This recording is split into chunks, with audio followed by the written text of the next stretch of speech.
Hi guys! How is everybody doing? I'm so excited to see everybody. I saw that Mary was here super early and so was Slim Life NJ, and StreamYard is doing their own branding again, so whatever. We'll deal with it. We'll fix it midstream. We're going to be doing a sort of trial catch-up stream. So we're going to watch through the Florida versus Alicia Andrews case. Everybody's referring to that as the Julio Foolio trial. She has 4 other co-defendants. She's sitting trial by herself. She's charged. This is a Florida case, so accomplice liability, even though she didn't do the shooting, she is facing a first-degree murder charge and, conspiracy to commit this murder.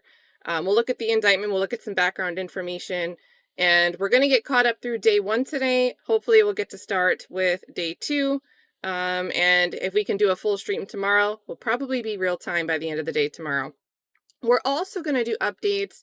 Let me know if you guys remember what happened with Sonya Massey. Really hard to watch video. It was viral news when it happened. An officer-involved shooting. 2 officers enter the home of a woman who had called 911 to report that there was a prowler outside. She heard somebody outside her house. When the officers arrive, she said that she's afraid.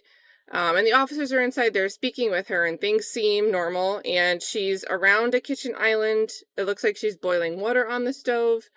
And within a split second, guys, if you've seen the video, you know. All of a sudden, shots are being fired. And when you process it down, she says something, "I rebuke you in the name of Jesus." And the fact at issue is, was the officer justified in this shooting?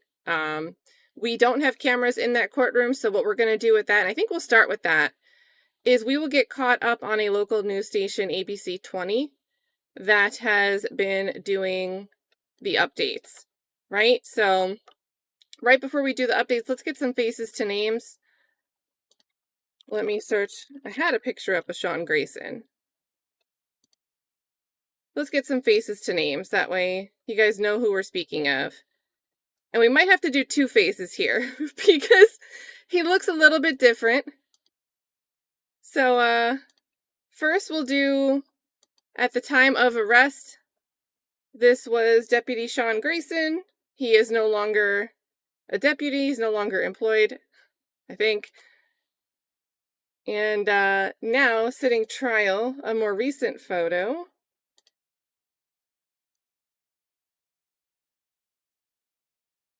Here he is. So this is the face of the name. This is standing trial over here. And again, what we're going to be looking at is text-based reporting. We've got to do what we can. Obviously, we don't get to see what's happening in the courtroom. We've got to rely on the words that the individual writing chooses to use, but we'll get through it. And I appreciate that they're doing this. So we've got from Wix ABC 20, and I'll also drop it in the chat for you guys. I've also been trying to share, randomly. I don't want to flood the timeline every time they post, but periodically, every 6 or so updates, I'm just like, boop. That way, if you guys are on X, you've been able to see the coverage. But they say, we are covering... Does this make it better to read? There we go. We are covering the trial of Sean Grayson for the murder of Sonya Massey in July of 2024. Day 1, jury selection. Here's their jury selection updates. They've got Judge Ryan Cadigan is currently questioning the potential jury to determine if they can be fair and impartial during the trial. Sean Grayson's in the courtroom, watching the jury selection intently. He's wearing a navy suit and glasses. The potential jury is sharing personal information about themselves. John Millhiser. So this is when we hear Millhiser, prosecutor, is now addressing the potential jury, asking if they have any relations to anyone in law enforcement. Judge Ryan Cadigan has called for the attorneys to come up to the stand for a sidebar. Wouldn't it be funny if they wrote sidebar? Questioning of the potential jury has stopped. Judge is addressing the potential jury, explaining the sidebar. The attorneys are still discussing with Judge Cadigan. Sean Grayson has stood up from his seat, watching the sidebar. They love saying this. Questioning of the jury has resumed. All attorneys and Sean Grayson have returned to their seats. John Millhiser, prosecutor, continues to address the potential jury. Millhiser has finished questioning. We're taking a short break, and then defense is going to question. The judge and the attorneys on both sides are discussing the sidebar. We need a counter. We need a sidebar counter just for mentions of a sidebar. Grayson's defense attorneys do not want John Millhiser to refer to Grayson as a former police officer due to potential negative inferences. That's why I said I think.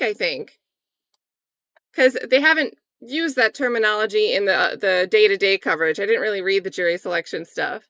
So presumably we can safely infer, an educated guess here, he is former. And they don't want the jury to hear that because it implies wrongdoing was found. We had reasons to get rid of you. And former police officer is very different than administrative leave or on suspension, right? So the judge and attorneys deliberate. The use of former police officer and verbiage selected to refer to Grayson's current status will be a standing objection. So my read on this is that they can use the terminology. They can use former officer. But they'll let the defense have their standing objection. So judge is essentially allowing it. Sean Grayson is back in the courtroom. An officer removed handcuffs from him. The potential jury has re-entered the room. Daniel Foltz, Grayson's defense attorney, is now questioning the jury. So Foltz, defense. Foltz has decided to ask one of the potential jurors questions privately regarding what they have seen about the case online and the opinion they have formed. He continues to question the rest of the jury for now. Another potential juror has asked to be questioned privately. We now take a break while the judge determines the jury. The potential jury has left the room. Judge and potential jury have re-entered. 4 people have been selected. 6 people have been dismissed. 2 are neither selected nor dismissed. So far they've sat 1 white man, 1 black man, 2 white women. Another set of 12 potential jurors now enter the courtroom for questioning.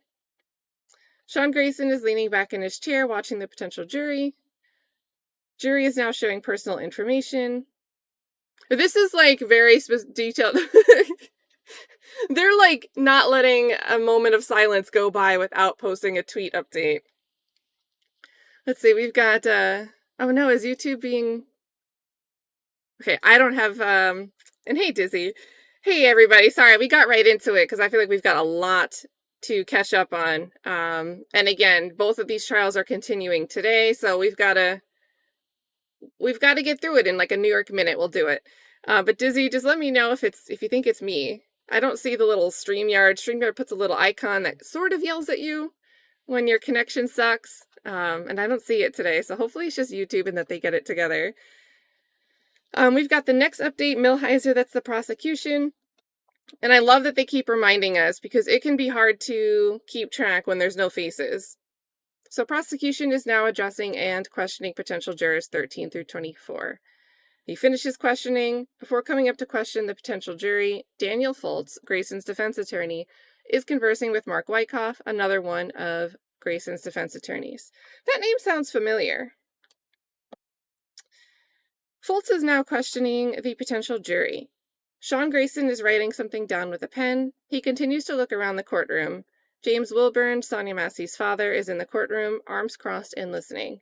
And this is something I think we're going to see. There are a lot of family members on both sides, it seems, in this courtroom. And again, we don't get to see.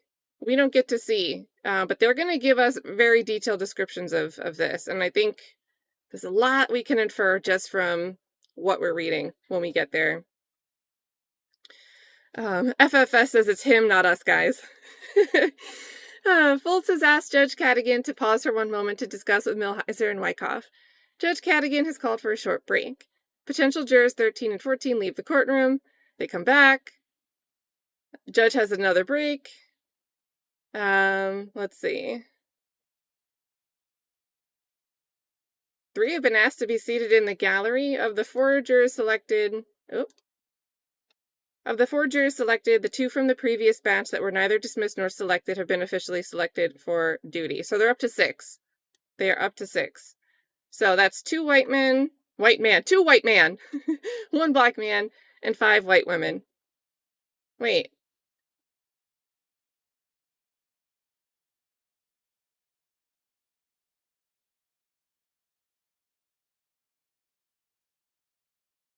Okay, this is really confusing. It says whatever. We're just gonna roll with it. I think they're trying to type while they're writing, and that wasn't very clear. Anyway, it seems like they're up to 2, 1, 5. So 8 at this point, not whatever math this was supposed to be. A third batch of potential jurors has entered the room. Prosecutor will question the third batch. Do they keep going? Let's see. Then defense questions, sidebar.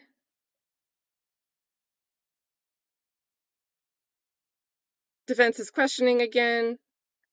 Cadigan again explains how jury selection works. 2 people from the third batch are being questioned privately.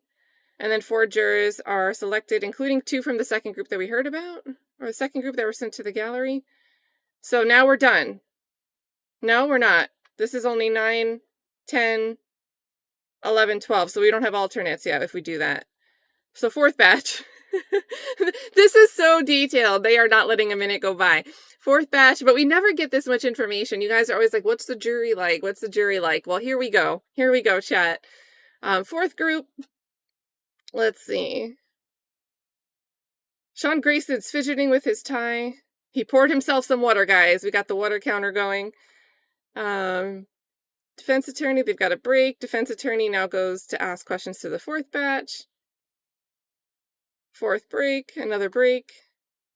And then they select 3 alternates. So the alternates are a white woman and 2 white men. So there they go. The jury's sworn in. Opening statements will begin on Wednesday. So we're going to move to the Wednesday thread, you guys. And this should be a little bit more interesting. So we'll go here. Oh, wait. This is the day 1. Day 2. Day 2, chat. Day 2. Let's see. We are covering the trial of Sean Grayson for the murder of Sonya Massey. Day 2 will include going over pretrial motions filed by the state and Sean Grayson's defense. We've entered the courtroom, so I guess this is a non-jury day. John Milheiser, so that's state attorney, that's prosecutor, is addressing the timeliness issue for filing motions. Mark Wyckoff, defense attorney, is now speaking about the timeliness issue. Wyckoff has stated that the state filed motions late. The state says they filed motions on time. We hear this every trial. This is like every trial. Judge Cadigan is going to disregard the timeliness argument and motions to eliminate. They are pivoting to the remaining motions. Milheiser argues that the testimony on reasonableness would confuse the jury. So again, state saying, we want to keep arguments that Grayson's actions were reasonable out. It would be confusing. Then we have the Illinois State Police, ISP's Illinois State Police, use of force expert, can testify to police policies and officer training. Wyckoff says, this is the defense. The line between permissible and impermissible legal conclusion can be difficult to discern. The state has really effectively put us, so Grayson's defense, into a trick box here. Wyckoff references a memorandum from the state police's use of force expert, stating that Sean Grayson was at fault because he approached Sonya Massey and put himself in the line of being potentially hit with boiling water. So I think that what the defense attorney is arguing here is they can argue maybe that's not part of policy, but to give a determination that somebody might legally be at fault for something is something that's actually within the kin of the jury. The jury is here to determine from the facts presented what they think really happened, and if they think somebody was beyond a reasonable doubt at fault or guilty in the verbiage of a criminal case setting. So Wyckoff and Judge can go back and forth about where the defense stands. The terms, quote, justifiable and unlawful cannot be used. So Judge says, no justifiable, no unlawful. It's not clear if reasonable can be used. It seems like reasonable might be able to be used. And the way this reads, I would imagine someone can't say it's not justifiable and somebody can say that it is unlawful. So I think that this is actually a favorable ruling for the defense. And if it's allowing someone to give their opinion on if they would act a certain way in a situation, and it's not speculation, it's based on their personal experience or their training, That's okay. That's an opinion. But I don't think it's fair in any trial for a witness to get up there and just flat out make the legal conclusion that the jury is supposed to make, right? This seems like a normal ruling. Foltz doesn't want Grayson held to a policing standard he might not have been aware of. Attorneys deliberate on whether national policing standards should be included in the trial in addition to those in Sangamon County. So state and federal, what can come in as policy. Attorneys on both sides have agreed not to talk about probable cause during the trial. Foltz proposes that the experts can testify to the compliance of the Sangamon County Police with what they believe are national best practices and policies, and that attorneys can cross-examine them on that. Judge Cadogan agrees. Wyckoff argues that a witness should be allowed to testify about wound trajectories and physiological responses of the body to stimuli. Judge Cadogan argues that the witness lacks the education to qualify as an expert on the topic. And now this one wasn't random. I purposely chose to retweet this one because I think it's so rare, you guys. And again, this is my first time dealing with a court in front of this judge. Maybe this is how this judge is. I don't know. I thought it was just unusual to see a judge like, I don't know if this expert witness is qualified. I just don't know. So I was like, look, chat, we have a possible not making it past disqualifications. Let's see. We've got Foltz and Wyckoff want to conduct a limited voir dire to determine whether the witness can discuss these topics. By allowing the witness to lay the foundation of credibility outside the presence of the jury, judge agrees to do the voir dire. And then that's it. So the next day was opening statements. That was yesterday. So we'll go through what happened yesterday, and then the court is live right now, right? So, and again, they're calling it day 3. That's including jury selection and motions. Day 3 is really day 1 for the jury, sitting with opening statements. Day 2 or day 4 is live right now. Towards the end of the stream, we'll catch up on the day's updates there. And for replay crew, I'll try to timestamp that for you guys. But I think this is a really important, a lot of people talked about this case. I think really anytime there's a viral video, right? Whether the video is like clear or not, like whenever there's a shocking video, the story goes viral. But then when you have a trial where there's no cameras, there's no stream, it's hard to follow. The news isn't as, I don't know. This is the best place I found to cover it. And look, yesterday's thread, the first thing, 23 likes, 9,000 views. Then it drops to 6 and 4 for the first 2 updates. Like, not really a lot of coverage. So, again, great resource. It's very great that they're providing this coverage. They're really what we've got inside the courtroom for this one. And it is always interesting to read it in text rather than watch it. Let's see. So we've got opening statements. So Sonya Massey's family has arrived at the courthouse before 8 a.m., including her mom, Donna Massey, her aunt, Ramona Massey, and several others. We've entered the courtroom. Sean Grayson is wearing a black suit with a black and gray pattern tie. He's watching the media intently. Sean Grayson and his defense attorney, Mark Wyckoff, have switched seats. Grayson chats and smiles with his team. 13 of Sonya Massey's family and friends are being seated in the courtroom gallery behind the media. 9 of Sean Grayson's family and friends have been seated in the courtroom gallery behind the media. Grayson turned around to greet them with a smile and nod. Like they're giving the whole play-by-play. So, Sonya Massey's father, James Wilburn, has entered the courtroom and taken a seat in the gallery. And I like this news station knows all of the names on all the sides. They've gotten to know the who's who. And I appreciate that.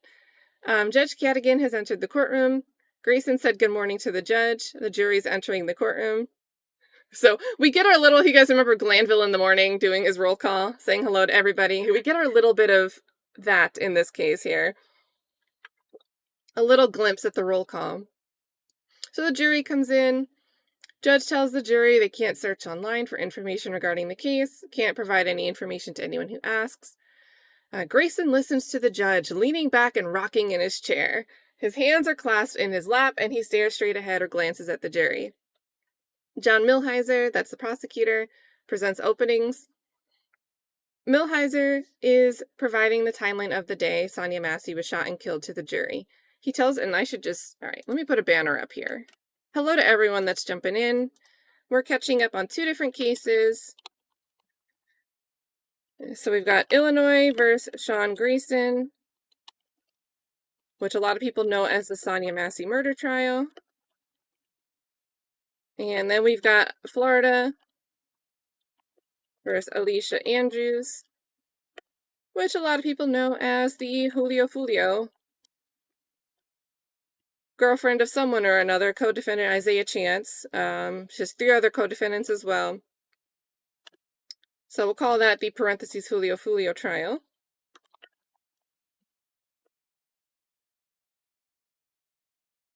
And we're just catching up. So we're getting caught up with what happened earlier this week. And again, Sean Grayson trial, no cameras, so we're relying on ABC 20. So we've got prosecutor going through the timeline of the day. He says that the jury tells Sean Grayson didn't turn on his body camera, ignoring policing standards, something Millhiser says is a trend in Grayson's behavior. And pin this. I don't know if they're going to get it in opening statements. If we don't get it in the opening statements, we'll get to it after we get through what goes on in court. So that way we can separate what the jury knows versus outside context. But pin that. Millhiser goes over the 3 charges of first-degree murder and how they differ. 1, intending to kill Massey. 2, doing an act and knowing it will kill Massey. 3, doing an act and knowing there's a strong probability of death or great bodily harm to Massey. And I think they worded this weird.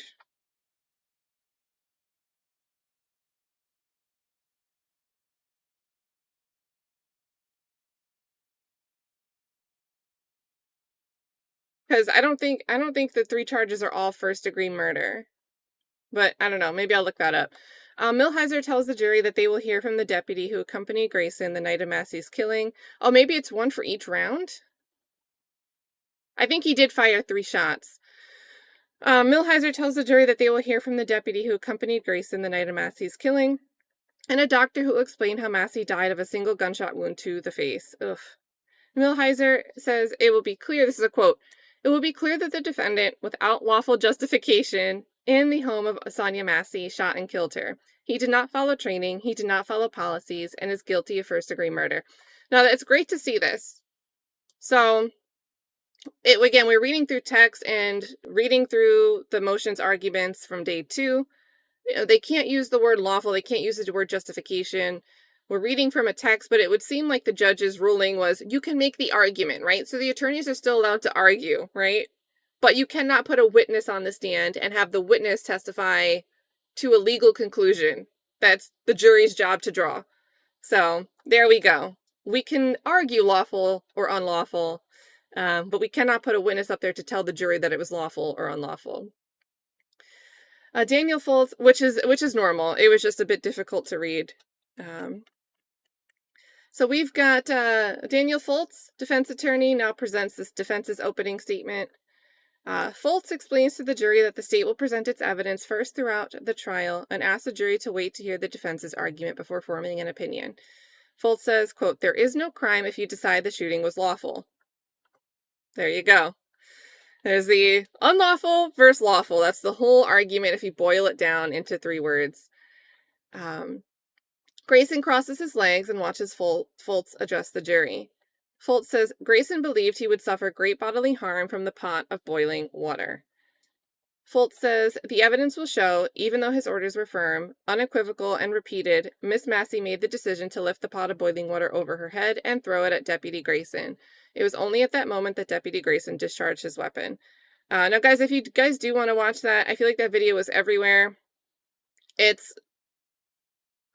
Let me know. Let me know. We can consider watching it. It's not for the lighthearted. Because, we're here. It's a murder trial, so you guys know how it ends. But if you haven't seen it, I'll try to find a link. There's 2 different angles of it. I think Sean Grayson ends up turning on his body cam, at some point. But the angle that most people saw from the viral video was from his partner's body cam. And, yeah, it's a lot. Foltz says, Foltz said, what happened to Massey was a tragedy, but it was not a crime. Then there's a 15-minute break. Grayson stands and chats with his team and the courtroom security. That's interesting because, I wonder depending on his position and where this courtroom was, I wonder if he used to, like, be on the other side of, like, communicating with those that work in the court. The first witness has been called on the stand. It's Lieutenant Eric Weston. He's with the State Police Criminal Investigation Zone 4. Millhiser's questioning him. Again, Millhiser's a state. Lieutenant Weston has been involved in directly supervising the investigation of more than a dozen officer-involved shootings. Lieutenant Weston shares that officers in an officer-involved shooting are required to go to the hospital to undergo a general check. A crime scene officer went to the hospital that morning to meet with Grayson and Deputy Dawson Farley to pick up their body cameras. Okay, so it looks like they sent both Farley and Grayson. So Farley is, when I just talked about the partner that was also there in the house at the moment of the shooting, that's Farley. After watching the body cam footage, Lieutenant Weston couldn't make up his mind on whether Grayson's actions were justified. Oh, there's that word. And said he needed to tell the state's attorney, Millhiser, immediately. Millhiser approaches Lieutenant Weston and hands him. This is a powerful witness to put on first. Because there's if there's somebody on the jury, and we didn't get that much information on the questions being asked, but if there's someone on the jury that's already inclined to think that, you know, cops look out for each other, cops will protect each other typically, and right out the gate you're hearing, well, this cop's like scratching his head like, not this time, can't do it this one, this guy did not color within the lines, I've got to report this, even though this is my colleague. This is a powerful first witness for the state to put up there. Millhiser approaches Lieutenant Weston and hands him a sheet containing information about Grayson's training and employment history. Grayson had, I should have retweeted this at the time, Grayson had crisis intervention training. He took the course. How comprehensive is this course, you guys?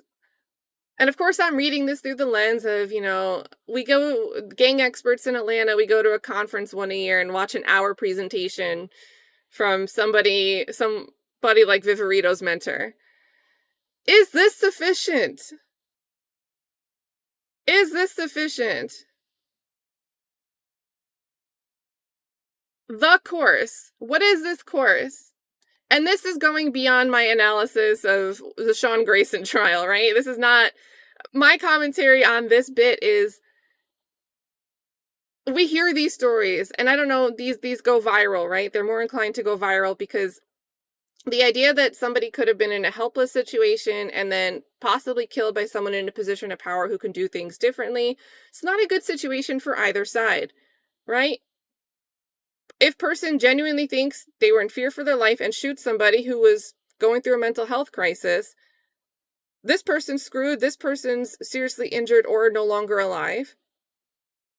And a proposed solution is this crisis intervention type training, or possibly having different units show up instead of or alongside law enforcement officers. But if this guy is so green, let's look at the picture of when he was arrested. Pretty young looking. The context I said outside of court, I guess he transferred departments multiple times. Multiple times. Even though he's presumably young. What was this training? What was this, the level of, you know, actual training, hands-on? Was there any practicals? Was there examinations? Was it just like an hour online course you can skip through? And is that how these programs work across Illinois? Is this a similar thing in other states? Like, how prepared, how trained are people when we hear something like this? So, general gripe of mine, I don't feel like I have clarity on how some of these programs work. But here the prosecution's going to use that against Grayson. Well, he was trained and he didn't follow the training. My personal take is probably could use some more training no matter what. Lieutenant Weston tells the jury that Grayson worked in 6 different departments from 2020 to 2024. So there we go. We get the context. 6 different departments over 4 years. We don't even know if that's full 4 years. Some of the employment dates overlap. The investigation Lieutenant Weston conducted was all hands on deck. Another important thing, right? So this isn't we look at it months, weeks, years after the fact. They have everybody there and they're looking at it right away. They're getting the body cam right away. I believe the news, they did press within like 2-3 days of this happening. There were already statements from the department, from the state police, going out. Right? So another unique thing about this. Mark Wyckoff, Grayson's defense attorney, is now cross-examining Lieutenant Weston. So Grayson has crossed his legs and is watching his attorney, Wyckoff, question Lieutenant Weston intently. He's taking notes while Weston speaks. Wyckoff is illuminating that Weston isn't fully present for the investigation. He is only the supervisor and is trying to get a clearer picture of his entire investigation team. Wyckoff walks over to Grayson to pat him on the back while talking about Grayson's body-worn camera and how it memorialized the incident. Lieutenant Weston said he would not use the term memorialized, but that it recorded parts of the incident. Millhiser objected to one of Wyckoff's questions, so prosecutor objects because defense asked a question about Weston's forming assumptions on the case based on watching Grayson's body cam footage. Wyckoff rephrased his question, and the previous question was struck from the court record. So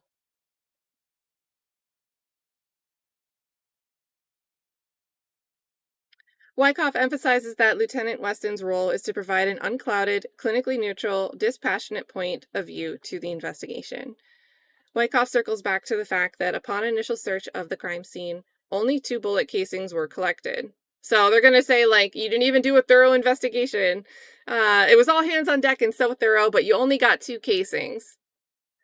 Once Lieutenant Weston watched the body cam footage, his team realized that 3 shots were deployed and returned to the crime scene 48 hours later to collect the 3rd.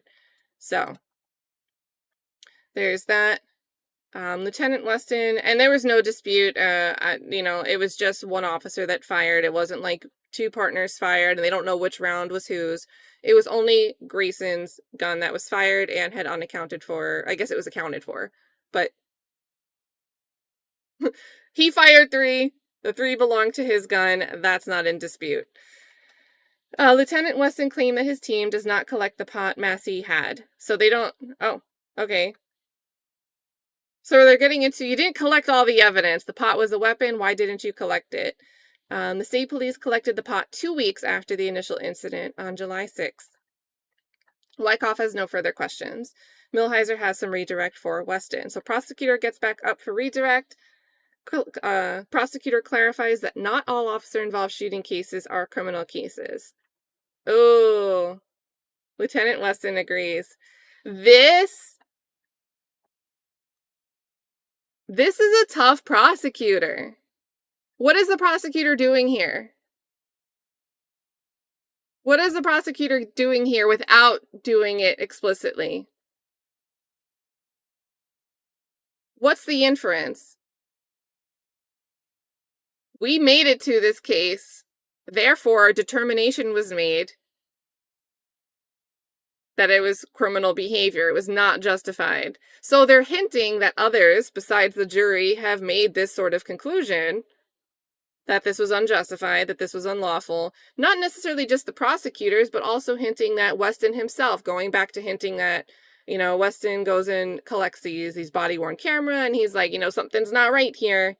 So the department colleagues are making the determination what this guy did wasn't right. So they take a break. They let Sean Grayson be escorted without handcuffing him. Jury comes back in. Grayson stands with hands clasped behind his back. The next witness is Catherine Barton. So this is the dispatcher. Mary Beth Rogers does the questioning. She asks Barton to explain how dispatching works. What call type is a prowler? Barton says, a prowler is a call that you would label a suspicious person after dark, someone who is not where they're supposed to be. Sonya Massey called and had Massey give her the address. Barton says, quote, it sounded like there was someone outside the residence making noise on the side of the house. The call with Massey was ultimately disconnected. Rogers approaches the stand and hands Barton the recording of the 911 call. 911 call plays in court. There's no cross-examination. Court goes on lunch. Sonya Massey and Sean Grayson's families and friends are seated in the gallery. Sonya Massey's mother, Donna Massey, is crying. The jury's entering the courtroom. Deputy Dawson Farley. So this is the one who's in the room at the time. So, third witness called by the state. Deputy Farley was the deputy with Grayson the night he shot and killed Sonya Massey. Millhiser questions him. Deputy Farley has described his relationship with Grayson as a work friendship. Grayson, we're not friends, it's just work friends. Grayson listens intently to, do you think they have a group chat, guys? Do you think they have a group chat? A la Karen Reed style. Grayson listens intently to Deputy Farley's answers. Deputy Farley has given us an extensive recount of what happened the morning Sonya Massey was shot. Farley says, quote, when the door was opened, the female, which is Massey, stated, please don't hurt me. Sonya Massey's cousin has walked out of the courtroom crying. Millhiser, and again, the jury's here. The jury is here. Millhiser, what do you think when Sonya Massey said, quote, I rebuke you in the name of Jesus? Farley states confusion and did not see Massey's comment as a threat. Now, reasonable minds can differ, right? But you've got one officer on trial here who's the one that fired the gun, and you have the partner, the only other person that was there in the moment, who presumably has the same training, same experience, maybe more, maybe a little less, I don't know, saying, it was confusing, but I didn't think it was a threat.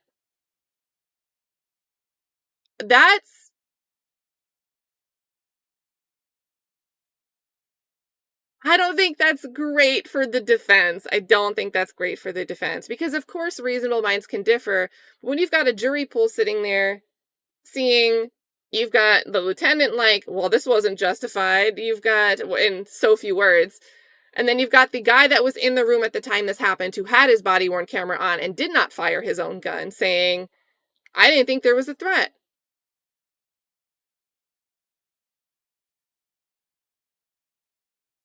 So, Deputy Farley. So, I would love to have been able to see the jury, like, after that question and answer, that specific question and answer.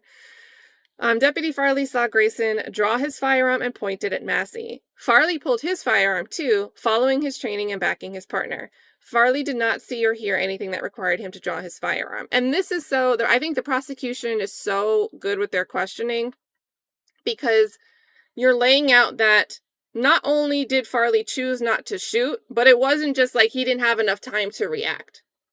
He had his firearm at the ready, he followed his training, was at the ready, and still made the choice, at least according to his testimony, like a conscious decision that this was not a threatening moment, a moment of threat. But the gun was at the ready had he chosen, had he decided, oh, we've got to act now. So, this is just subtle. I think this is really subtle. Again, we're reading it, right? We're not seeing it. But yeah. And again, emphasizing that Farley did not see or hear anything that required him to draw his firearm. He's just doing it because policy, someone else has theirs drawn. Let's see. Farley saw Sonya Massey duck behind the counter. Grayson stepped in front of Farley. They are trained not to step in front of their partner when weapons are drawn. He heard Grayson say drop and heard the shots fired. So, not following training. All these little tidbits. Farley tried to run back to the doorway and tell dispatch that shots were fired. He came back to the scene, put his firearm away, and attempted to get a medical bag. Grayson said, it's a headshot, and to not bother getting a bag. Like, guys, this is not... No matter what Grayson genuinely thought in that moment, this is not sympathetic testimony. This is just not sympathetic testimony. You have responding, really the first to respond to this 911 call. Woman is in fear. There's somebody outside her house. But then they're inside the living room / kitchen. It's like one of those open style formats. Headshots her and says, don't even bother trying to provide medical treatment. Don't get the med bag. To his partner who's trying to get the med bag.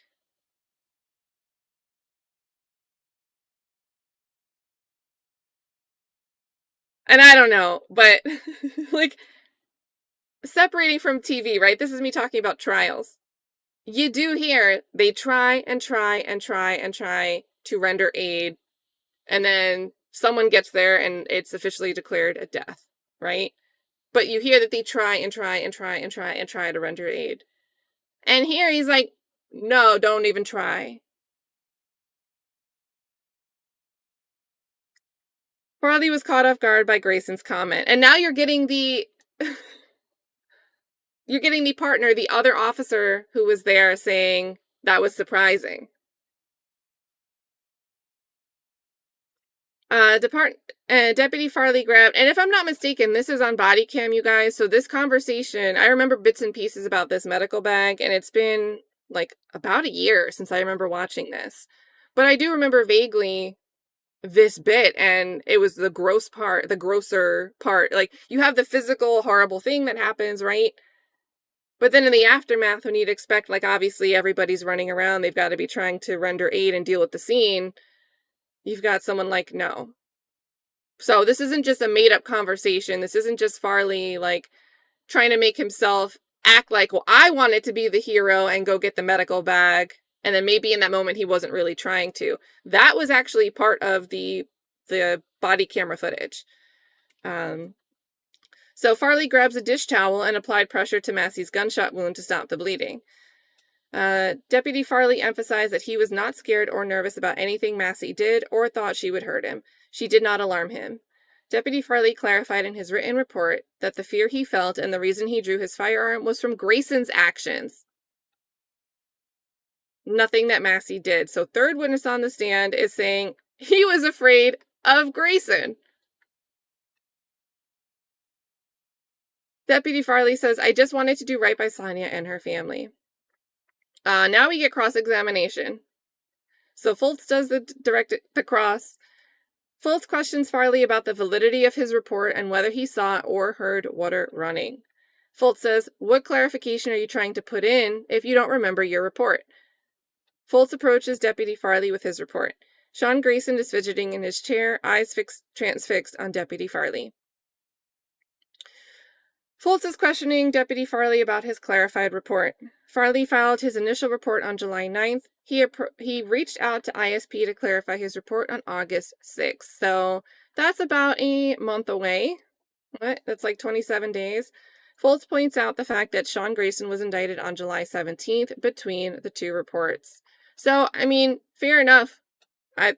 Good on the defense attorney for pointing this out. Fultz emphasizes the fact that Deputy Farley had 2 months of probation left, and that's probation for his work tenure. So presumably he's new at this department, and decided to go to ISP to clarify what Farley says are mistakes in his initial report.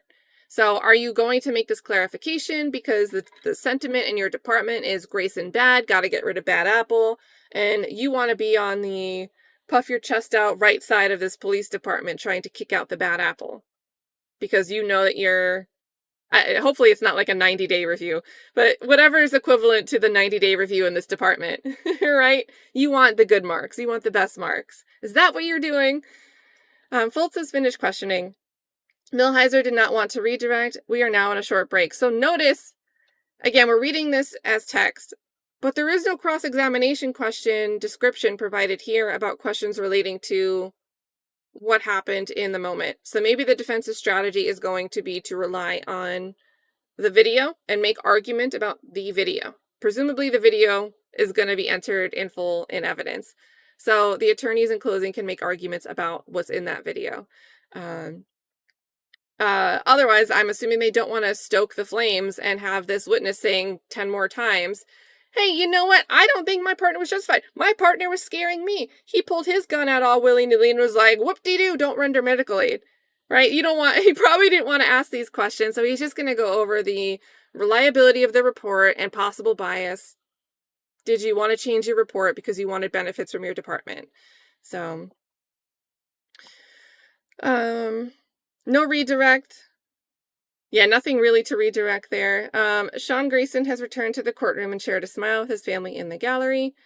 Sante, who is Sonya's cousin. So Sonya Massey is Sonya's cousin, tells his family during the break, I've done a lot of crying, I'm going to be okay. The jury's re-entering the courtroom. We'll now be watching the footage recorded by Deputy Farley's body-worn camera. Grayson's looking at the jury with a straight face. Ooh, The jury is watching the footage with laser focus. The courtroom is silent besides the audio from the footage. Let me get a link for you guys. Let's see.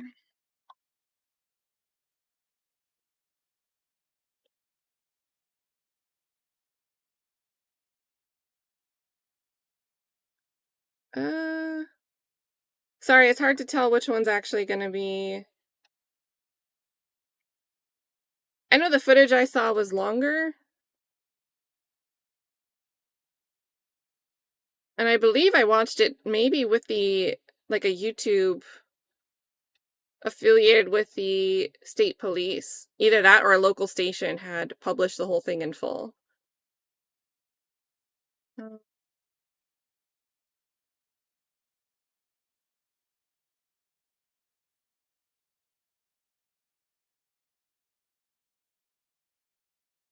We'll watch a short one, you guys. This is your warning. If you do not want to watch this, this is your moment. The video we're going to watch is 2 minutes and 41 seconds. So, oh, I see the full. I'm going to link to a channel that has the full. It's 30 minutes. We'll watch a shorter one from a news station. So this channel presumably is the full. It says 30 minutes, and that's about the length I remember. And again, I think this is the angle from Farley's camera. So if you want to watch that, that's linked in the chat, or you can just search. And we're going to watch a shorter one, so if you do not want to see it, come back in 3 minutes. All right, you guys? Let me cue it up. I'll see you in 3 minutes. Let's see.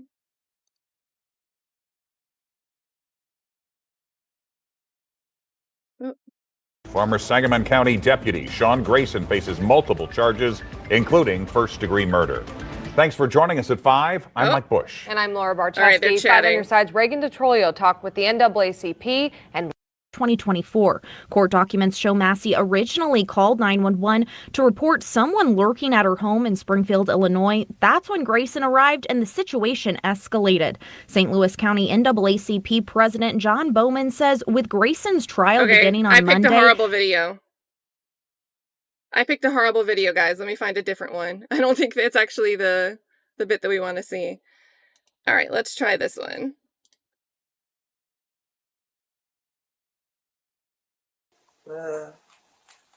Shouldn't have to think about your last name. Okay. You're not in trouble. I just need to text.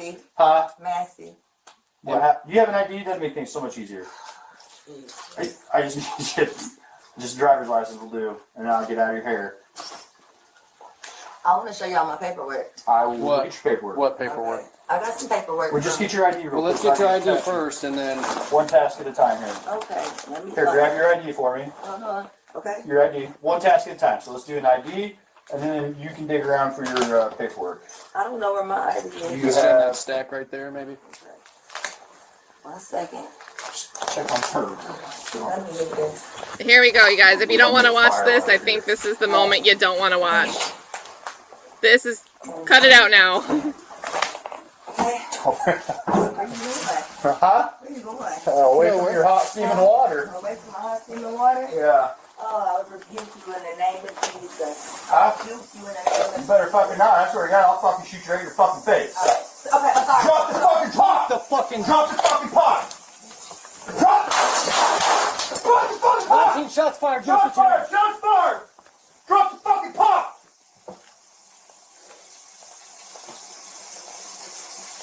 Bring emails now. We got a headshot wound to the female. Headshot wound to the female. 1078. Fuck. Yeah, you think? I was on. That's him turning his body cam on. No, headshot, bitch. You're done. You can go get it, but that's a headshot. God damn it. God, fuck.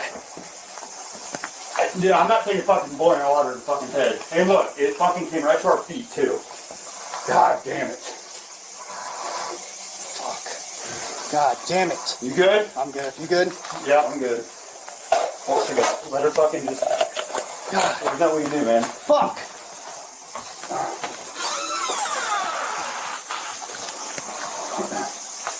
You good? Okay. Fuck. Well, I mean, you know, what else do we do? I'm not taking hot boiling water to the fucking face, and it already reached us.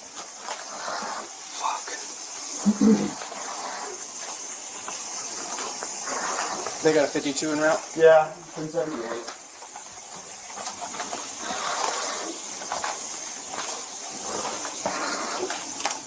She's still breathing, but she's losing a lot of blood from the head. Still breathing, but losing a lot of blood from the head. I'll go get my med kit. Go get, yeah, hurry, get your med kit. I mean, there's not much we can do. We can at least try and stop the blood. So, okay, so he said he was actually going to get the med kit. Because remember, we're watching from Farley's angle. This is Farley's body cam.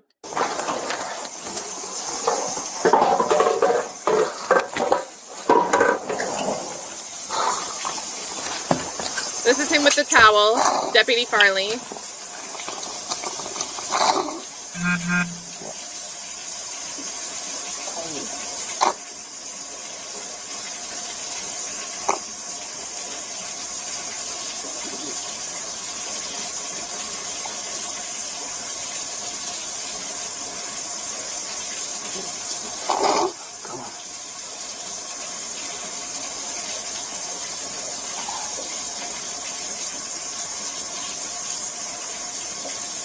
I don't think he comes back in this body cam. So again, there is a link in the chat to one that's like 33 minutes. I think it was the timestamp. If you want to go get the full, you know, from arrival to, I think other officers are already showing up and walking in by the time that one ends. So there's that. And I would imagine, you know, if I was on the jury, we're going to watch that like 30 times, right? And you guys can do the same. You guys can stop and pause. Especially again using that longer video, the more comprehensive video. But yeah, so we had 3 witnesses. Jury gets to see this video. They don't get to replay it of their own volition at this point, right? They probably will during deliberations get to do that, but right now they get to take it in one and done. So before we get into the reactions, I do want to big shout out. You guys are gifting a ton of memberships here, so let's update the banner. Thank you. We need the light in the room here. Again, no matter what you think, especially if you've gone through, if you've watched this, if you have different opinions than others in the chat, honestly, that's good to know because it's interesting to see what a jury pool could think. You know, everybody has different opinions. If we think that there's only one perspective to have, it's a good reason we would greatly underestimate what a jury could decide when it's time for a verdict. I don't think this looks good for Grayson. Not just because of the acts of the shooting, but because you have this officer who's in the room with him needing to be calmed down by the other officer and then coming in and testifying that, like, I wasn't in fear of Sonya Massey, but I was worried because of what my partner was doing. It's really, really not good testimony. I would not want to be, even if I thought I was justified in the moment, I would not want to be sitting at the defense table when someone's on the stand, my partner's on the stand, former partner, saying that he was worried about my actions. So thank you for the gifted memberships, you guys. We're going to go through them. We're going to update the banner. Nice steer away. I hate watching stuff like that because I get frazzled. But Tay Biz is out here making 5 people green. So make sure you guys are saying big thanks in the chat if you're getting a gifted membership. 5 of them could have been from the Honorable Tay Biz TV. Again, you guys never, I feel like, hear me shut up about how Tay Biz, Mickey Stein's trial is starting to get some coverage, but it took a while to get there. Tay Biz has been really pounding away at that story since the very beginning, has had a ton of, I guess behind the scenes is the best way to describe it. Individuals from Letcher County coming in and sharing their anecdotes, their experiences, their stories about dealing with the system. So the sheriff's office, being on probation or parole, going through the court system in Letcher County, their dealings in some cases specifically with Judge Mullins or specifically with Mickey Steins. It's really great stuff that you're not really finding on, you know, the bigger outlets that are starting to cover that case more intently. So, of course, as always, make sure you're checking out Tay Biz TV. Should be linked in the description as well, but you guys should already be subscribed, so come on. And then Kiss and Pink, we've got KP in the building. If you hear me say KP, I mean Kiss and Pink. Give a big thanks to KP. KP is the motivation for this stream today. KP is like, look, we need a chat where we can watch this stuff. Really in reference to the Alicia Andrews, the Julio Foolio trial. But I was like, look, I really wanted to get on and talk about this Sean Grayson case anyway, right? It's difficult because there's no stream, but let's do it. Let's look at this Julio Foolio trial. That's something to watch, but we'll also get in this coverage here for, you know, the shooting of Sonya Massey. So big thanks to KP for bringing us all together for this occasion. Always good to see everybody and see what you guys think, and hope everyone's doing well. And if you got a gift from KP, make sure you say thank you. If you don't know who gave you the gift and you see that you're green, just say thank you. And last but not least, to round it out, we've got J Money in the building, who super encouraging. Always good to see J Money over here. Really a friend over from Classy Beats channel over in the chat, which I love so much over there. Always love to have you hanging out here. You are so supportive and positive. Like, you really light up my life every time I see you. Like, happy you're streaming. We're here, everybody. And it's super generous of you to send over these time-gifted memberships. So big thank you to you guys as well. It's just super, super nice. We've got 20 new greens. So big thank you to the Honorable Tay-Biz, the KP, and J Money. And a trick for Kiss and Pink, guys, there's 2 eyes every time there's an I in his name. So if you want to tag him, that's the trick. And we've got J Money 510. Is the 510 is like May 10th your birthday? You don't have to tell us if you don't want us to expose that, but it is in your name. So just curious, J Money. So there we go. Let's see, and success. I love all the S's. Says, I was looking for you yesterday during the Julio Foolio trial. I prefer your chat over those big TV station chats. Guys, when I'm on downtime and I'm like just casually watching somewhere, I feel the same. I miss you guys. If, you know, Classy, if Tay-Biz, not Tay-Biz, Tay-Biz doesn't do the live streams, but I like his chat. Nick Starro, you know, if Flesh of the Gods is also doing this, but I saw he's doing his title said day 1, so I don't think he started. He's starting later today for the Alicia Andrews trial. You know, I like the chats, right? And I feel lost when I'm watching somewhere without you guys. So love to run into you guys here, everywhere else. But yeah, it sucks when you guys aren't around. One of my favorite things is Factual Lie, who's showing up as O'Bailey's because YouTube's name issue. So Factual Lie, aka O'Bailey 71. One of my favorite things is going into like the raw court feed from a judge's Zoom feed or whatever that they happen to stream to YouTube. And Factual Lie is already in there. Factual Lie is on it. So the deepest in the trenches here. Always love to see it. And then, okay. Yeah, okay. So Trakeisha says for Flesh of the Gods, who's, you know, renaming to The Source, right? So we're going to start searching The Source. And then he's keeping the -FOTG for Flesh of the Gods. But I've got to start referring to his channel as The Source because we're rebranding a little bit. Because unfortunately, when you search Flesh of the Gods, you get a lot of like songs that come up in the search lyrics. Very competitive to find the trial coverage that Flesh of the Gods does. So I think the rebrand is a smart move, but I've got to rework my brain. But Trakeisha says yesterday was 1 and day 2's today. Okay. That's what I thought. I thought I saw it yesterday for a little bit. And then I saw today it said day 1. So, or I said opening statements or something in the title. So, but he will be live later today as well. And that might be real time if you guys want to watch real time. Check him out there too. So, and Factual Lie, O'Bailey 71 just dropped the link to The Source Flesh of the Gods as well. So there we go. There we go, you guys. We're going to round out with this, this a bit more in the thread, but we just got done. The jury watched the body cam video. They watched a bit before and a bit after what we watched, presumably, but essentially we just went through a similar experience of what they're watching in the courtroom.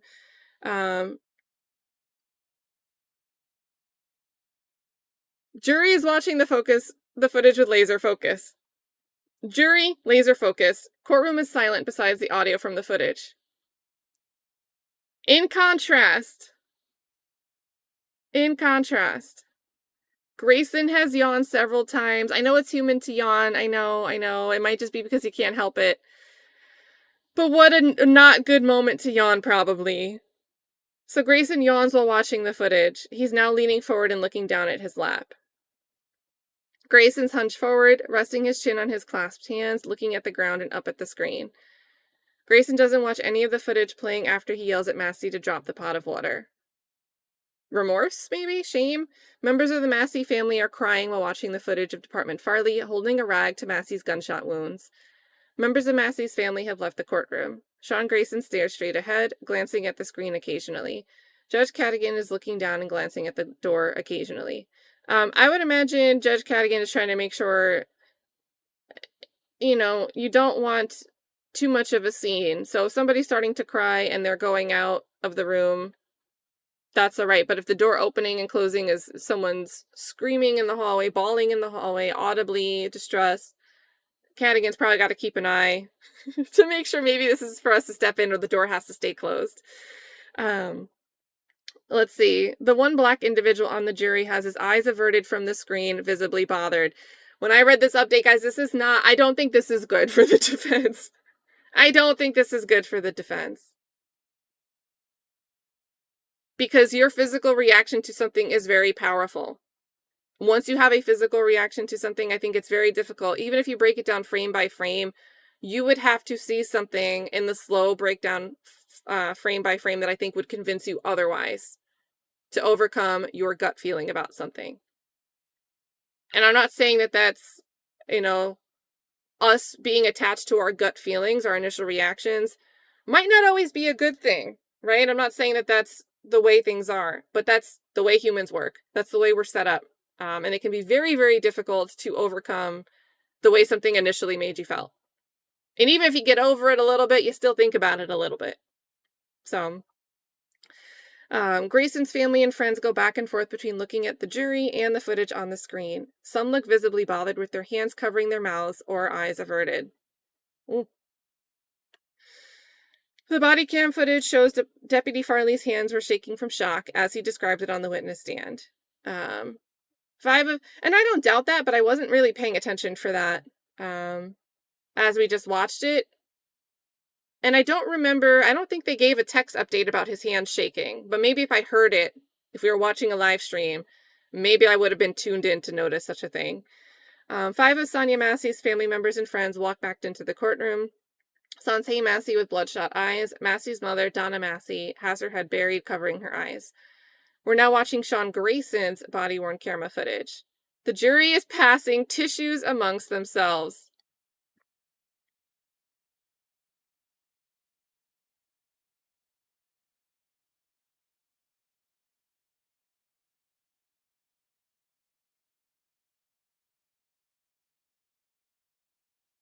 I'd be like, damn, it's over for me. I'm cooked. Like, oh. John Grayson's leaning forward, staring straight at the floor. Some of Grayson's family members are also hunched forward, not watching the footage. Grayson in the body cam footage, quote, "I'm not even going to waste my med stuff then." He then drops his med bag on the floor of Sonya Massey's living room. The footage from both body-worn cameras has been viewed. We will be taking a 20-minute break. It says Donna Massey is crying and being consoled by family members in the gallery. The jury has re-entered the courtroom. So presumably this was during break. Retired Department Chief Anthony Mayfield is the 4th witness. Mayfield has retired from the Sangamon County Sheriff's Office. Millheiser's questioning him on his previous role as chief deputy and what responsibilities he had. Mayfield determined that Grayson made policy violations, including use of force violation, standard conduct, activation of body-worn camera, and medical response violations. So, several violations. Policy. Judge Cadigan asked Grayson's defense for a cross-examination, but they refused. Mayfield has left the courtroom. And then they break for the day.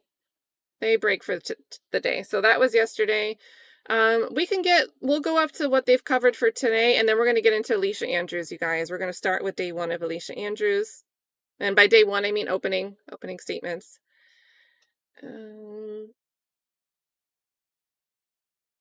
So right now, this was this morning. This started around 9:30 a.m. Eastern. Day 4. So Sean Grayson chats with his defense team wearing a black suit and an emerald green tie. Sonya Massey and Sean Grayson's families are seated in the gallery behind the media. There's a large cardboard box with evidence tape around it on a cart in front of the state's table. Judge Cadigan and the jury have entered the courtroom. The 4th witness is Illinois State Police Trooper Adam Markwell. Mary Beth Rogers, Assistant State Attorney, questions him. Markwell explains what crime scene processing is. Markwell was the one who processed and collected evidence from Deputy Dawson Farley and Sean Grayson the day Sonya Massey was shot and killed. Rogers approaches Markwell with photographs that he took of Grayson while collecting and processing evidence the day of the shooting. We're now viewing them on the screen. Grayson's watching the photos flash on the screen. Rogers has asked the witness to step down to look at the evidence from the evidence cart. Markwell kneels on the floor and reads the contents of a bag that contains Grayson's uniform. Markwell stands and confirms Grayson's firearm on the evidence cart. He returns to the stand. We are now viewing photos of the crime scene on the monitor. Grayson's watching them intently. The pot that Sonya Massey was holding rested on the kitchen floor. 2 bullet casings are shown in the photos. Rogers hands the physical casings to Markwell to identify. Malachi Hill Massey, Sonya's son, has entered the gallery. He's sitting with the rest of the Massey family. Markwell has stepped down towards the evidence cart. He put disposable gloves on and removed a medical bag from the cardboard box on the evidence cart. He confirmed it was the bag at the scene. Rogers hands the 3rd bullet casing found at the scene 2 days later to Markwell to confirm, as well as fragments of a projectile found. Markwell was present at Sonya Massey's autopsy.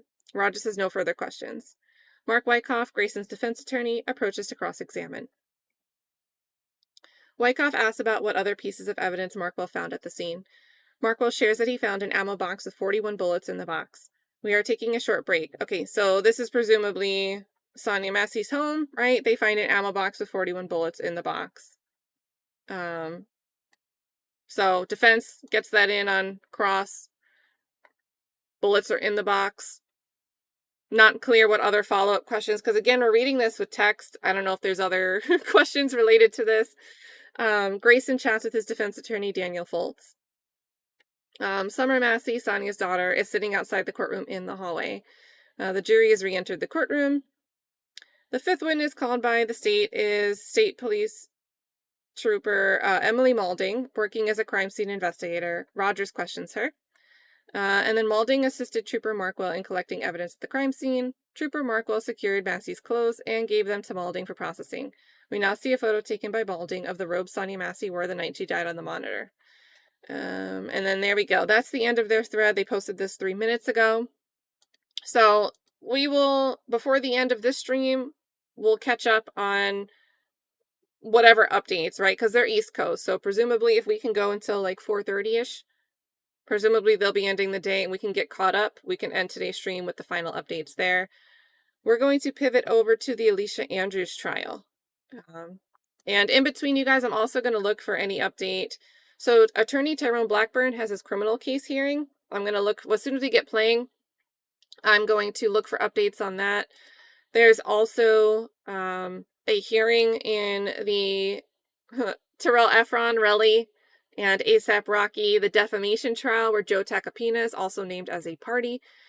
I'll look for updates on that. That's West Coast, though, so that probably won't have updates till the end of the day. But other than that, the rest of this day is going to be us getting caught up on Alicia Andrews. So if you don't know the background, really all I know, again, we're going back to viral, shocking videos, right? When it comes to Julio Foolio, that is a crazy video. Gunned down, like, it looks like an ambush, video game style, like something that you wouldn't believe would be caught on surveillance camera, gunning down Julio Foolio while he's in a vehicle. Not out, not shooting back, just in a vehicle, peeling off, driving away. Alicia Andrews is charged because it's believed she acted in concert with her 4 co-defendants to plan out this. It was premeditated. They planned this killing. The theory is the killing was in some type of retaliation for an ongoing gang beef. So we're going to hear about ATK gang. We're going to hear about, I think, 6 Block gang, Jacksonville, and 1200. So like the 1200 Block gang. So there's going to be gang experts that are coming in to testify. Not that Alicia Andrews herself was a gang member or an associate, but that the planned shooting, the other individuals were doing this as an ongoing gang beef back and forth. And she was riding along with her boyfriend, her intimate partner at the time, to ride for her man. That's the state's theory. The defense's theory, of course, I hope they're going to argue that she shouldn't be accountable. She didn't know, right? The elements aren't there for first-degree murder. She didn't conspire. But they did also file... They lost a motion, but it was without prejudice. They wanted to bring in witnesses to testify that Alicia Andrews experienced domestic violence with her co-defendant and partner, Isaiah Chance.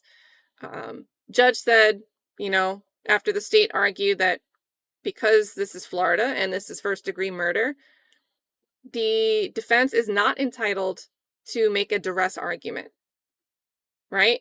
You'd have to put the defendant on the stand rather than introduce potentially self-serving hearsay through another witness for there to be sufficient evidence to allow a reliance on a duress argument when it comes to a first-degree murder charge, right? Because if you're planning it, and particularly in this case because the victim, Julio Foolio, and the other individuals in the car have if we accept the domestic violence claims as true, it has nothing to do with Julio Foolio or the other individuals that were in the car.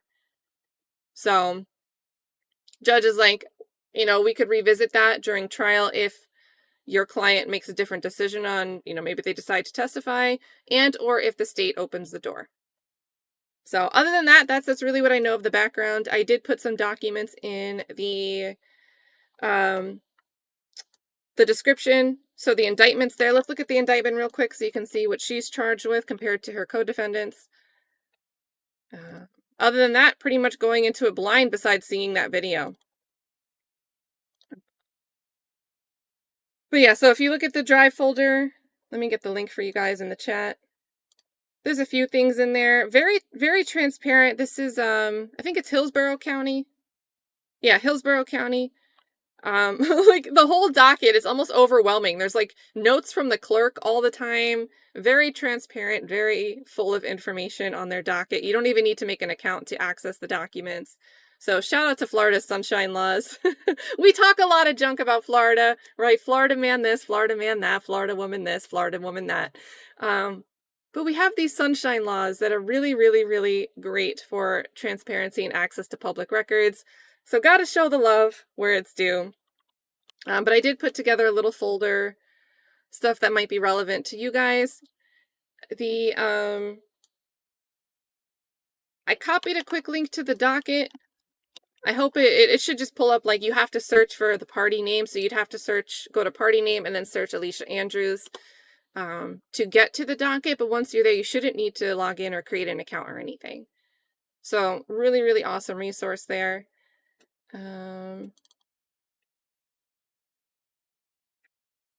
But yeah, we've got this indictment real quick. Now you see, so the name's Isaiah Jermaine Chance. Ugh, I hate that Google has this little thing. Get out of my way. And now it's moving me to a different document. So I guess we have to keep this summary up, taking up space. This is why I always go to print mode, because it's so annoying. All right, so Isaiah Chance, Alicia Latoya Andrews, that's who we're going to be watching. Sean Andre Gathright, Rashad Travion Murphy, and Davion Rashad Murphy. They are related. So count 1. So Alicia Andrews is facing count 1 and 2. All the co-defendants here, all of them, on the 23rd day of June 2024, did unlawfully and feloniously kill a human being, Charles Jones, that's Julio Foolio's real name, with a premeditated design to effect the death of Charles A. Jones or any other human being by shooting him and during the commission of the offense. The said Sean Andre Gathright, Rashad Travion Murphy, and Davion Rashad Murphy carried, displayed, used, threatened to use, or attempted to use a weapon, to wit, a firearm, and actually possessed a firearm and discharged a firearm, and during the commission of the aforementioned murder in the first degree. Isaiah Jermaine Chance, Rashad Travion Murphy, or Davion Rashard Murphy, was a criminal gang member or associate, and the aforementioned activity was committed for the purpose of benefiting, promoting, or furthering the interests of the criminal gang, contrary to the forum and statute in such cases made and provided to wit, and then they give the Florida statutes. So what we're looking at here is Florida's version of accomplice liability. So you can see in the elements here, they're not saying that Alicia Andrews is the one that had this plan and she's going to take this firearm, she's going to gun someone down. She's part of the plan. She's part of the felonious killing. It was premeditated. They wanted to take out Charles A. Jones. The second count, the same thing. It's all of the co-defendants, all 5. On or between the 21st and 23rd day of June 2024, did knowingly agree, conspire, combine, or confederate among themselves or other diverse persons as part of a continuing common scheme or plan to commit a felony upon Charles A. Jones, to wit, the felony being the murder in the first degree. That is to say, the unlawful killing of a human being when perpetrated from a premeditated design to effect the death of any human being by shooting him, and during the commission of the aforesaid conspiracy to commit first-degree murder, Isaiah Jermaine Chance, Rashad Travion Martin, or Davion Rashard Murphy was a criminal gang member or associate, and the aforementioned activity was committed for the purpose of benefiting, promoting, or furthering the interests of the criminal gang. And guys, so that's it for Alicia Andrews, is these 2 counts. But this is a capital case for her. I mean, this is charging her with first-degree murder. So, and what that means is, if they're not seeking death penalty, this still means life without the possibility of parole. So, do you think this is a serious, serious case for Alicia Andrews? You know, whether, you know, we could go through this trial, we can decide she made a dumb decision, but she didn't pull the trigger. She could still be convicted of first-degree murder if people believe that she knew that that's what she was going down there for. Was because she knew that they were going to go get their get back. So, the other counts, you guys, and again, this is in that dry folder I just linked, but they apply to the other co-defendants. So, and probably worth noting, they apply to the 3 that are not boyfriend. So maybe we should take a quick look. So count 3, you see it's the other 3, not Chance, not Alicia Andrews. Count 4, same thing. Count 5, same thing. Count 6 is just for Sean Andre Gathright. There you go. So there's that. Other than that background, there was one other thing I thought was notable. Alicia Andrews it looks like she's had 3 different attorney teams. She had her first public defender, then there was a substitution of counsel, and then there was another substitution with the team that she has today. Still seems to be indigent because the court is approving her funds for, you know, things like private investigators. But what I thought was interesting is before this defense attorney team came along, and they wanted to be able to introduce these witnesses that would say, hey, Alicia told us she experienced DV with Isaiah Chance, her partner that she rode down to follow Julio Foolio on this weekend trip. He was abusive to her. They wanted to get this evidence in. And part of the reason why the judge in her analysis said, no, you know, can't really do that here, especially if she's not going to testify, but we can revisit that later in the trial if necessary. So it's without prejudice. Previously, the other defense attorney, I think it was the second counsel, filed a motion for a reduction of charges. They wanted to motion, you know, they don't want to see first-degree murder. You know, where's the evidence that Alicia Andrews committed first-degree murder? Maybe you're not charging her right. And then they withdraw, that same attorney, that counsel withdrew that motion for the reduction of charges. And I think that's interesting because then you have this other team come in.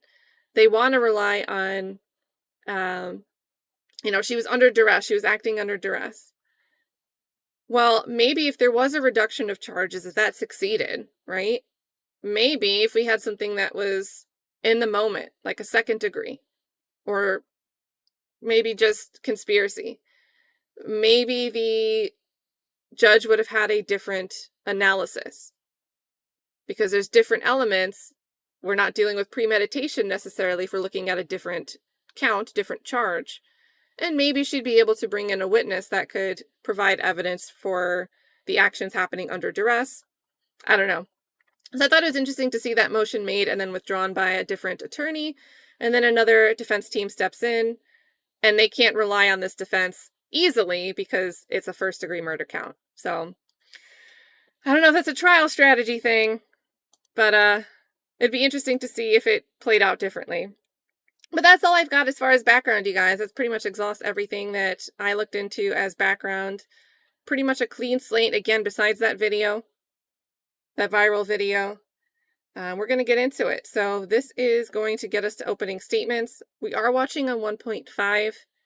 If it is too fast, chat consensus, right? You can always slow down and adjust your own speed. But because we're trying to catch up, we're going to try 1.5. Let me know if it's okay. Let me know if volume's good.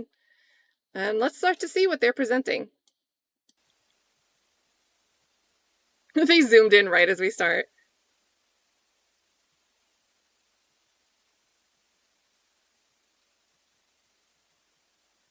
I like that they're matching.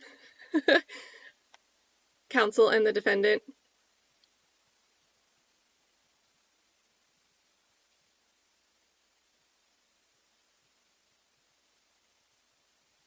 And this will be my first time watching Judge Michelle Cisco.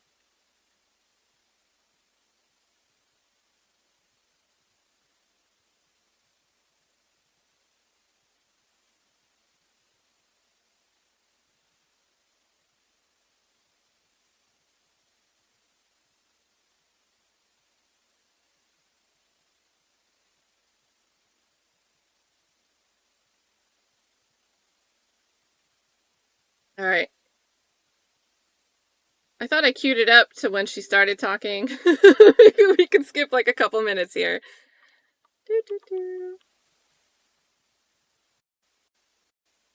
Yeah, so we can't hear what there's. Oh, there we go. And are you self-employed? No, I'm not. It's just automotive technician, commission-based. Oh, is this jury questions? Turn wrenches, I don't get paid. Okay, okay. And remind me the name of your employer. On my check, it's called Pit Stop. Right. But it's a chain called Express Oil Chain Group and Tire Engineers. Okay. And they will not compensate you? No, they will not. Okay. And you've indicated that your wife does work, but that her pay will not, during this time period, would not cover all of your other bills, correct? Correct. Her job is pretty much for the insurance part of it. Right. And that's where all her income comes from. And do you have children? I have one. One child. Okay, how old is the child? 12 years old.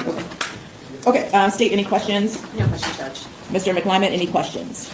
No, Judge. Okay. All right, thank you, Mr. Jimenez. Just go back to the jury room for me, please. Wait, I forgot. I want to give one more Pawsy McPawserton here. And I was really glad to see this because I haven't caught much from I'm Not a Lawyer But in a while. I got to start using TikTok because I know that's like her space over there.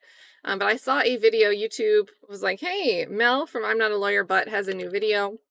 And it's the defense team. It is Alicia Andrews' defense team that she sat down and did an interview with. So I'm going to drop that link. I've got to add it to the description. I meant to tell you guys about it and totally forgot.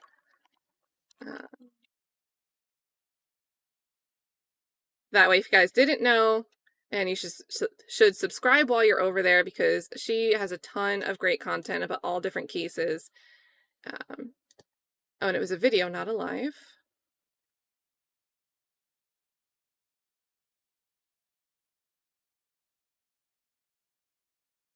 I don't see it. Where did it go? I know I watched it.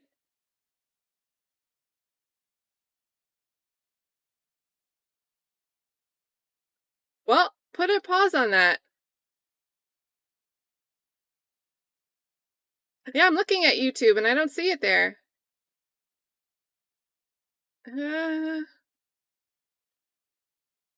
Hold on. Let me check my history because I watched it, so maybe it's in there. I looked at her live panel and her video panel.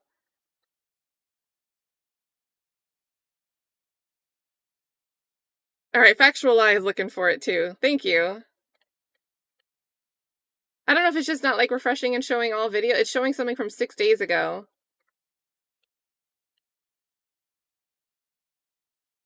Okay. I found it in my history. All right, so here it is. Sorry about that, you guys. Calling it Mel to drop it in the chat real quick, but that is the interview with Alicia Andrews' defense team, and notably, you know, she was never offered a plea. So,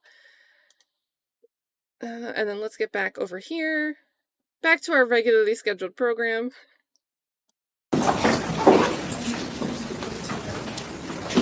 Thank you, thank you, thank you. Okay. Thank So you. is there any objection to excusing him for cause at this point? Judge, there's no objection from the state. I don't have an objection. I just hope that Right. we're not going to start. Me too. Others. Let's hope that doesn't happen. So, Is there like a who's they? Oh, I gotta turn on the CCTV, sorry. You mean the audience can't hear me? They're fine. Okay. Okay. All right, so that's good. I'm gonna go ahead and excuse Mr. Jimenez at this time. So we still have one alternate left. And Judge, there is one other thing. Some of the witnesses that are going to be testifying, which includes victims and eyewitnesses to the case, they do have concern about their image being broadcast, concerns for their safety, and would ask that their face not be shown. You just need to tell me who they are when they're about ready to testify. Okay? Yes, Judge. Okay. All right. Let's bring Mr. Jimenez in.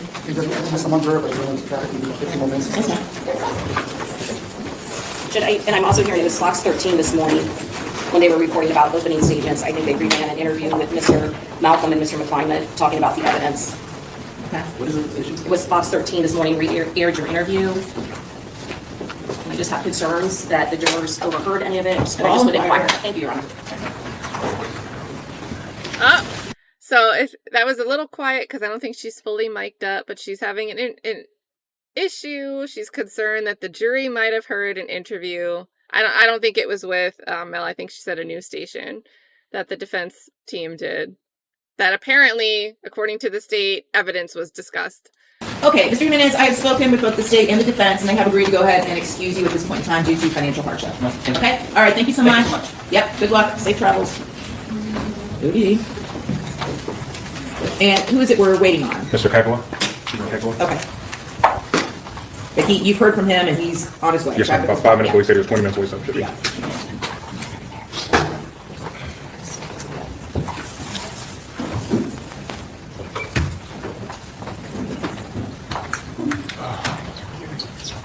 Just go to the restroom really quickly since we're waiting on a jury. So this 18 is not long enough for the chair, so I'm just wondering. And just a heads up, she is in custody, so she cannot put makeup on before she gets to court. Her attorneys have to bring that for her to do, because until she enters this courtroom and is seated at this table, she is in the custody of the sheriff's office as they transport her, and then from the door where those that are in custody come in, goes to bailiff to table. So this is the shot. It's not like she has an opportunity to stand and, has a dressing room. So, but yeah, she's been in custody. Oh, I messed up that one. Yeah, the door's there. Okay. But thank you.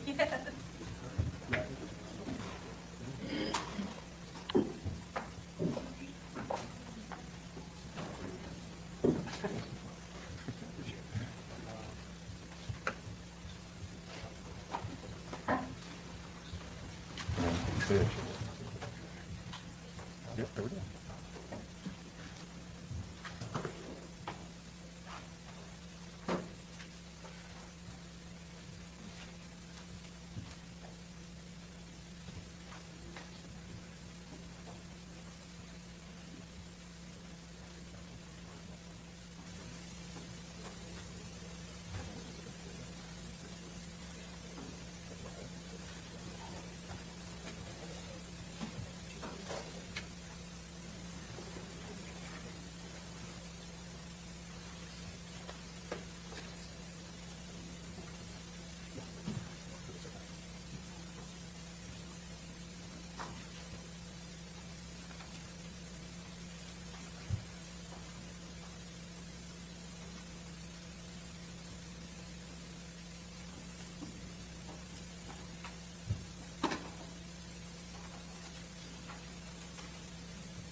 Can we skip some of this, maybe?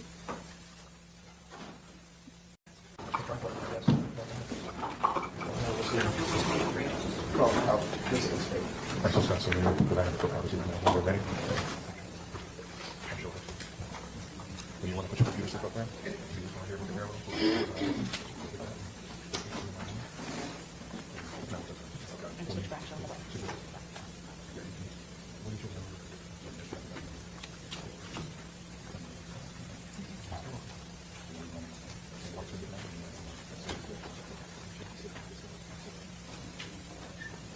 I was going to say, make sure you guys say good morning back to Choco Senpei. We've got these names going crazy today. Although wait, Heart of Inspiration has a regular name.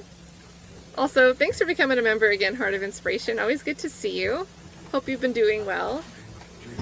Please start covering more court cases so we can watch with you. Wait, how come you don't have an @name? Look at this.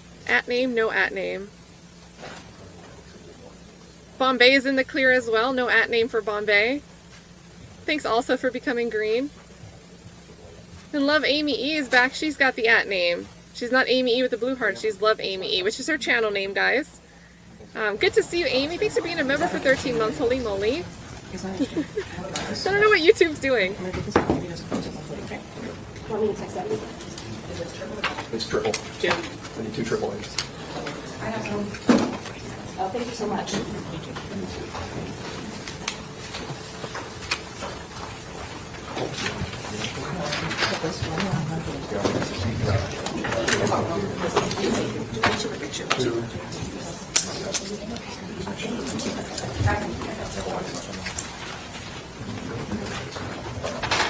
All right, and while we're waiting, I just want to make sure we're clear regarding my ruling regarding the allegations of domestic violence as a potential duress defense. I indicated yesterday that defense could, if they choose, talk about that with the understanding that evidence only comes in if the defendant testifies. There had been a previous motion for order in limine regarding prior incidents of domestic violence between the defendant and Isaiah Chance, and motion to strike defense witnesses Jewel Jordan and Jakayla Robinson. That motion had been granted without prejudice to revisit if that testimony became admissible. So that ruling stays in effect. So if There's a link. I linked it's. Let me clarify that it's a Court TV article link, but the video is embedded in the article. So if you guys want to go check out the hearing that she's referencing, oh, I made this ruling yesterday. Court TV uploaded 40 minutes of that hearing, including the arguments around this issue. That's linked in the description. It's like why DV is excluded, but it's not going to be a YouTube link. It will be an article link because it's embedded within that article. If you guys want to check that out. Ms. Andrews decides to testify, and if the state cross-examines her, and it appears that the state is challenging whether or not these allegations of domestic violence even occurred, and then that would open the door potentially to the defense being able to call these other witnesses to support the challenge or the credibility of Ms. Andrews' testimony that she was abused by Isaiah Chance. Okay, but at this point, it's inadmissible unless the door is open, and then we'll discuss it before those witnesses can testify. Okay. Judge, just a brief point on that. So Joelle Jones was listed by the state as well. So I guess the motion that I think the motion was limited specifically to discussions that those witnesses had or correspondence with Isaiah Chance regarding the domestic violence allegations, correct? That's correct. That's what it says. So sure, and so it's limited to that as far as what you cannot get into in opening statements. Okay. But if there's other relevant evidence that she's going to testify to, then of course that's fair game. Right. It just has to be a good faith basis for you to believe whatever the evidence is, and that's going to come into evidence. Be admitted. Understood. Judge, the only thing I wanted to bring up to the court's attention was the state filed an in limine motion specifically directed at defendant's self-serving hearsay statements. So if she's not going to testify and counsel doesn't have a good faith basis to believe that, then these other witnesses' statements about what she told them would not be proper opening statements. Well, again, and we discussed this yesterday, and it really is the defense call. So the case law is clear that duress is a defense to the state of mind necessary for premeditated intent to kill. And as we've discussed numerous times, however, that defense only comes in if Ms. Andrews testifies. So defense can make the decision whether or not they want to open that door on opening statements or not. All right, I'll be back in a few minutes. Oh, we do? Okay, well then we can get going. All right. All right, you guys ready to go? Yeah, yes? Ready to go? Yes. Okay, all right, just making sure before I bring everybody in. Judge, I just want to check the audio on Sure. these videos and make sure it's where it's at. Oh, okay. All right, I'll be right back while you do that. Okay.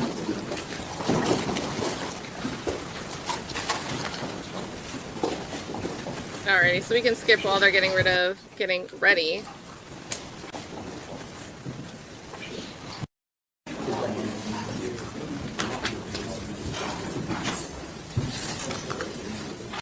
this had not fixed, so we'll give her that time. Okay, I don't know if yes. that's happening, I just want to.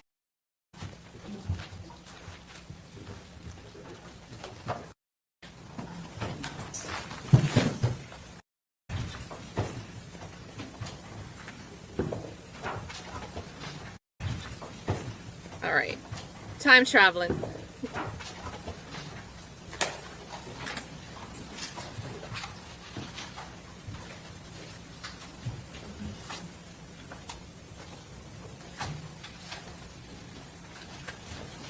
Okay, we get going. We're going to see a lot of the defense table in this trial because we heard that at least one witness isn't going to be shown by the media pool, by the cameras. So they're probably just going to sit angled on the defense table the whole time. And keep in mind when that happens. Okay, very good. Thank you. For the record, Ms. White has reviewed the state's PowerPoint that they intend to utilize during opening statement.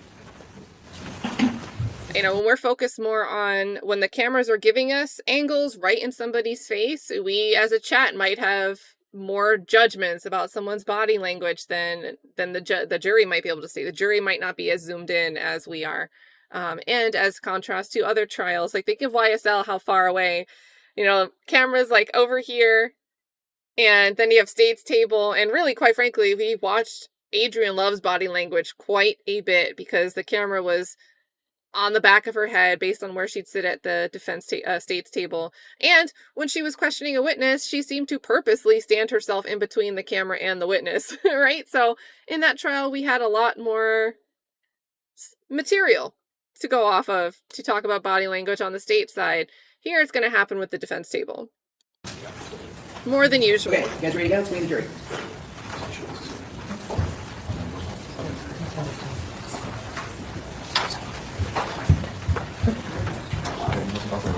Shout out to Kitty Cat, fellow cat in the building, becoming a member. Thank you.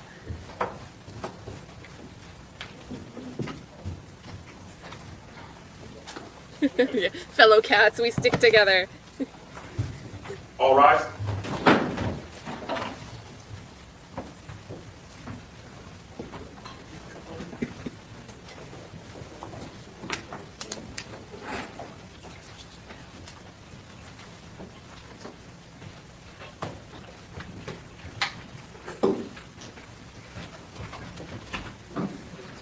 All right, good morning, everyone. Have a seat. Welcome back, members of the jury.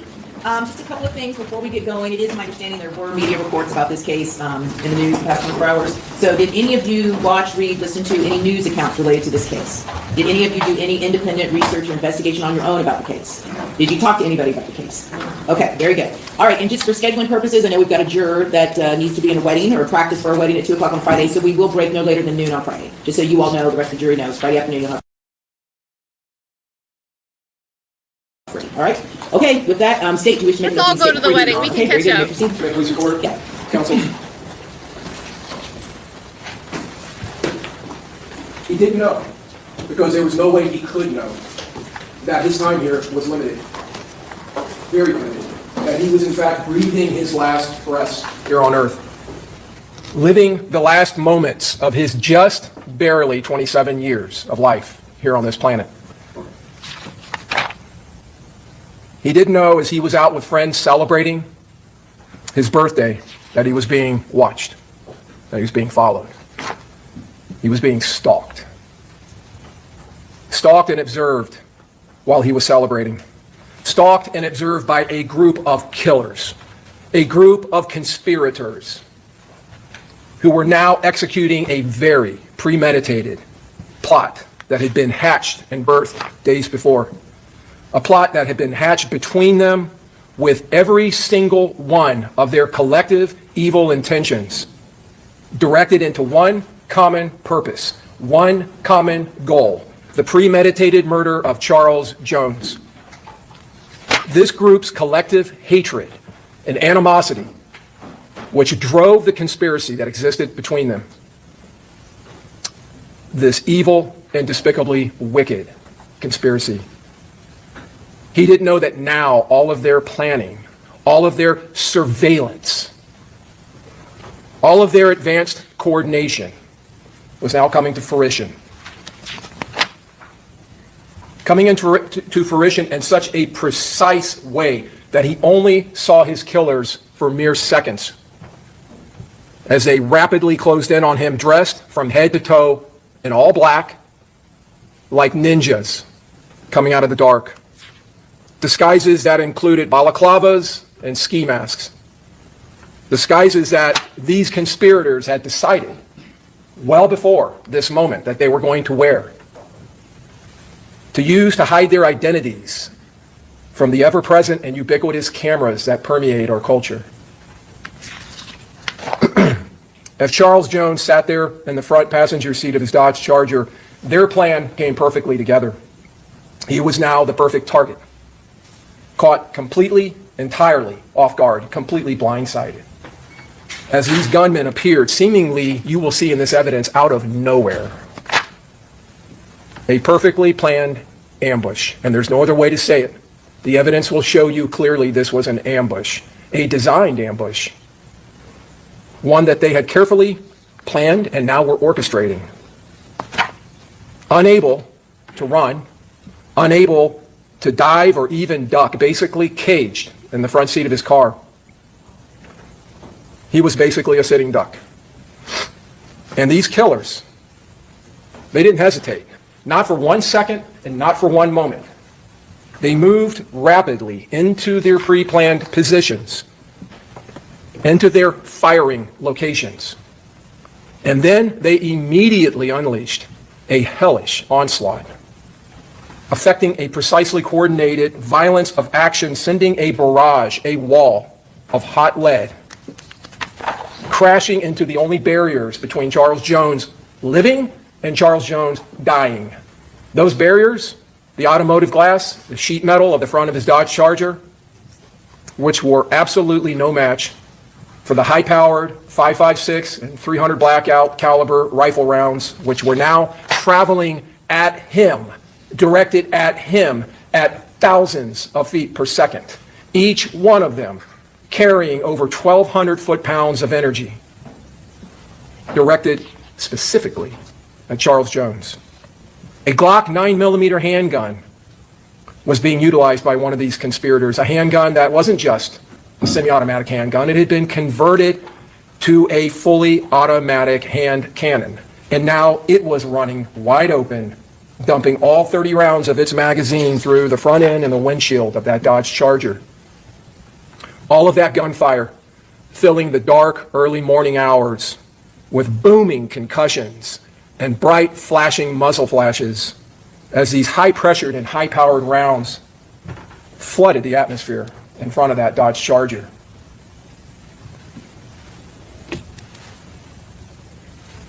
Charles Jones. You've heard his name in the indictment. That's his face.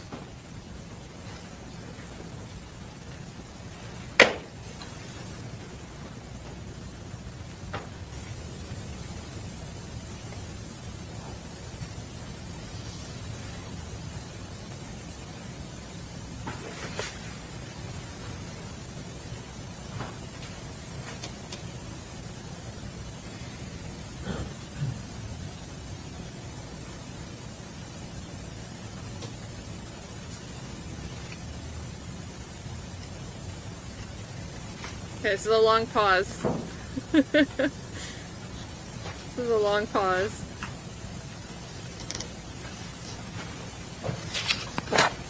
Not a dramatic one.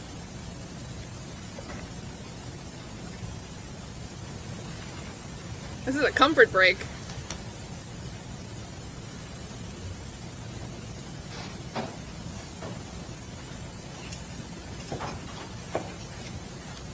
There we go, some action. And he's standing right in front of it. Just a few seconds of the mountain of evidence that you will see in this case of what happened that night. Evidence that will show you clearly that these co-conspirators hatched this murderous plot not minutes, not hours, but days before this. Formulating in their hearts and minds this agreed upon, collective, and confederated plan with one common agreed upon goal: death, violence, and murder. A conspiracy motivated and hatched days before, hundreds of miles away from Tampa. A conspiracy that would span through those days and over 500 miles of travel. Reservations were made, uniforms, disguises obtained and selected, gear was obtained, weapons selected, weapons loaded, and weapons modified and made ready. Transportation was obtained, vehicles with specific purposes, and a plot that required advanced planning and logistics to include housing, communications, and transport would materialize and become reality. A criminal, murderous operation. These co-conspirators leaving their homes in the northeast corner of this state, traveling here, traveling to their target. Conspiring to murder Charles Jones, not in his home, not in Jacksonville, not on his home territory, not at his residence, but here in Tampa, while he was on a birthday trip, while his guard was down. And you will see in this evidence the clock-like precision of these co-conspirators, how they worked together as a team in this team effort.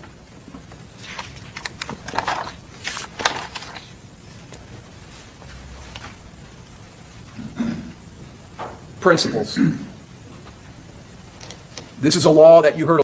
This might sound boring, but I think this is important. You know, we haven't watched that many Florida cases. We're always over in Georgia. We've watched some South Carolina cases, but it seems like he's going to explain to us how first-degree murder works. If you're a principal to the crime, here's how you can relate to the elements. Here's what we're going to ask you to find when we show you our evidence.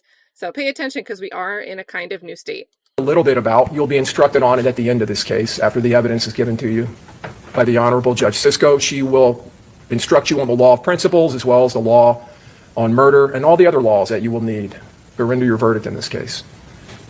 The law of principles, if a defendant helps another person to commit or attempt to commit a crime, that defendant is a principal and must be treated as if they had done all the things that the other person or persons did, if we prove this beyond a reasonable doubt, that they first intended that the crime occur and did some act or said something, anything, that was intended to and that did incite their co-defendants to commit this murder, cause them to, simply encourage them to, assist them or advise other persons to actually commit that crime. Now, incite, cause, encourage, assist, or advise the other person to actually commit the crime. For first-degree premeditated murder, we must prove that this defendant intended that Charles Jones be killed. It is not necessary for the principal to know every detail of how a first-degree murder will be committed, as long as they intend that it occur. And they did some act or said something that was intended to help or did help the murder to occur. But almost more importantly, the principal, the defendant, does not have to be present when the crime is committed or attempted to be committed. But in this case, folks, you will hear that this defendant, Alicia Andrews, was right there, driving right next to that Dodge Charger in the seconds before this murder happened.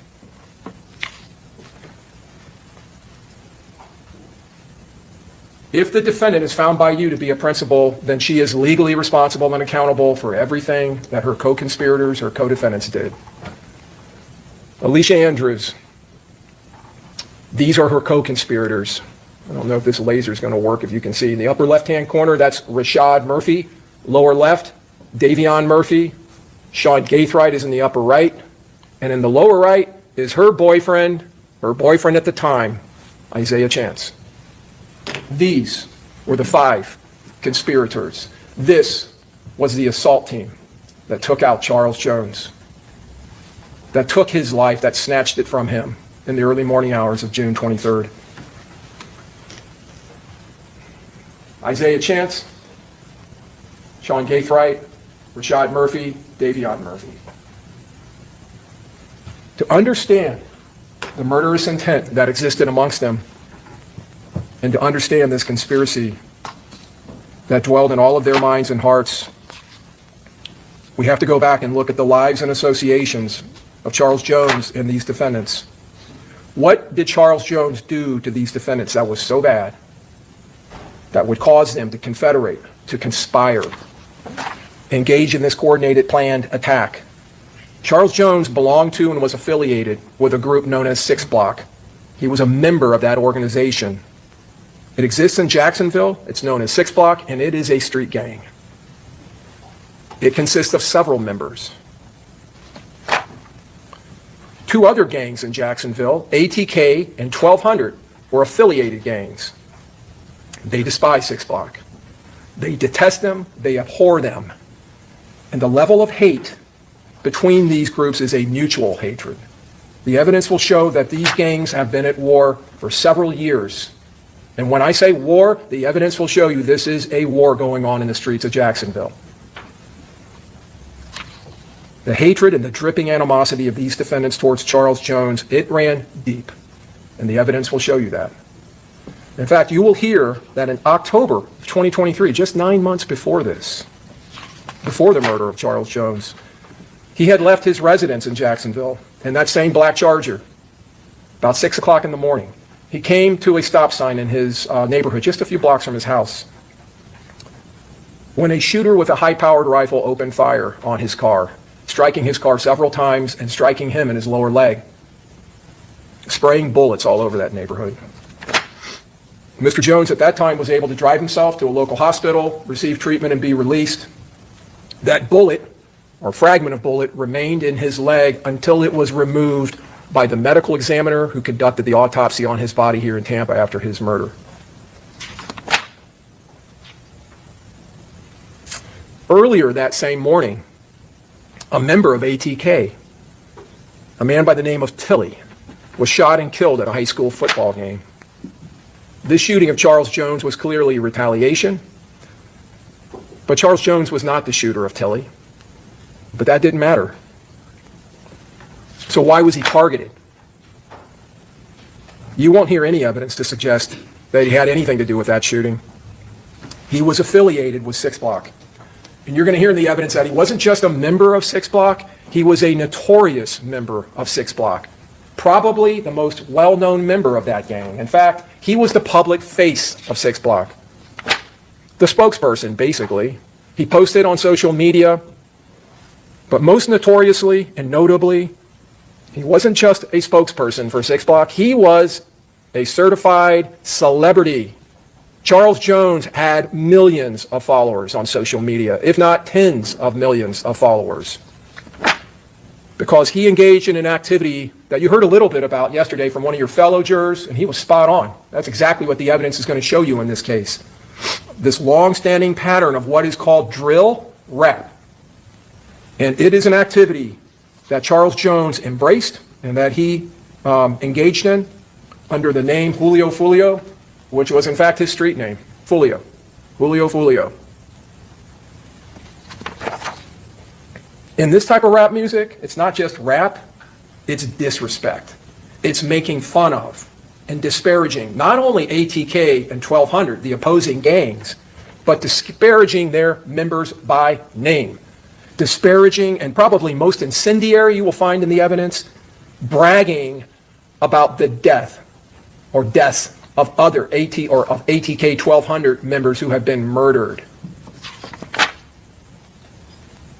As I said earlier, make no doubt about it, this is a gang war. Mr. Jones, you will see in the evidence, not only produced this music, he produced music videos. Videos where he would travel to the gravesides of these individuals, or a graveside that was used in lieu of their graveside, and do things during the video like lay on their graves and sing around their graves and use sarcastic lyrics in his songs, pour champagne on their graves, rubbing it in the faces of ATK and 1200. And ATK and 1200 were no better. They did the same thing. You're going to see videos from members of that gang. One young man in particular, Kenyatta Bullard, known on the streets as Young and Ace, who produced not only songs about 6 Block members who had been murdered, in the days after the murder of Charles Jones, he produced a song just within almost 48 hours and put it up, talking about the murder of Charles Jones, the specific facts of it. This created in those 5 individuals, in their minds and in their hearts, a vendetta. This was revenge. Because he ridiculed them, and he ridiculed their gang, which was their family. He ridiculed their friends, which were their family members. They were close, deep running bonds of loyalty in this organization. Because they have each other, and they defend each other. They defend not only each other, but they defend each other's honors, and they defend their affiliations.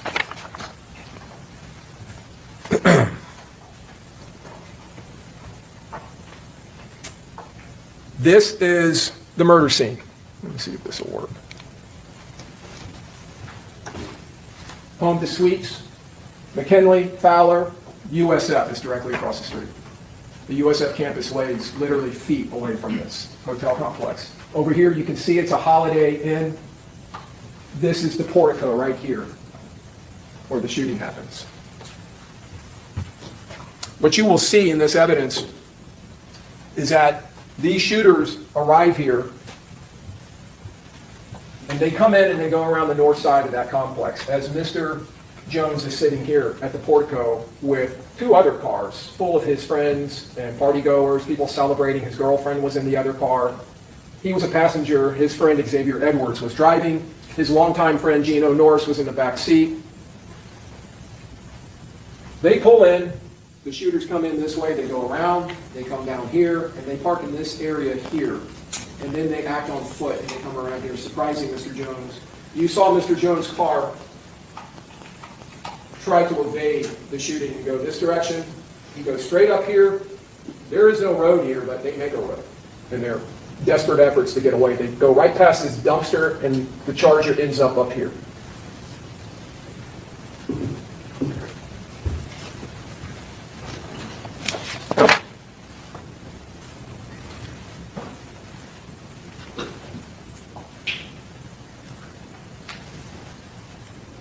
This is Mr. Jones arriving. He's been out celebrating, you'll find in the evidence.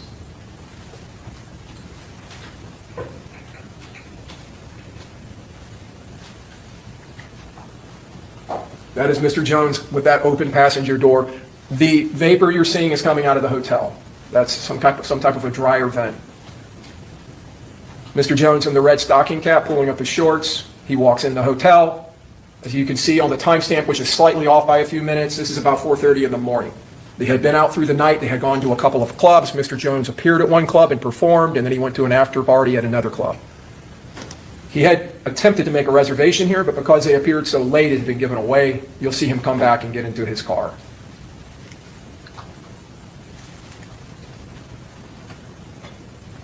Video slightly sped up here.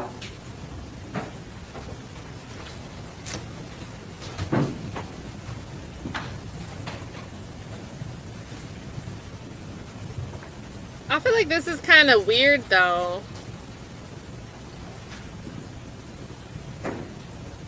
That car entering right there, that's the assault team. And as I said, they go northbound around the north side. They avoid driving near this entourage, Mr. Jones and his friends. Like, this just seems like such a not secure thing to do. This Nissan Altima that's pulling up is part of the entourage that was with Mr. Jones. The driver, Taifa McCray, is a friend of his. You will see his girlfriend get out. And they go inside of the lobby to use the restroom.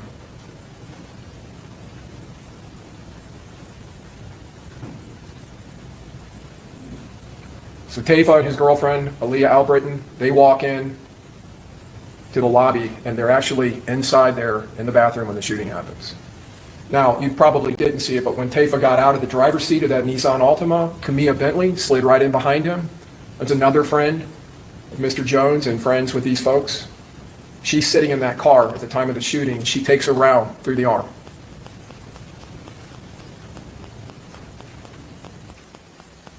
This car driving by, that is the spotter car. That is the surveillance and reconnaissance vehicle. This is just before the shooting happens. And you're going to see that car come right back by.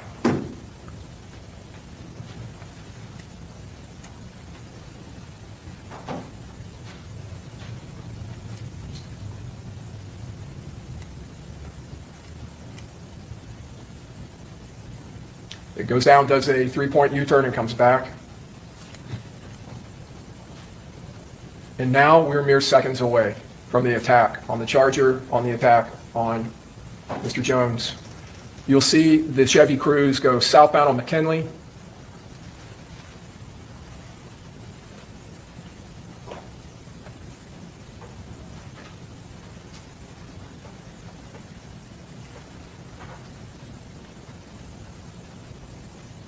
Down to the lower left, you saw the shooter with the automatic Glock. Did he hit the car? Hold on. Did they collide? Were there two cars that collided up there? After over here, this car I'm talking about. Up here. Is there a collision with someone else? Or is it just the way the lights look? Down to the lower left, you saw the shooter with the automatic Glock. Yeah, they collide. I don't remember That's seeing him that. in the lower part of the photo. This is what I remember. So you see in this video, Xavier Edwards desperately trying to get them out of harm's way.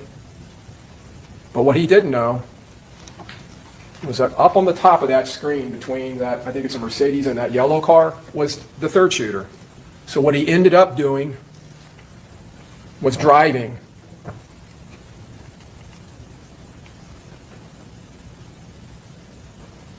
and you'll see it come to fruition here, directly into a vortex of high-powered rifle fire. Jeez. Should have ran him over. Now, what you're also going to find in the evidence, and you can see the electrical charging station up here in the upper right, this is the edge of a Tesla that's sitting at another charger. Oh, they got the camera. Has its, I believe it's called Centurion function on, and it is recording from multiple cameras around the car. And this is one of the recordings. You'll see several in the evidence that picks up the third shooter running down behind that row of cars and taking up position by that yellow car. He is the shooter on the other side of the street that forms that deadly vortex of fire as the Charger goes by. And as the Charger, you'll see in the evidence, runs down the side trying to escape down the side of the hotel, this shooter comes running up to this position by the charging station and is opening up fire down the west side facing north of the Home to Suites.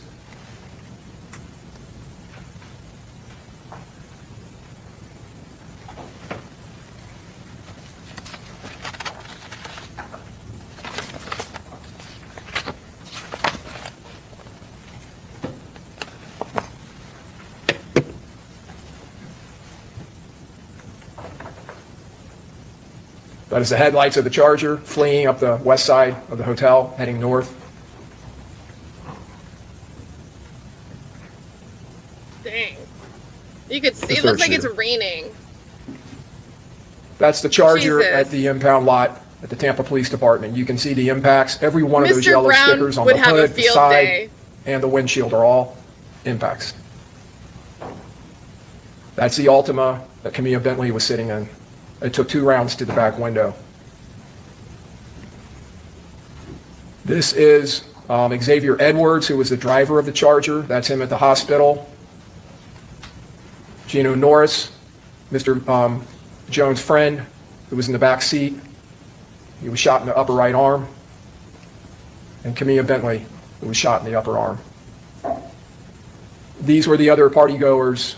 Armani Turner is Mr. Jones' girlfriend at the time. Ms. Randolph, her friend. Robert Howard is an associate friend of Mr. Jones, who was in the car behind the Charger, which was a Hyundai.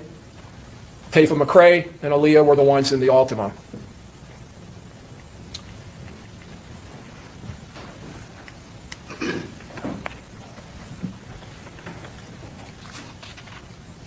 You could see in that video that these gunmen acted with suddenness, they acted with speed and fury, and they brought overwhelming firepower. Not one shooter, not 2 shooters, but 3 to create that vortex that the evidence proves to you, with high-powered AR-style rifles and a fully automatic Glock 19, bringing all of that firepower to bear in a concentrated area easily, and rapidly, establishing not fire superiority, but fire supremacy, the evidence will show. Firing, as you saw in that last photo from the Tesla video, with absolute impunity and disregard of anyone that may be in that area. The majority of that fire you will find in this case was funneled directly into the passenger compartment of the Dodge Charger. And every single one of the rounds that were fired that night, every single one of them was dripping with the hatred, the malice, and the premeditated intent of all 5 of those conspirators. The evidence will prove to you. Mr. Jones attempted to evade the gunfire. He was leaning up against the dashboard. You may have seen in that photo, on those videos, but you'll see it during the trial. Look for it. His feet are up on the dashboard. He's leaning back. He's on his phone. The evidence will show trying to find a hotel, trying to find lodging for them. He barely has time to pull his feet down. The evidence will show he attempted to jump into the back seat, to go through and across the center console. Before he could do that, one of these rounds smashed into his chest, and that round tore through his heart, through his lungs, and through the largest vein in the body, the aorta, a gigantic artery that supplies blood up and down your body. And when he turned and kind of flipped over to try to crawl into the back seat, he took 2 more rounds to his back, those rounds ripping through not only the muscles of his back, but into his liver. These shooters, as you've just seen, leveraged, surprise, they leveraged it in this attack to make sure that Mr. Jones didn't stand a chance, to make sure he couldn't evade this attack. Not this time. This time he was going to be killed. They took full advantage of this ambush that they had planned. And you saw in that evidence the determination of these shooters, the assault team in this conspiracy. They didn't stop firing when the Charger went through that vortex. They kept firing all the way up the side of the hotel as the Dodge Charger fled, almost a block away. That last shooter you saw in the Tesla video, opening up fire, rapid fire. And as I said, firing with impunity. This was a perfect ambush spot because Mr. Jones' car was stuck. He couldn't go backwards because his girlfriend's Hyundai was behind him. To the left was a parked car next to the beams of the portico. On the other side was the hotel. A hotel. And on the other side of the wall, in the glass of that hotel, was high-density humanity. That didn't stop these killers. Is that a new sentence? I have never heard that before. High-density humanity, meaning there's a lot of people. We could have been staying there. Oh, I shouldn't imply anything with that. I'm choosing KP as a random example. We could have been in that hotel, Tatum. We could have been staying there. We could have been out. We could have gone to the club. We could have been staying there. We could have been that high-density humanity behind those walls where these bullets are just spraying at the building. With a target, right? An intended target, but nevertheless spraying. High-density humanity. That didn't stop these killers. That didn't give them any pause for concern. You're going to see in the evidence impacts around that portico, numerous windows that are blown out in the front of that hotel. And not only in the lobby and in the front of the hotel, up and down the west side of that hotel, impacts. Impacts through windows that coursed through hotel rooms where people were sleeping, families. That hotel was packed with people. Parents there with their student children that were there for orientation at USF. People were there with their small children here in Tampa sightseeing. This overwhelming firepower and violence of action had an effect of confusion. Now, it wasn't confusing to the killers because they slipped away into the darkness. They were gone almost immediately. But it had that effect on the victims.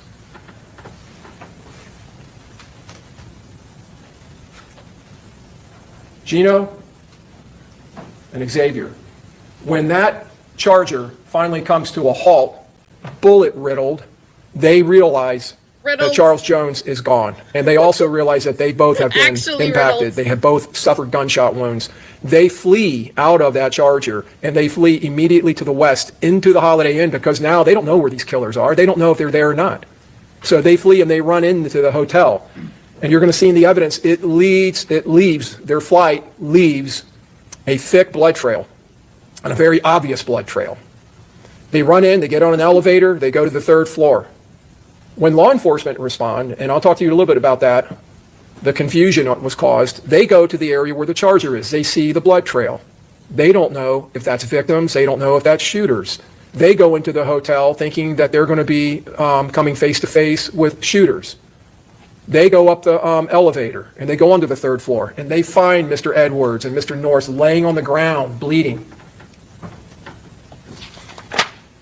Camilla Bentley, you saw in the panic between her car, or the car she was driving, the Altima, and Miss Turner's Hyundai. One's backing up and one's going forward, and they collide going out onto McKinley. Camilla Bentley drives off, but then she turns around shortly thereafter and comes back and picks up Taifa and Aaliyah, who are inside of the hotel lobby. They then drive nearby to Advent Health, where Camilla is treated for her gunshot wound. Meanwhile, Armani Turner, the victim's girlfriend in the Hyundai, she ends up somehow on Fowler going eastbound and comes across a traffic stop being conducted by the University of South Florida Police Department, just a traffic stop. She pulls up and her and Mr. Howard get out and they make contact with the police, who are having a hard time understanding them because they were so frantic and so upset. So they follow them. They try to follow them. They actually lose sight of them because she's traveling so fast. Meanwhile, Tampa Police Department are responding to multiple 911 calls of shooting at the hotel. An officer responding sees Miss Turner driving. She drives through the intersection of Fowler and McKinley, goes right over the landscaping and into the parking lot. He follows her, not knowing who she is or what her part of this is, and they end up making contact with her.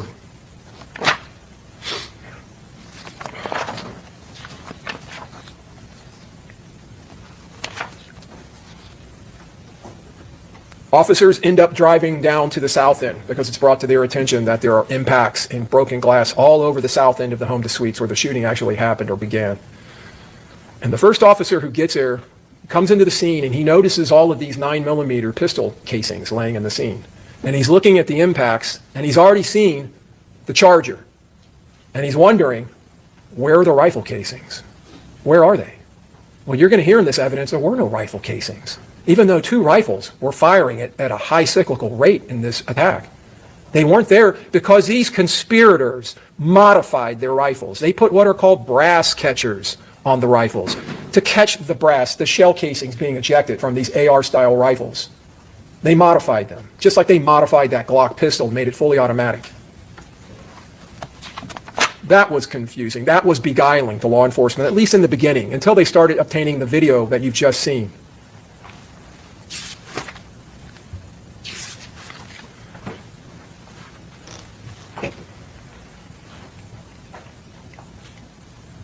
So how does this conspiracy unfold? How does all of this start? It starts with Charles Jones, Julio Foolio, you see his name on the top of this post on IG, putting out on his IG account this advertisement for June 22nd, which was a Saturday. With the spider hoodie. Happened in the early morning hours of the 23rd, going into Sunday morning. And you see Mr. Jones in the middle, advertising he's going to be appearing, Julio Foolio, at Teasers on North Nebraska in Tampa, hosted by Kenny K. And he puts at the bottom, my Airbnb pool party, June 21st, and that's when he arrived here. He and partygoers arrived here that Friday. They had rented an Airbnb in Holiday in Pasco County. And they ended up on Saturday night leaving the Airbnb because he had started sending out, telling people, send me messages and I'll message you back with the address. And so many people appeared that eventually the owner of the Airbnb pulled the plug and told them to get out. But you see down here at the bottom, my official birthday party, June 22nd at Club Teasers, and gives the address. So he is making it very well known when he puts this promotion out, where he's going to be, what address he's going to be at, and when he's going to be there. This is another flyer that he put up. 8 p.m. to 3 a.m., June 22nd at Teasers. He even puts a photograph here of Tampa. My Airbnb pool party. DM me for address. And my official birthday party at Club Teasers gives the address again. So he's advertising his whereabouts. He's advertising his whereabouts. Don't do that. Now, Miss Andrews, the defendant, sitting right over here at counsel's table, this is a message that she sends, and you see on the top there, oh, that's red. That is her Instagram account. You will find that. You can see on the top right, her registered email to that account, verified Alicia Andrews 72 at yahoo.com. She sends that this message on June 21st, that's Friday, at 10:52 UTC, that's early morning the 22nd, or earlier that day, sorry. UTC, if you're not aware of that, is Universal Time Code, it's Greenwich Mean Time. So you got to back up 4 hours. So she's sending that on the Friday night. Hey, could I book a B&B in Tampa? This is 2 days before the murder. To a Kiera Axe Marie. Hey, what's date you need? Tomorrow, but what day do you have available? How many bedrooms? Like 2. Logistics. I think this is the double vowel, but okay. She's trying to find lodging. Trying to find lodging for this operation. So yeah, why were you at the hotel? Now, a few moments later, a screenshot of an Airbnb message is documented. The message is addressed to Rashad Murphy, confirms his reservation at Lagoon Oasis 9703 Gazebo Pond in Tampa, June 22nd to June 24. And in the message of that message there from the owner of the Airbnb, our HOA requires for security purposes that all guests booking with us provide a valid ID, which he obliges and sends his valid ID. Now we go to the 22nd. This is the Saturday. Earlier in the day, before Julio Foolio is going to start appearing at clubs in Tampa. Good to see you, This is the baby residence of Sean Gaithright, one of the conspirators. That is Mr. Gaithright walking out with a large duffel bag. And Isaiah Chance walking out with bags. And you'll see they start loading that black car, which is a Chevy Impala. That is the car that goes north in the hotel complex. That is the car transporting the assault team. And they load the bags into the trunk. That BMW on the top of the video there is being driven by Mr. Chance. And you see him bringing out another large bag. They're kitting up and they're getting their gear into their transports. You'll see in the evidence that Mr. Chance ends up leaving in that Beamer. He drives and picks up his girlfriend, this defendant, Alicia Andrews, and brings her back to this residence. And then the three of them, Miss Andrews, Mr. Chance, and Mr. Gaithright, get into that Impala. And they drive here to Tampa, and they drive to the Airbnb. And there will be zero doubt about all of that, because that Impala, while it's en route, is being picked up on license plate readers. You will see in the evidence. Their cell phones are tracking, hitting cell towers as they travel in unison all the way down to I-75, coming across from Jacksonville and heading directly into Tampa. When he comes back, Mr. Chance brings his contribution to the assault team. His contribution? The Glock pistol with the extended magazine. This is not a He potluck. tucks it into his waistband.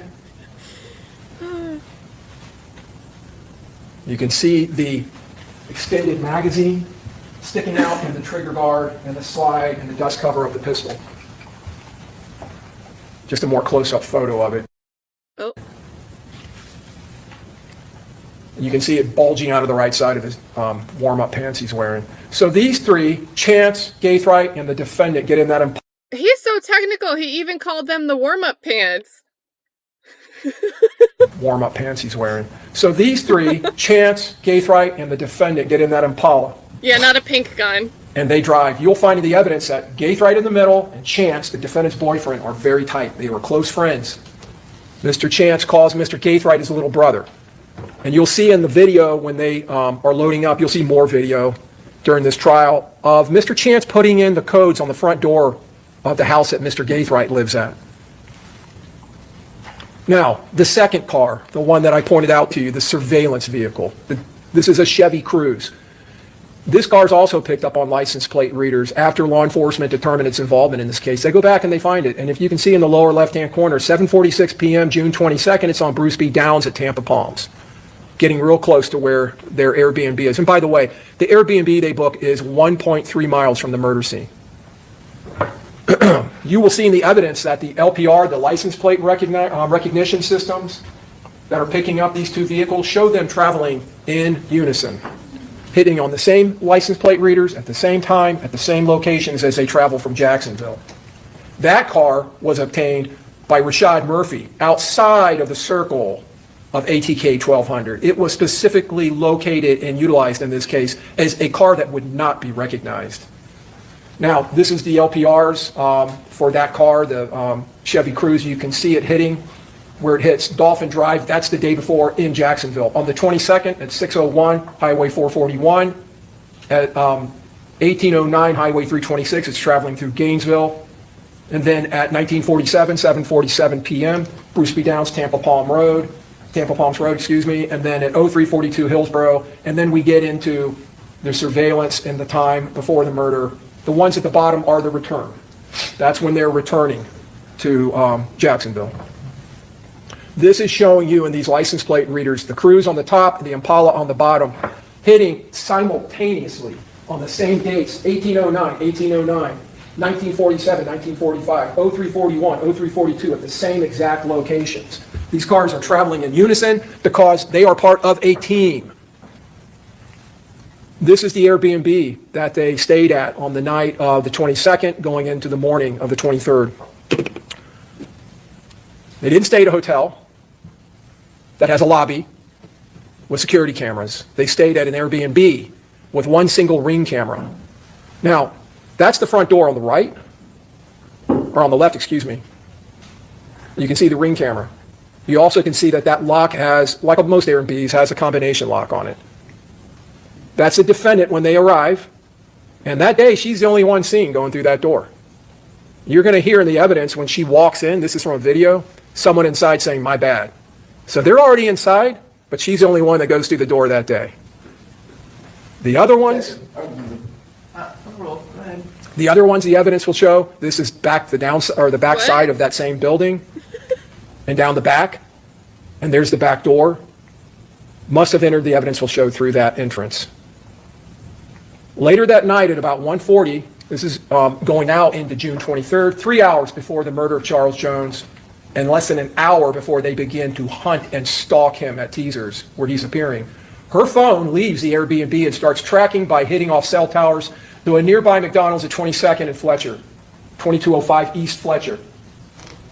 You can see in the upper right-hand corner, if you've never seen these before. They go to McDonald's. That's the There's a cell McDonald's. tower. This is the area of the cell tower, or the part of the antenna that's being utilized, and it falls within that area.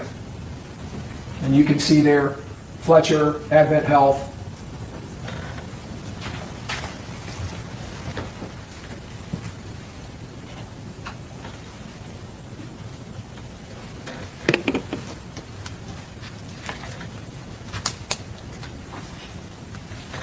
That is her in the passenger seat. And there's not going to be any doubt about that in this case, because when she's later interviewed by police, she identifies herself. Because you're not really going to be able to see her face, but she says, "I'm in that car.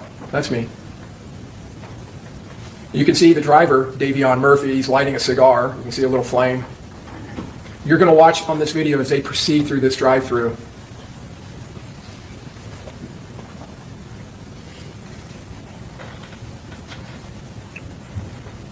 Does she have good drive-through etiquette?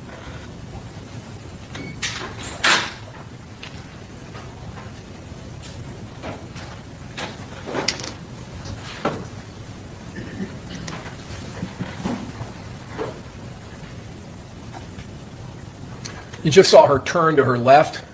She identifies Mr. Chance as being in the back seat of that car.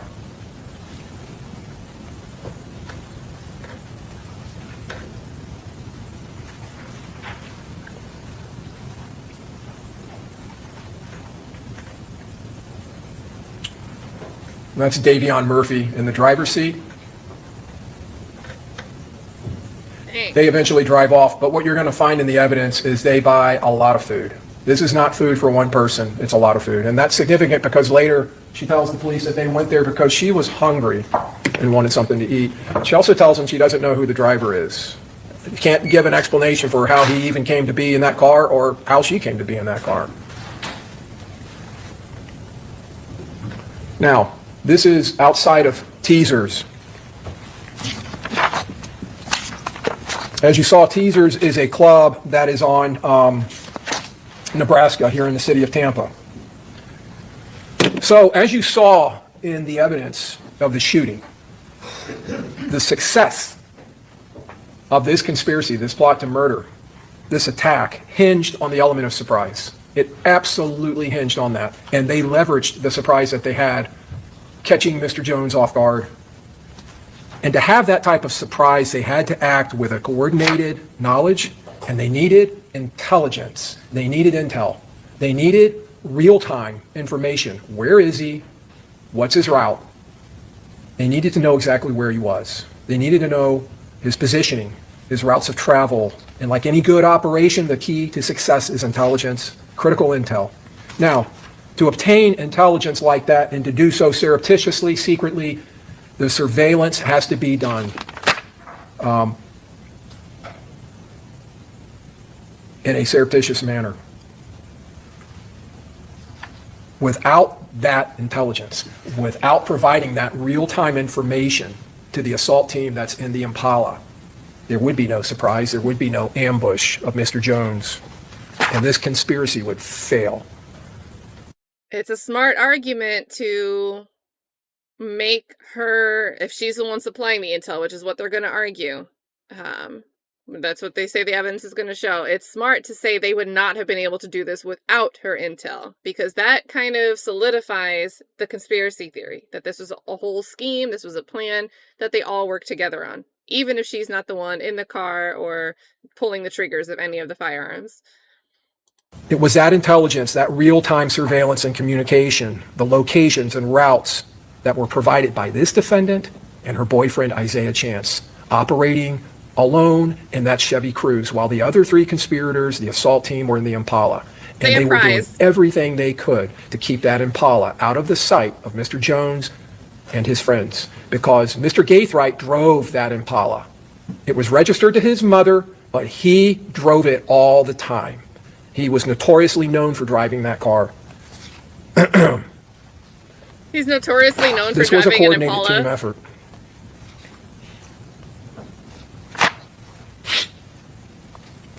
In order to remain secretive and to not alert the target that they were conducting surveillance, they utilized several different techniques. Number one, they parked away from the club, and they utilized disguises. That you heard some about yesterday in jury selection, about COVID masks. You're going to see in this video, June of 2024, they're both wearing COVID masks. Now, interestingly, because it was suggested yesterday that there's many reasons people could wear COVID masks, it's the only time in this evidence you will ever see a mask on this defendant's face. You won't see it on her face when she returns back to Jacksonville through an Uber. You won't see it on her face any other time when she's entering into the Airbnb around her four co-conspirators. But they kept their distance, and you'll see that in this video, from the victim and his entourage. They attempted to blend into the background. They needed to get close enough to be able to conduct surveillance, to gather the information they needed, but not so close that they would be detected. They had to avoid that. So first they used an unrecognizable car, and then they used disguises. But what you're going to find, and remember the law and principle, she doesn't even need to be there to be part of this conspiracy or to be a principal. She's there. She drives there with Mr. Chance, and they park in the north end of the parking lot of Teasers. And she doesn't stay in the car. She gets out and she walks with him. You're going to see that. You can kind of see their images in the upper right-hand corner. This is a video. I'm going to play it in a minute. You're going to see him hand her phone to her and her put her code into the phone to open it so they could utilize it to convey what they were watching and seeing. And again, they're out in the parking lot.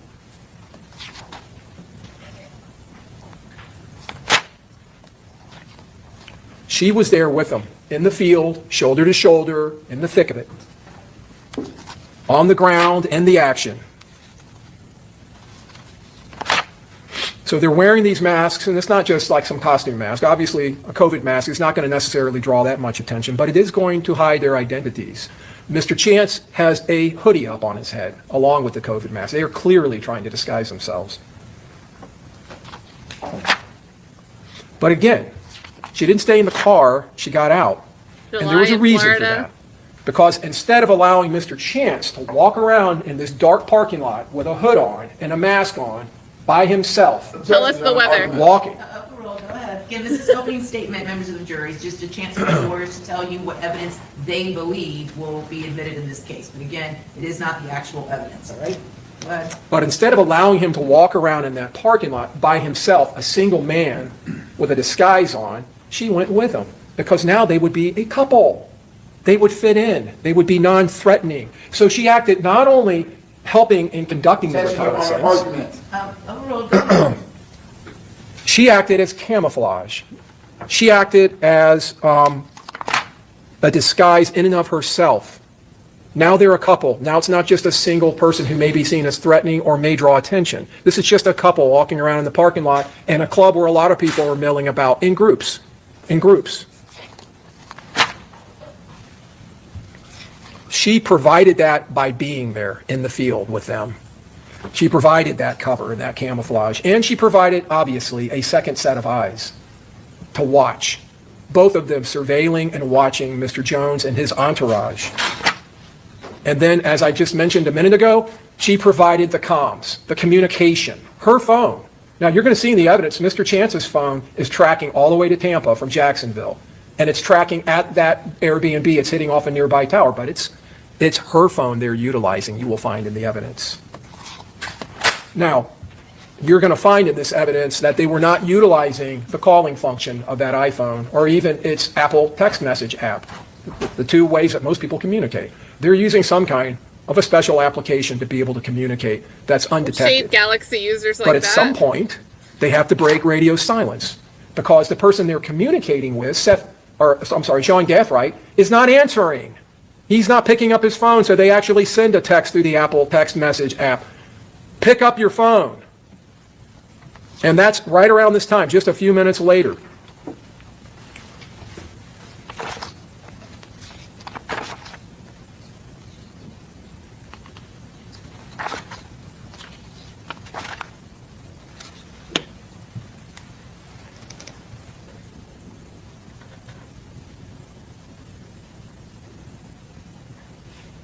You see the defendant opening the phone for Mr. Chance, and you can see their COVID masks. One is wearing the blue COVID mask that was so prevalent in 2020, 2021, and she's wearing the black one.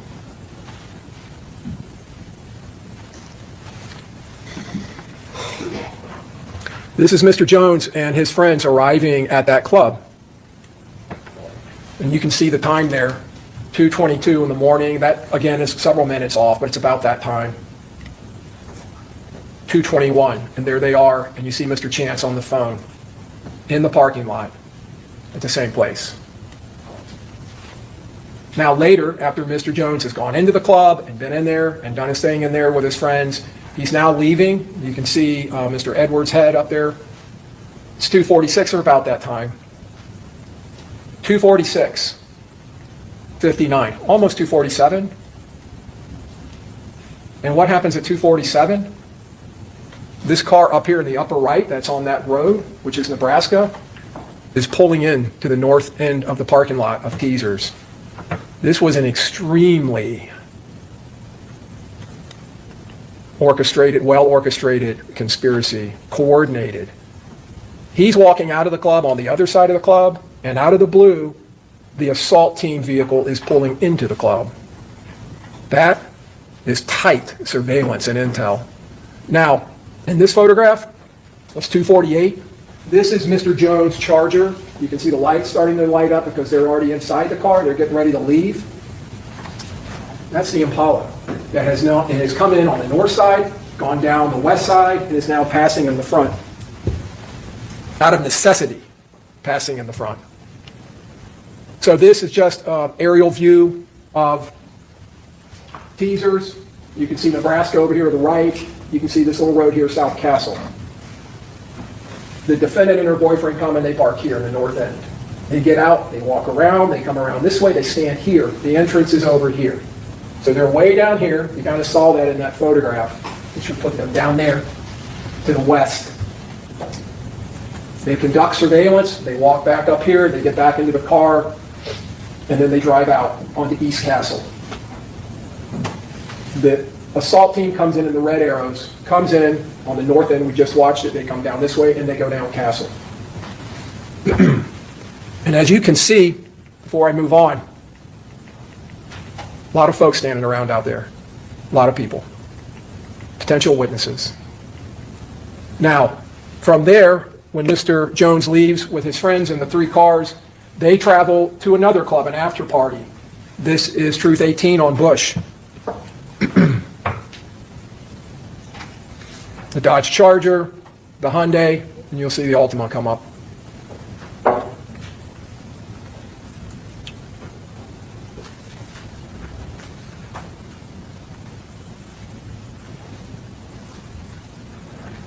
Cutting it close.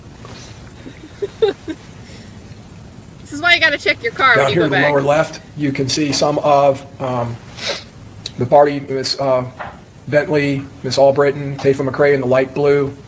And up on the top there where you just saw the flashing lights, it's Armani Turner and Miss Randolph getting out of the Hyundai.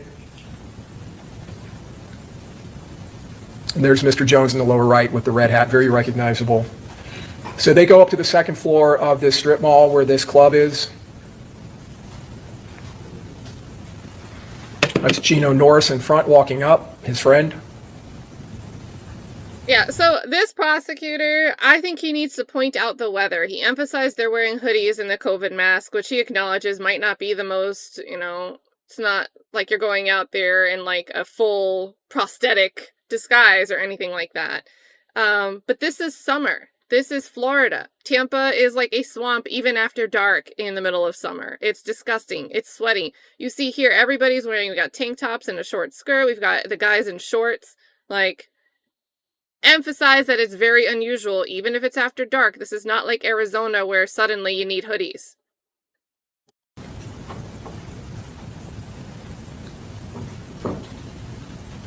And again, this is for an after party.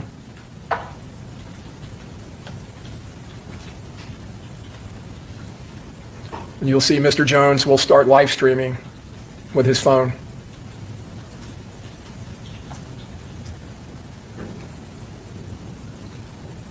Again, advertising his location.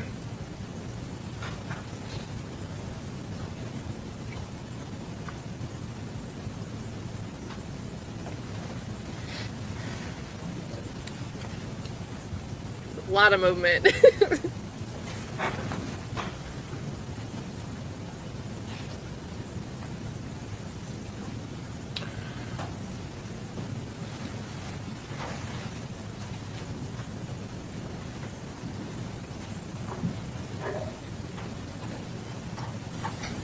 This is from another location, and you can see the Chevy Cruze up in the top part of the screen.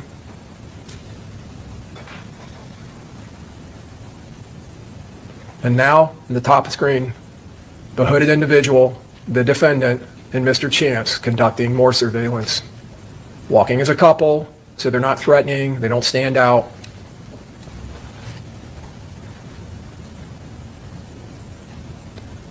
With her phone to his ear. Can you tell what? Now they walk back again past the club.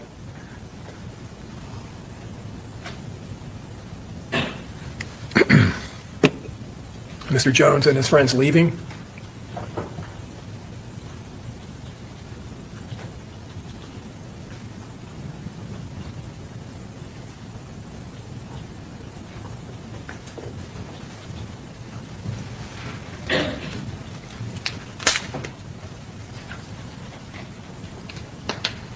The Impala on the top of the screen.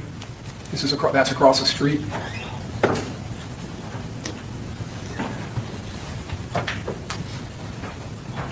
You'll find in the evidence that the victim and his entourage go down the parking lot, they do a U-turn, they come back out, they end up heading east and then doing a U-turn and going back west.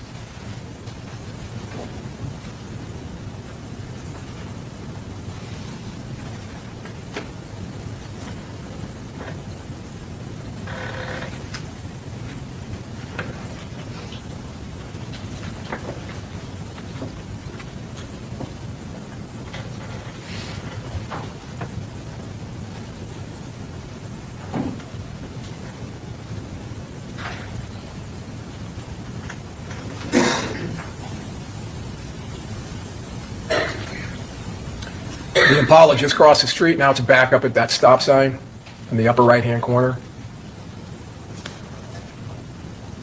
And you'll see it'll just sit there for a while.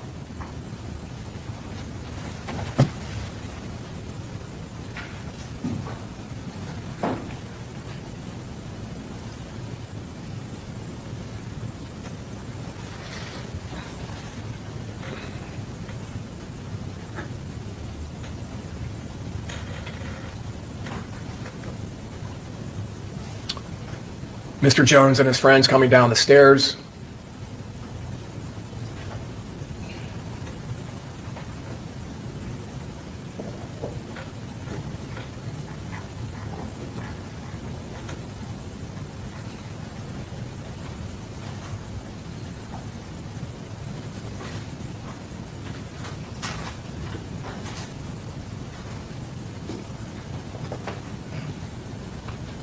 A lot of people milling about, a lot of cars.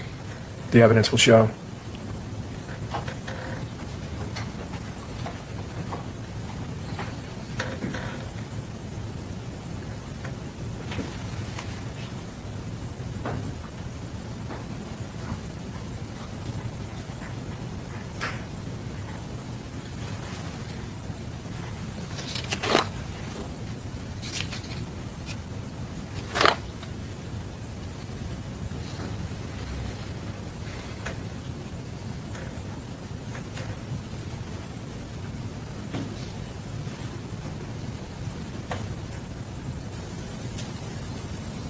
And finally, they leave or start to leave.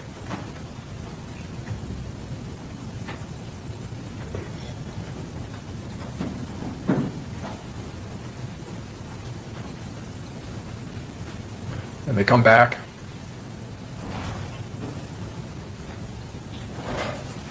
Charger followed by the Hyundai, followed by the Altima.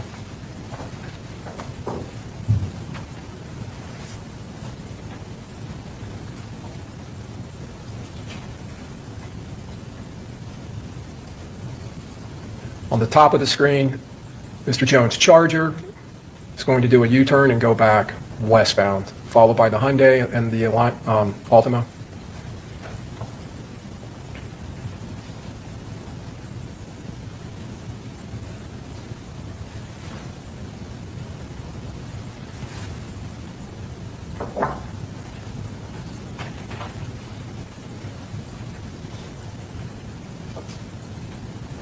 There goes the Cruise, heading the same direction. Now, this is the intersection of McKinley. Oh, I'm going to let it play through. This is the intersection of McKinley and Fowler. This is the Home to Suites and Holiday Inn complex in the upper right-hand corner.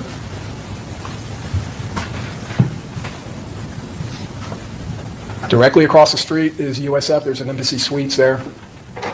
That is Mr. Jones' car doing a U-turn and going back on McKinley, and you'll see it turn into the hotel complex, followed by the Hyundai and the Altima. And as you can see, there is no car visible except for those oncoming lights now coming up the northbound side. That is the Chevy Cruise. It goes eastbound. No other car on McKinley can be seen. It's not even in sight. The Chevy Cruise ends up going eastbound, then comes back westbound, turns northbound. There it is, into that parking lot. And now several minutes later comes the Impala, which, this is the assault team. Does a U-turn, you will see, goes southbound on McKinley, following the path of Mr. Jones and his entourage, and pulls directly into that hotel. That car wasn't anywhere to be seen when Mr. Jones and his entourage were going in there. But the Chevy Cruise was there with this defendant and Mr. Chance, providing critical intelligence to them with this defendant's phone.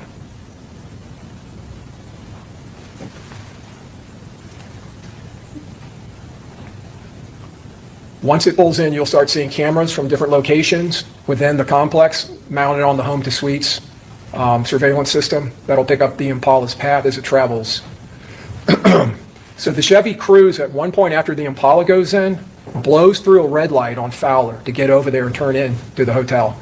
By that point, the Impala is all the way around on the west side, you will find in the evidence of the hotel, and setting up for the attack. But now the Cruise has to come, the evidence will show, to drive by and confirm where's Mr. Jones.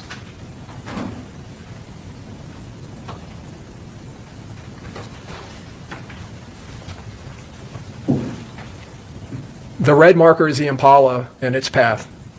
It comes in, it goes northbound, it goes westbound, it goes southbound around the Holiday Inn, down across the south end side of the Holiday Inn, back to the east, and then it parks. First it goes down, you can see that red arrow next to the Home to Suites on the west side. It kind of pulls down there and has to back up and pulls in.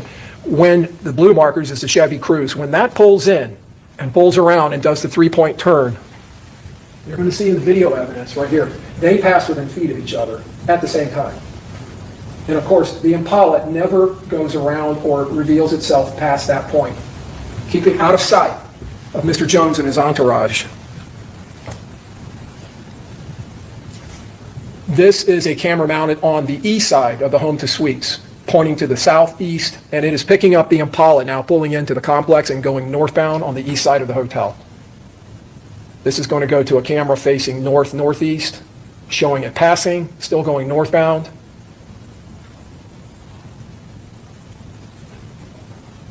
And then it turns back to the west. This is a camera that's mounted on the north side of the home to suites that picks up the Impala as it passes and turns towards the west. And now the Impala is on the west side of the hotel. There's this pool and this patio area here that's on the west side of the hotel. Going around this way would be the portico. This is the west side of the hotel. The charging stations are right here. And you can see the Impala comes and stops. It does not go around that southern end of the home to suites. It's avoiding the southern end at this point. And here comes the Chevy Cruze passing directly past in the car that's not known by anyone, the victim. Goes to the north where the Impala is, goes right past the Impala, does a 3-point U-turn and comes back. This is another camera picking up the Impala and the Cruze. That's on the Tesla, part of its security system. You'll see the Cruze kind of do a little turn there, back up and come back to the south.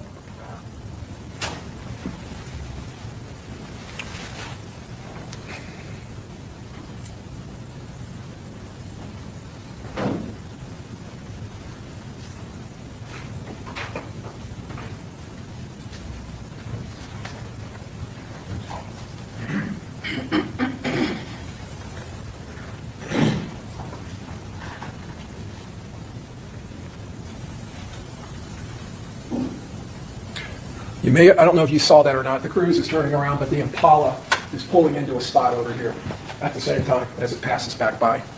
Objection, Your Honor. This is cumulative. Overruled. This is opening statement. Go ahead. So now the Cruze is coming back, doing one last pass, and now we're within seconds of the attack, the murder itself. You can see individuals at the top of the screen moving. You're going to see them run by the front of the Tesla, getting into position. There's the third shooter, Davion Murphy. And now they come around the pistol shooter, Rashad Murphy, and the shooter on the top of the screen right there is Sean Gathright. You see the collision between the Altima and the Hyundai as they're trying to get out of there. You see Mr. Murphy come out of hiding and Mr. Gathright opening fire. You'll see Mr. Gathright and Mr. Murphy running back to the north. And you saw this, there's the muzzle flashes of Mr. Davion Murphy's rifle. All right, so this is, group conversation in the chat. Is this too drawn out? Is this losing you? And we have the opportunity to fast forward. There's other things that we could be doing with our day, but a jury is locked in, right? A jury is sitting there for whenever they get to go home for the day. They're leaving early tomorrow on Friday. And here, I think all attorneys should make a decision.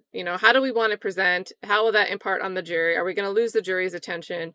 I think when you have so much evidence, it can be powerful. And I think this guy's doing a good job at putting a lot of what could lose people all together at once. That being said, I think it's very hard to follow. They're going eastbound, they're going westbound, they're going southbound, and he's not reorienting like Sheriff Chuck says he should every time he switches angles or to a different exhibit. But what I think this is accomplishing is this isn't a scenario like in the YSL trial where we have footage of a silver-ish blob running through outside of a barbershop. And we also happen to know that an Infiniti with a similar color was rented by Jeffrey Williams and was in the possession of Kenneth Copeland, Woody. I guess that was a little bit in dispute. And we just have to tie those pieces of circumstantial evidence together. And the state's going to ask us to conclude beyond a reasonable doubt that that's obviously some scheme that was coordinated by Jeffrey Williams, that somebody who's not on trial carried out while driving this vehicle, that we have no other proof besides someone saying, I'm an expert in identifying models of Infinitis, like getting up there and looking at a blurred image. But when you have all of this circumstantial evidence, which I think the state has here, They know the vehicles, they have the license plate readers, they have the cell site location information, and I can be critical of the way cell site location information and triangulation supposedly pinpoints people. But then we were apparently going to have Alicia Andrews identify herself in the vehicle, at least at one point in time. We know that it is, in fact, Julio and his people in these environments when we're at the Teasers Club, when we're at the after party, and then when we're at the hotel. When you have all of this stuff, yes, this is still narration. This is still argument. And it might be hard to follow. It might be boring to follow. But he's doing it very credibly. He knows his case. He knows the exhibits. He could do better with pointing out the directions if they matter. But there hasn't been anything, and this is why I paused here. He says, you can see the muzzle flashes.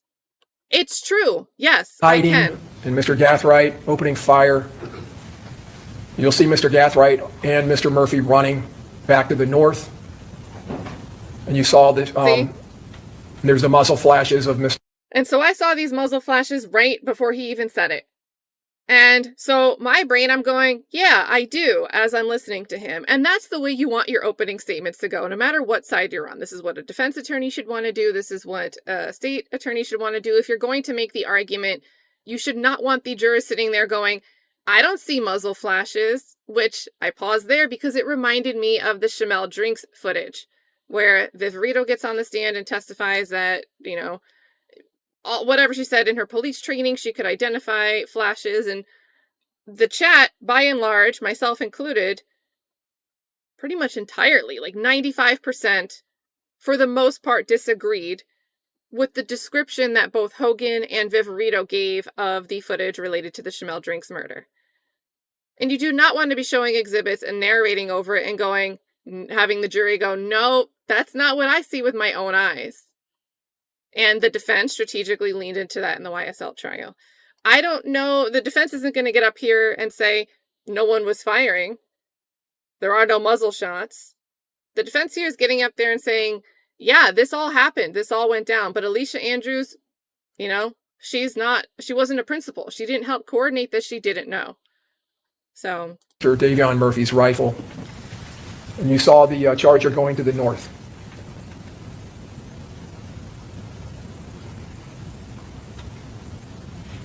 That's the Charger picked up by the Tesla cameras heading north. There goes Mr. Rashad Murphy. There goes Gathright. And there's Davion Murphy. And you can kind of see the blocky image of the brass catcher on the side of that rifle. Another view from the Tesla of Davion Murphy running back to the Impala. This attack was relentless, as you saw. They weren't going to stop. They were going to make sure that they killed Mr. Jones, that he was not going to live, that they were not going to go back to Jacksonville without him dying. And you saw that relentless attitude of these defendants as they were shooting. This is the Airbnb. That's a photograph of, well, actually, this is a video. So this is the night they get there. This is Saturday, the 22nd. The defendant entering. There's no volume on this, but when she walks in, someone says, my bad. Mr. Chance having maybe a celebratory drink. This is the next day around 2:30, 3. You can see he has to keep knocking. The person getting in that silver car is an Uber driver who they have called. That is how they returned to Jacksonville. The defendant, Mr. Chance, and Mr. Murphy this time returned to Jacksonville. Now they're unloading, bringing out all of their kit and their gear, their weapons. There's Mr. Davion Murphy. Now they're getting sloppy because it's the next day and all of the conspirators are visible. There's Mr. Murphy trying to go back in. Mr. Gathright walking out with gear. They don't they don't leave the way they came. They flee from this murder separately and in a different format. That's Mr. Gathright. He leaves independent of the others in the Impala. Objection, Your Honor. Counsel's narrating the evidence, stuff that's not even been introduced, Your Honor. Well, because it's opening statement. He's just telling the jury what he believes the evidence will show. So I'm going to overrule the objection. You can see Mr. Gathright goes over to the side, to the back, and that's how they got in the day before. The evidence will show Mr. Gathright, Sean Gathright, whose house they all started at with the Impala. He leaves, but he doesn't go back to Jacksonville. Mr. Gathright drives across I-4 to Polk County, to Auburndale, to his grandmother's house, where he switches cars. He leaves his Impala at his grandmother's house and he takes her Toyota 4Runner, and he drives out to Orlando, where he goes out that night to a club, and he posts a photograph of him drinking Don Julio tequila, which is a diss to Charles Jones. Charles Jones, Julio Foolio, was known in all of his social media to drink Don Julio. That's where the name came from. He was notorious for that. This Mr. Gathright drives over, switches cars, goes to Orlando, then he ends up in Jacksonville. That's Mr. Gathright being picked up on a flock license plate reader system.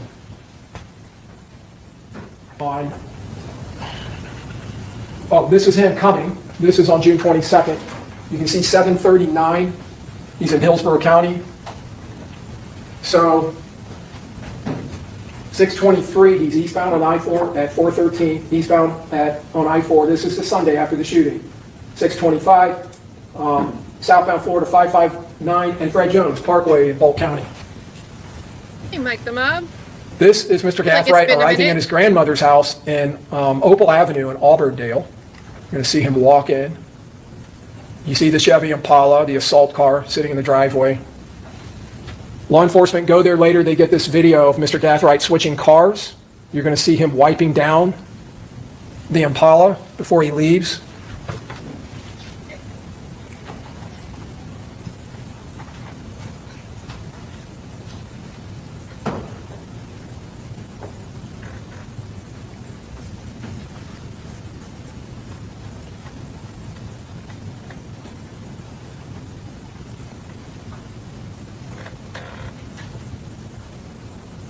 I mean, I don't know. That's not really a thorough cleaning, but... And there he is leaving in the 4Runner, saying goodbye to his grandmother.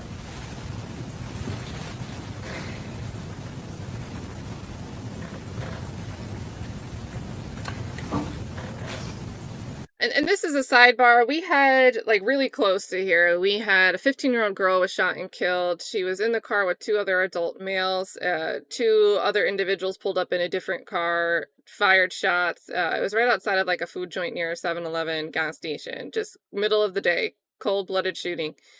And they're still looking for the second shooter. But the first shooter they found because they get the license plate from the vehicle. It's a rental car.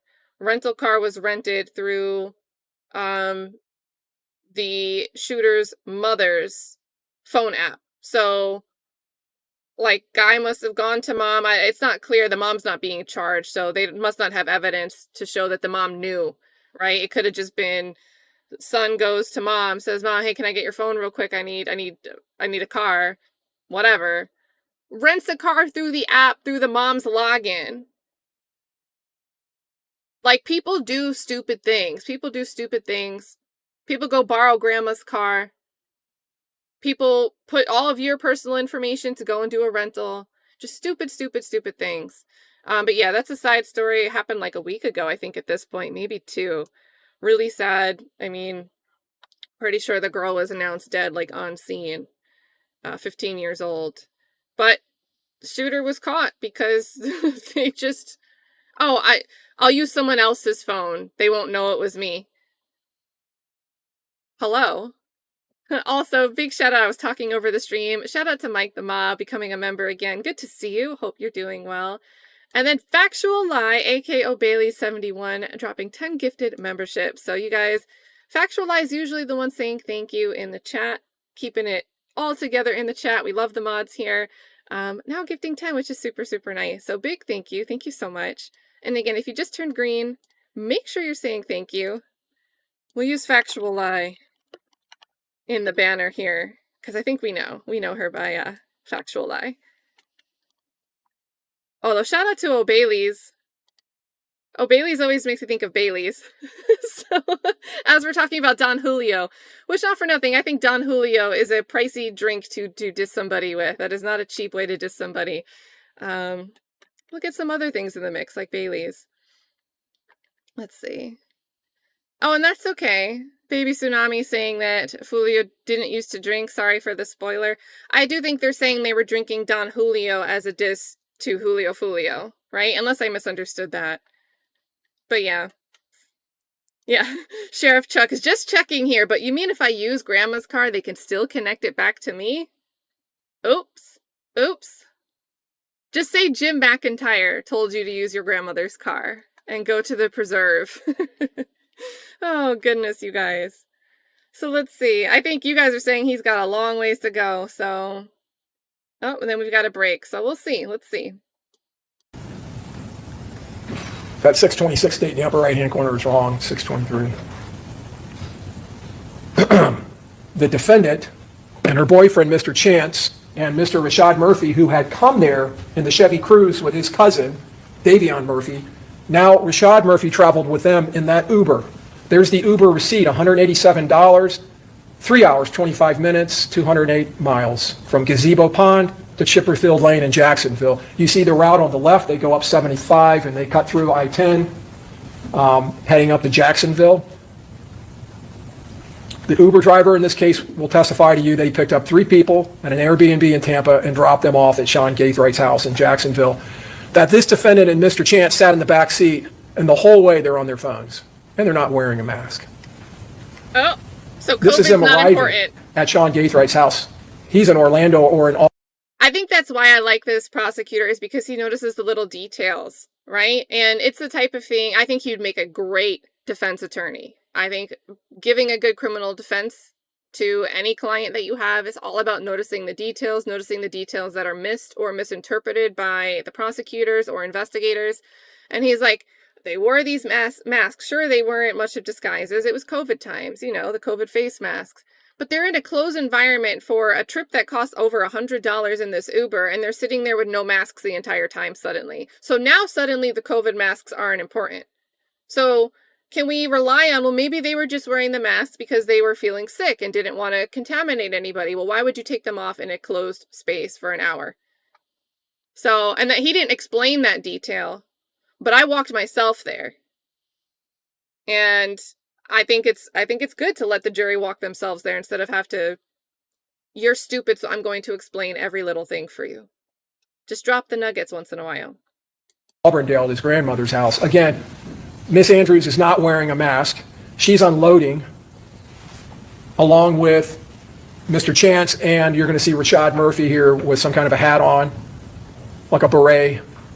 A beret? With the same bags that were loaded up into the Impala. He's handing something now to the defendant.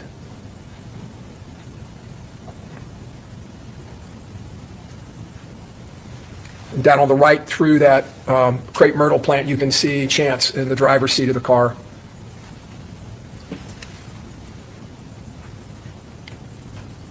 Mr. Murphy, oh, it's a beret for wearing real. the same jeans that he was wearing when he got arrested 2 days later in Gwinnett County, Georgia, northeast of Atlanta, driving the Chevy Cruze. He was with his girlfriend, Charmaine Steiger. They had picked up a hotel that morning, early in the morning. Law enforcement pick up the tag on flock cameras in Norcross, Georgia, and Gwinnett County. In Gwinnett County PD, you will hear from 2 officers from that agency who will tell you, the first officer being the one who arrests Mr. Murphy, that he came into contact in the hotel parking lot, pulls in behind the car, the Chevy Cruze. Mr. Murphy pops out of the driver's seat. He's yelling at him at gunpoint, "Show me your hands, show me your hands." Mr. Murphy doesn't hesitate. He takes off running. The officer chases him and tases him and knocks him down, where other officers stick guns to his head, and then they cuff him, wearing the same torn up jeans or type of jeans that he's wearing in the photograph from Jacksonville 2 days earlier. That's a photograph of Mr. Rashad Murphy in a Walmart on June 21st that you will see in the evidence in Jacksonville, where he bought a burner phone, and he's wearing the same clothes or clothes that are consistent in appearance to the Glock shooter, the person with the Glock switch shooter. You can see he's carrying it. You can see the similarities in the belt. You can see the similarities in the shoes. And you can see he's carrying it in his left hand, which is confirmed through investigation. He is left-handed. Dang.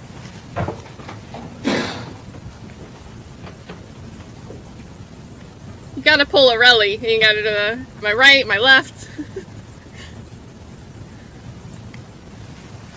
The defendant's phone, 904-405-6748. This is a tower hit at 4:40 at the murder scene. She identifies herself as being in that Chevy Cruze. But you don't even need her own words. You can see it in this evidence. She's in that Chevy Cruze, providing the critical last second intelligence to the shooters, to the assault team, as they drive out of the parking lot. Those shooters, when they came around the corner, and the evidence will show, directed their fire directly at the passenger side of that Charger. They knew exactly where Charles Jones was. Now, this is 7/6. This is a couple weeks later. This would be what, 13 days later. This is the defendant, and she's messaging from that Ooh, That's Red Instagram account with Tarnisha. He keep telling me to wait a week. That's why I've been sitting. She's talking about Mr. Chance, and she's sitting at his house. The person she's messaging, just have them bring you tomorrow. Okay, why wait a week? Down at the bottom, to make sure no police sitting around before I go there. Oh. Did you get your phone? No, the lady said, the detective said we have to wait, but until his charge dropped. But that's weird. It was only resisting arrest. So Mr. Chance had been arrested for resisting arrest, and they had obtained during a search warrant of that house, they had obtained the defendant's phone, and this is about her getting her phone back. Ms. Tarnisha responds, oh. So her original arrest as well. So Alicia Andrews' original arrest was just nonviolent resisting arrest, right? But to me, kind of a way to hold you and get you questioned. July 6th. Well, let them keep that phone.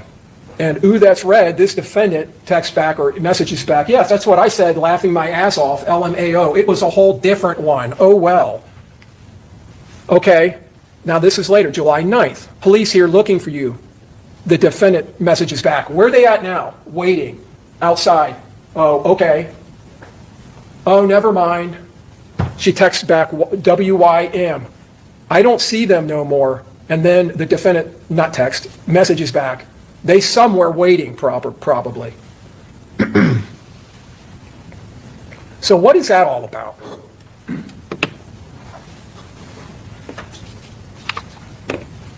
This is July 2024. I'm stunned that, I mean, did they think that this wouldn't necessarily be, I mean, maybe this is so stupid that you thought it would work in your favor, but this is Instagram 2024. You guys all know that they'll turn these records over. Even if you delete your account, your information's not just gone with the wind. Yeah, and then that guy Nick, good point, says, wait, so they used an untraceable app for the assault but then just texted after? Huh? And guys, I personally think it's telling when I saw, and I only knew this because I'm not a lawyer but did the interview with the defense attorneys, but they didn't offer a plea to Alicia Andrews.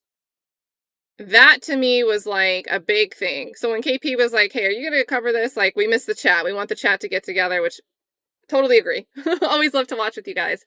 I'm like, you know what? Yeah, because I think it's interesting that they didn't offer her a plea. If they didn't have the goods and they needed her testimony to make the goods connect together, I would expect that we would have seen a plea. I think stuff like this is why we don't have a plea offer to Alicia Andrews. They don't need to get her testimony because they have these texts. They don't need to offer her something to convince her to testify because they have this text. They have her statements to police. They have her own identifications. And he waited to plop this all in after all of the video surveillance. Why is she saying it's a whole different one? She's saying that because 2.5 days. Overruled, go ahead. 2.5 days after this murder, after getting back to Jacksonville, you're going to find from the evidence that this defendant goes and gets a whole new phone. And she gets rid of the phone that she's had for years. You on the sidewalk, please. Okay. What? Sidebar, please? Okay.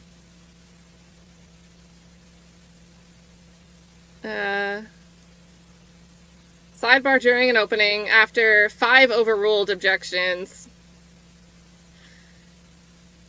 So we'll leave this counter at 5 for now. I'm assuming probably going to be 6 overrules.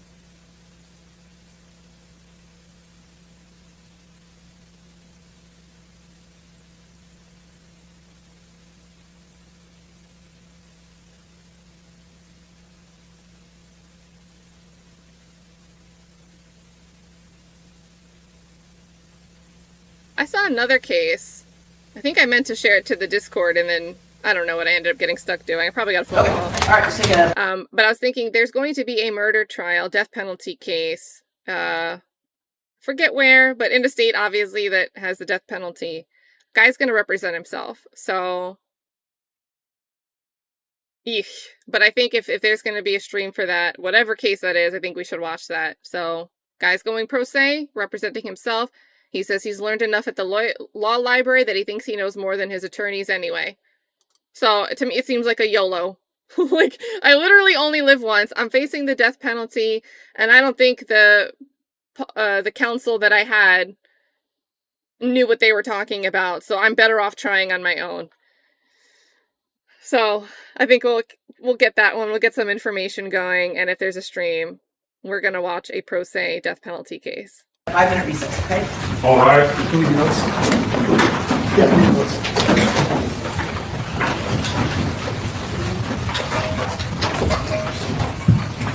Oh, are they going to argue? All right, yay, I think we're going to get to see the arguments, so let's jump ahead. And we don't have the wisdom seal, but we have Veritas et Justitia? Justitia.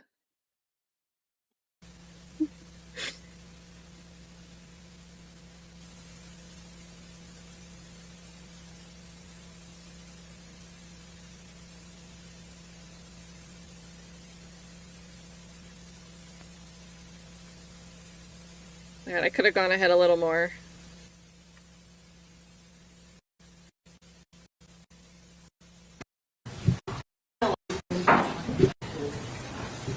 Still using restroom records. Okay. Judge, just for scheduling purposes, I have a witness out there. Do you think we would break before lunch before testimony would start, or do you want me to let Yeah, no, we'll take a lunch break. Okay, I'm going to let her go to Yeah, lunch. that's fine. So, defense will do their opening, then we'll take our lunch recess. Oh. Maybe it was just a regular break. Casey Jennings of Washington County, Arkansas. Thank you, Aaron. I'm wondering if I read it right before I fell asleep last night. I wonder if I read about it while I was like about to drop my phone on my face. Okay,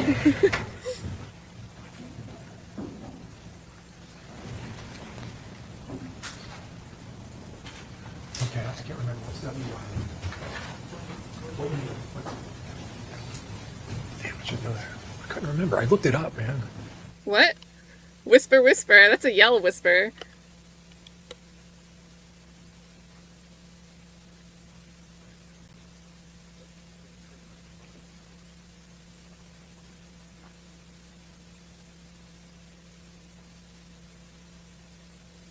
Alright, so they're not doing all that much of anything right now. Alright, it looks like they just took a comfort break and they're getting back into state's openings.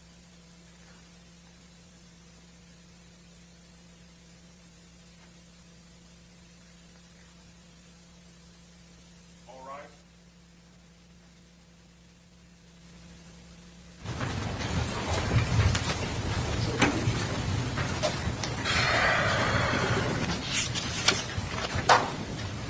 Maybe that's what the sidebar was about. Maybe they wanted a break. I don't know, we'll leave that at 5-0. Falters are good. Okay, thank you. Everyone have a seat. And Mr. Harmon, you may continue. Okay, please report.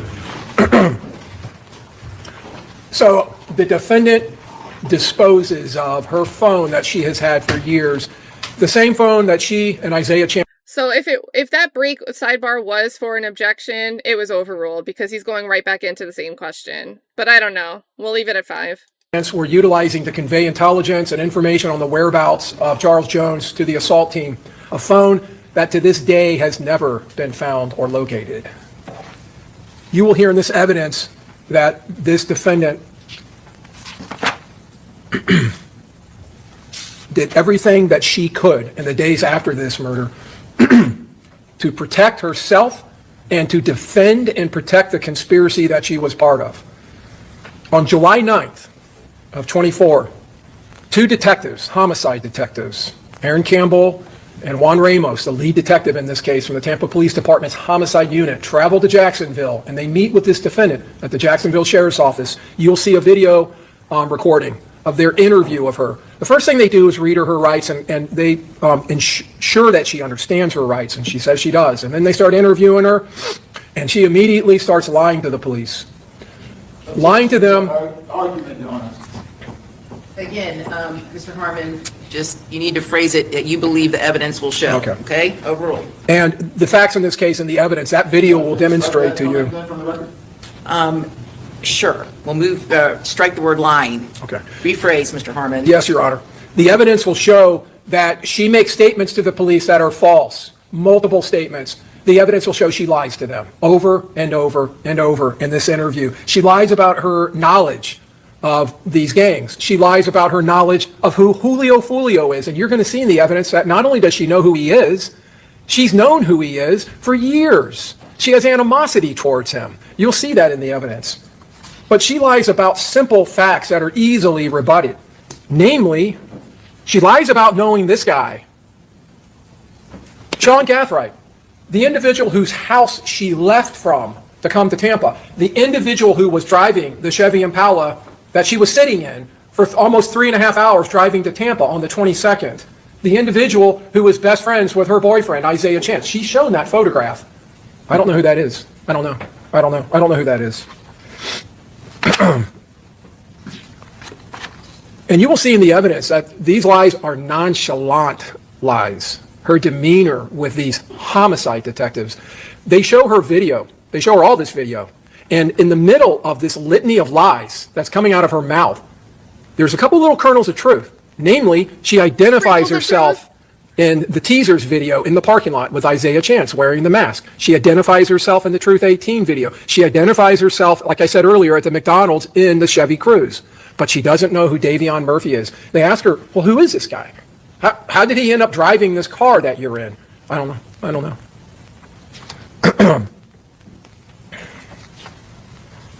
Now, on the 26th of June, this is in Jacksonville. This is Jacksonville Sheriff's Office.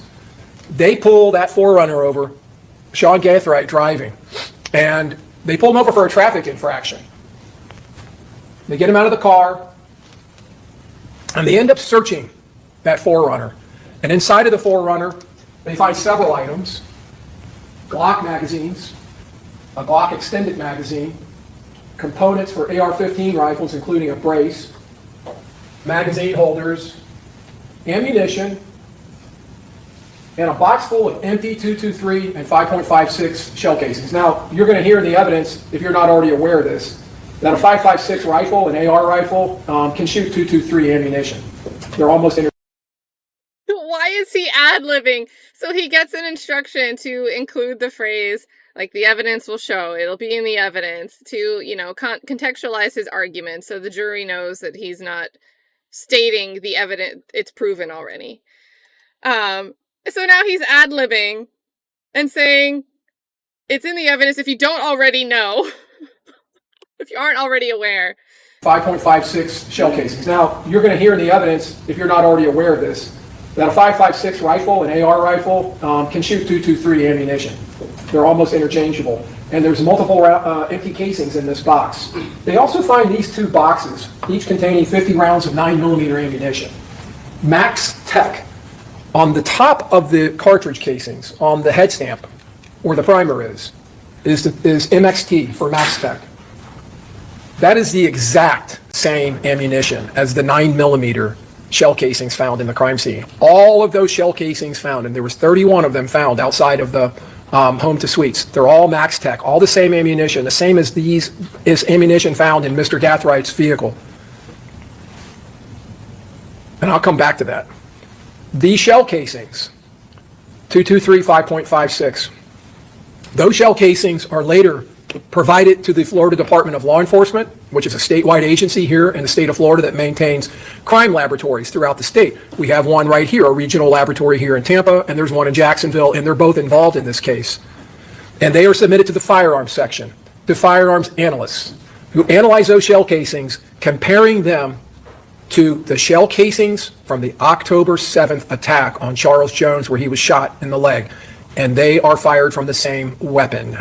The analyst will tell you. They were fired from the same weapon. She will tell you that was shell casings. She examines them microscopically and compares them and looks at markings that are left on the shell casings. Markings that are left by the breech face of the gun, by the extractor ejectors inside the firearms, and by primer shear, as it's called, when the primer goes off. And by primer, talking about this little dot here in the middle of the gun where the firing pin hits, causing a very teeny explosion that then ignites the gunpowder inside the shell casing, the gunpowder that sits behind the bullet, and pushes it out. She examines all of those areas, and she came to the conclusion those were fired from the same gun that was used to attack Charles Jones on October 7th in Jacksonville. Sean Gathwright's house. There's the forerunner. A search warrant is executed on that house in the days after this murder. And one of the things they find in the sink in water is all this torn up packaging. And when they start looking at the packaging, it's all firearm related. That is a Sig Sauer Romeo 05 package. These are Magpul, which is a firearms manufacturer of components for AR-15 rifles, also manufacturer of magazines. Maybe they didn't want to start a wildfire. Basically, an arsenal within this house. And what they determined from their search is that Sean Gathwright, was the weapons man on this team. He is the man that provided the AR-15 5.56 caliber rifle and the AR-15 300 blackout rifle in this attack. There are ammo boxes full of 300 blackout and 5.56 ammunition. In the safe, they find multiple weapons to include rifles and brass catchers. That is a brass catcher. It has a wire structure with netting or mesh, and it's designed to be fitted onto a rifle where when the shell is ejecting, like I said earlier, the casings remain in that mesh. And in this mesh, this detached brass catcher, they found two 9mm shell casings that somehow worked their way in there. Those shell casings are Max Tech ammunition, the same kind of ammunition that's found in this defendant's, Mr. Gathwright's forerunner. Those shell casings are submitted to the Florida Department of Law Enforcement, to the firearms section, for analysis. And they're analyzed, and they're compared to a shell casing from our crime scene, and the firearms examiner will tell you they were fired from the same weapon, a Glock firearm. That weapon was not recovered in this case. It was never found. They find this rifle, 300 blackout, with the brass catcher attached. And when I say brass, brass, if you don't already know, you'll hear in the evidence, is a common term for shell casings. Once they're fired and they come out of the gun, it's called brass. It's just a common way of referring to those. And so the brass catcher is still attached to this firearm. And you see it on the opposite side. This firearm is also located, this 5.56, and that brass catcher, as I said, had been detached already. There are multiple magazines located, and loaded magazines. Those are loaded with 300 blackout 30 caliber rounds. Ammo boxes, this is back at the sheriff's office in Jacksonville, where this ammunition was inventoried after collection from Mr. Gathwright's house. And you can see all of the different type of ammunition he had. Now, July 27th, that individual sitting in the rain, kneeling there at gunpoint, is Isaiah Chance. Officers arrived at that residence, his residence, and placed him under arrest for the murder in this case. And there is the defendant being brought out of the same house where she was with Mr. Chance. Davion Murphy, this is after his arrest months later, after being dragged out of an apartment in Jacksonville, Florida. Now, why am I showing you this photograph of the defendant? This is the defendant. This is Miss Andrews.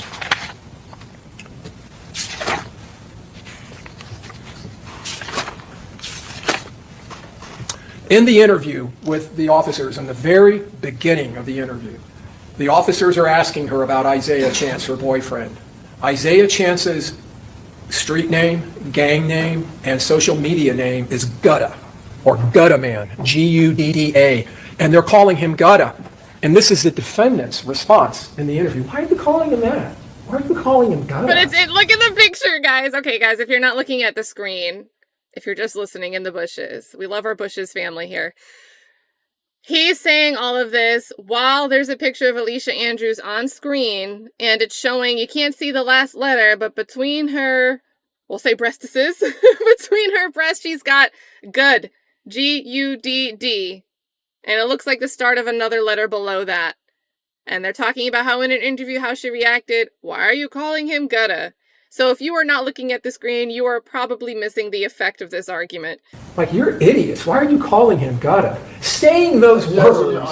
Saying those words. Okay, again, Mr. Harmon, just keep your statements. That's a misstatement of the evidence, Your Honor. Pardon me? That's a misstatement of the evidence. Okay, well, when the jury, again, ladies and gentlemen of the jury, as I told you, what the attorneys say in the opening statement is not the evidence, and you're not to consider it as such. They're just telling you what they believe the evidence will be. You will be the ultimate decision makers regarding the evidence and any weight that it carries, okay?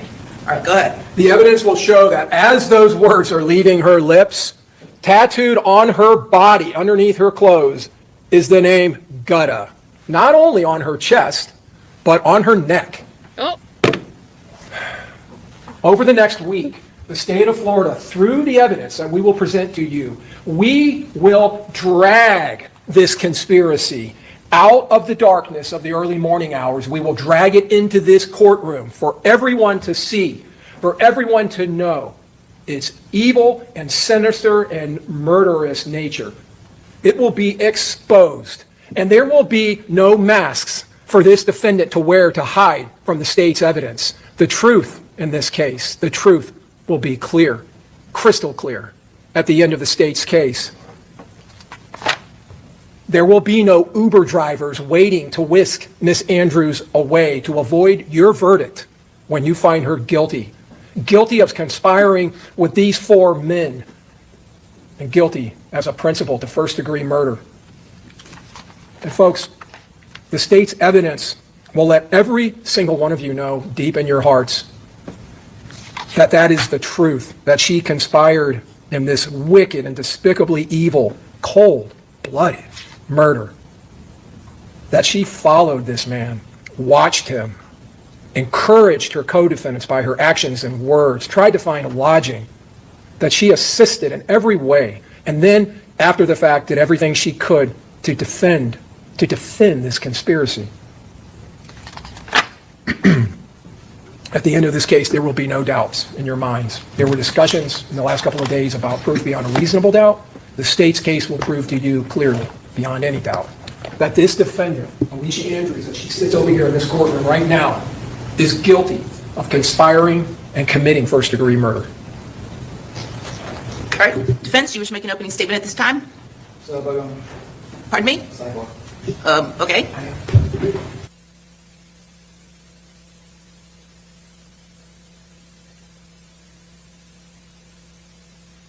I think they're just going to say that they're going to take a break.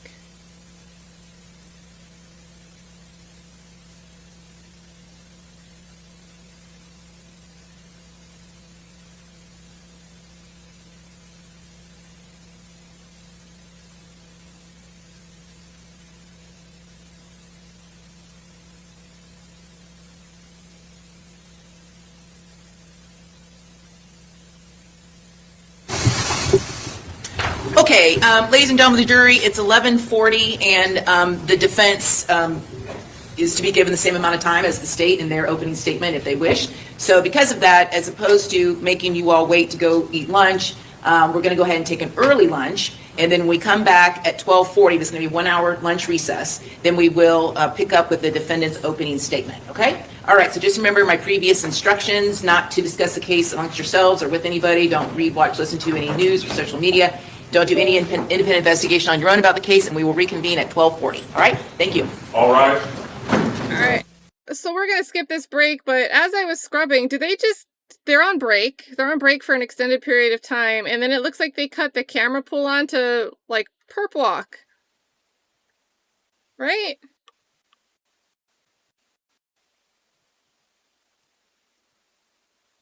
And then, did they cut back out? Yeah, then they cut right back out. Well, cameraman is on it. Alrighty, so we'll time Building, she said, travel. go Jury's coming back Your Honor, in. Ms. Doherty had text, she's in the building, and she said, go ahead, Your Honor. Yeah, that's fine. So since you did openings, you would handle any objections, and I'm assuming Mr. Malcolm's doing openings? Yes. Okay, very good. All right, then let's bring in our jury. There she is.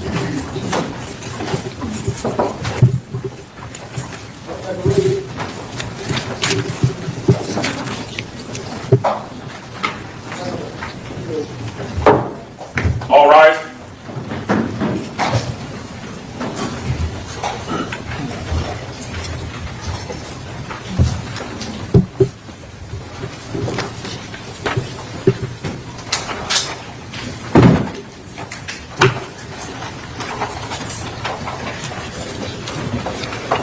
All jurors are in jail. Okay, very good. Welcome back, members of the jury. We're ready to proceed. Does the defense wish to make an opening statement at this time? Yes, Your Honor. Okay, Mr. Malcolm, you may proceed. Ladies and gentlemen of the jury, there was no evidence whatsoever that Alicia Andrews killed Charles Jones. No evidence whatsoever that Alicia Andrews wanted Charles Jones dead. No evidence whatsoever that Alicia Andrews did anything to help that group of men kill Charles Jones. Ladies and gentlemen of the jury, you're not just here to deliver a verdict. You are here to right a wrong. And so are we.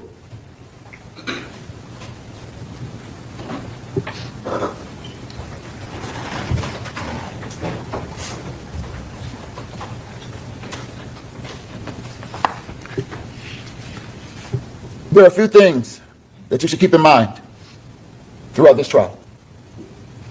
One, on the weekend Charles Jones was killed, Alicia Andrews was on a weekend trip with her boyfriend with only one agenda: to be with her boyfriend. Two, Alicia Andrews is not in a gang. Three, with the exception of her boyfriend, Alicia Andrews did not know any of those men in that group, and none of those men in that group knew Alicia Andrews. As a matter of fact, if there was some conspiracy, Alicia Andrews was not in the loop because she was not in the group. Four, Alicia Andrews is not a part of the drill rap culture, nor the drill rap scene.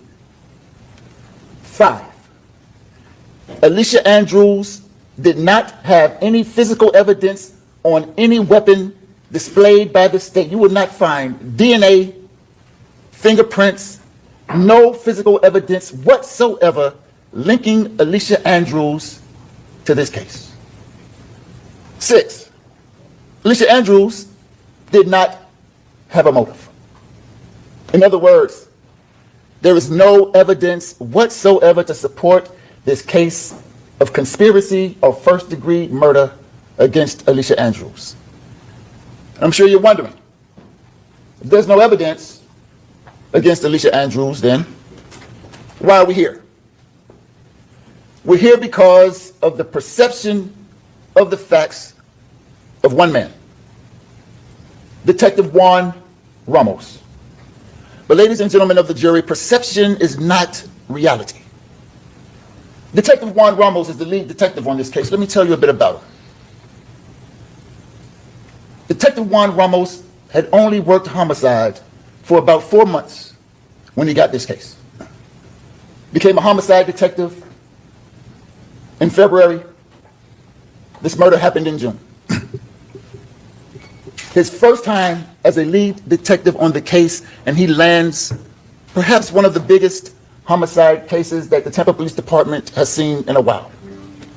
Not by any merit, not by something he did to deserve it, simply luck of the draw. The Tampa Police Department handles 40 to 60 homicides a year, and they put their detectives in rotation. And so, luck of the draw, Detective Ramos gets this case. He shows up to the scene, speaks to a couple of his fellow officers and begins to talk to witnesses, gathers some information about evidence and what have you, but his first big break in the case came when he got some intel from the Jacksonville Sheriff's Office. The Jacksonville Sheriff's Office advised him that perhaps a man named Rashad Murphy and a man named Isaiah Chance might have something to do with this homicide. The second big break came when he ran a bullet through, and I say a bullet, the ATF gathered 30 of the 31 bullets left. He had one bullet. Look at the draw. Ran this one bullet through their system that kind of, and it's a shell casing, not a bullet, a shell casing. It has a fingerprint, once the firing pin strikes the casing, it leaves like a fingerprint, a distinct marking. And he gets a hit that alerts him to the fact that there were other fingerprints matching 5 shootings in Jacksonville prior. So now he has the idea that the shooters might have come from Jacksonville. After that, he proceeds to gather intel like information from license plate readers. Then he starts looking at cell phone data records. Then he uses that information to piece some other things together that leads him to a few spots in town. An Airbnb, a McDonald's, a strip club called Teasers, and a club called Truth 18. And you saw some of the video footage. When Detective Ramos first gets this Airbnb video, he sees Alicia Andrews at the front door and surmises that because he sees no one else go in, Alicia Andrews must have let them in the back door. But perception is not reality. He sees Alicia Andrews at the McDonald's with no mask, and then sees her at the club, in the parking lot of the club Teasers with the mask, and surmises that she must have had the mask on to cover her face at Teasers because she didn't have a mask on at McDonald's. But perception is not reality. Again, he sees Alicia Andrews with her boyfriend at Club Truth 18 walking with the mask on, surmising once again because she didn't have a mask on at McDonald's, but did have a mask on as she walked towards the club. She attempted to conceal her identity with that mask at Truth 18. Ladies and gentlemen, perception is not reality. It's just some human decision. Reality, however, is immovable. And we're going to talk about Alicia's reality in just a moment when I tell you what really happened. But with all of this intelligence, all of this assumption, all of this surmise, Detective Juan Ramos goes and gets Alicia Andrews and brings her into an interrogation room. And he begins to present to her what he calls evidence and tell her what his perception of the evidence is, as if it is reality. Well, it's simply not. What really happened in this case is Alicia Andrews was on a weekend trip with her boyfriend, ex-boyfriend. But before we talk about the trip, let me tell you a little bit about Alicia. Alicia, high school graduate, did really well in school, well enough to apply to college and get accepted at Bethune-Cookman University. Judge, can we approach? Yes, come on up. Oh, I should have changed my counter anyway. Sidebar.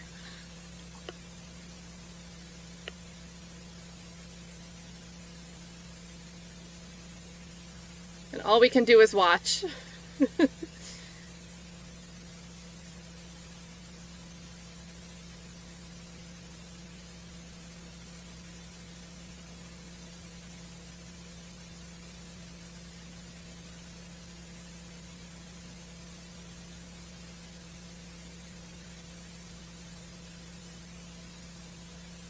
I'm acting like I can discern anything.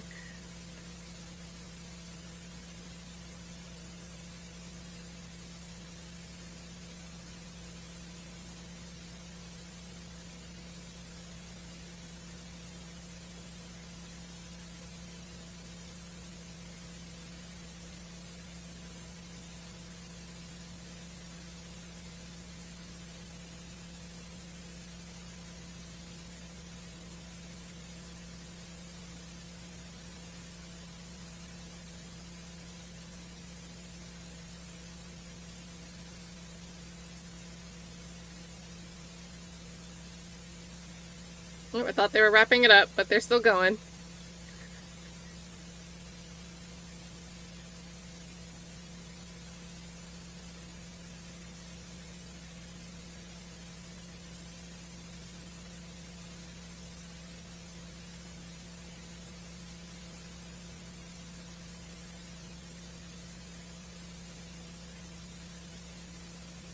Hey, Pam.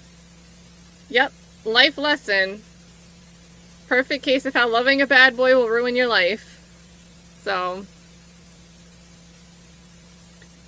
You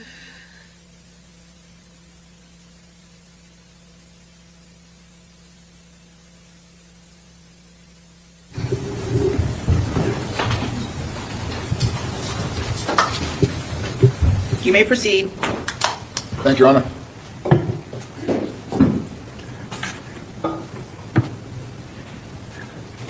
Alicia's reality. High school graduate, good student. Applied to and was accepted to Bethune-Cookman University, right there in Daytona, not too far from home. But chose not to go to stay close to home and instead went to tech school, become an esthetician, does hair, not hair, but eyelashes, makeup, nails, skincare, that kind of thing. She was a substitute teacher whom parents trusted with their children, even children who had some special needs and disabilities. This was Alicia. While in school, Alicia Andrews. The state reminded me that I have to use her first and last name. Objection, improper. Yeah, I'm going to sustain the objection. So that's the general rule in court, last names only, okay, for everybody. All right, thank you, Mr. Malcolm. Thank you, Your Honor. All right, so that's how she runs her Alicia court. Andrews, while in school, befriended the sister of Isaiah Chance. They ran in the same social circles in high school, and through that process, Isaiah Chance became familiar with her, and she with him.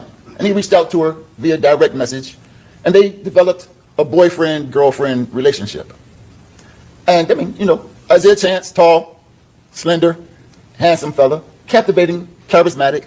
Alicia liked him, and he liked her. So she thought.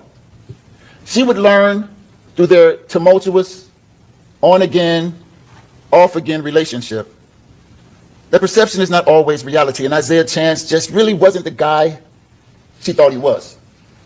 You heard about the tattoos, sure. Young lady liking a boy in high school who, to her, was just a rapper. Not a gangster, not some street code name. Gutter was Isaiah's rap name. So Alicia Andrews got her boyfriend's rap name tattooed on her. A tattoo that she wasn't supposed to have, just like the relationship with Isaiah Chance, but it happened. As time moves on, Alicia Andrews learns that not only is Isaiah Chance more than not nice, sometimes he could be threatening, controlling. Sometimes she'd have to suffer serious consequences if she upset him. She learned that in the most serious ways. So, fast forward to 2023, Alicia Andrews and Isaiah Chance on again, off again, on again, off again. Now, could be that Alicia's pregnant. This is during that on again, off again time period.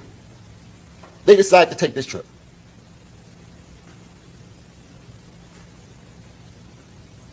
There's a big fight, a lot of fuss, right before, and there's this makeup time. Isaiah says, hey, let's go to Atlanta. She didn't want to go that far away from home. Then he says, let's go to Tampa. Your Honor, I object and ask the first. Okay, what's the legal basis for the objection? Lack of good faith basis, make this statement, and you say. Come on up.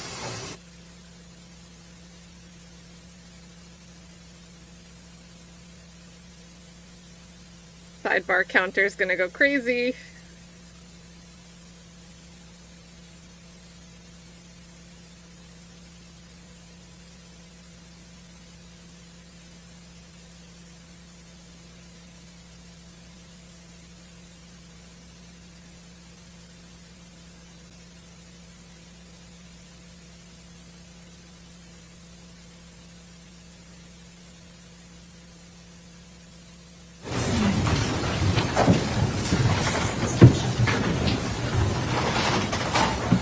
So Tampa it is. Isaiah doesn't follow this young lady on Instagram. I'm not sure if you know how the Instagram thing works with direct messages, but when you DM somebody, if you're not a follower, direct message someone, if you're not a follower, the message just sits in the request, kind of waiting for the person to approve the message you intend to send. So Isaiah Chance doesn't follow this woman who does half-offs for Airbnbs and asks Miss Andrews to reach out to the woman whom Miss Andrews does follow and ask her to see if she can hook up an Airbnb for the weekend. Miss Andrews does. Gets on Instagram and says, hey, half-offs, ask for availability in response. She says, or ask for time in response, and she says, let's do it this weekend. She says, how many rooms? She says 2. Now, there's some assumption on Mr. or Detective Ramos' side that because Alicia Andrews asked for 2 rooms for this romantic getaway, as he claims it to be, was some indication that she intended for this other group of guys to come to the Airbnb with them. In reality, Miss Andrews and Isaiah Chance were kind of on the outs. Didn't know if they were going to be on the in or the outs. So they got 2 rooms, bigger, more comfortable, some space for this trip that was to be a trip of reckoning and maybe reconciliation. Ultimately, though, Alicia Andrews and the friend or follower does not book the Airbnb. Somebody else does. Alicia Andrews did not know that somebody else books the Airbnb. She was out of the loop. Nonetheless, Airbnb booked on the way to Tampa.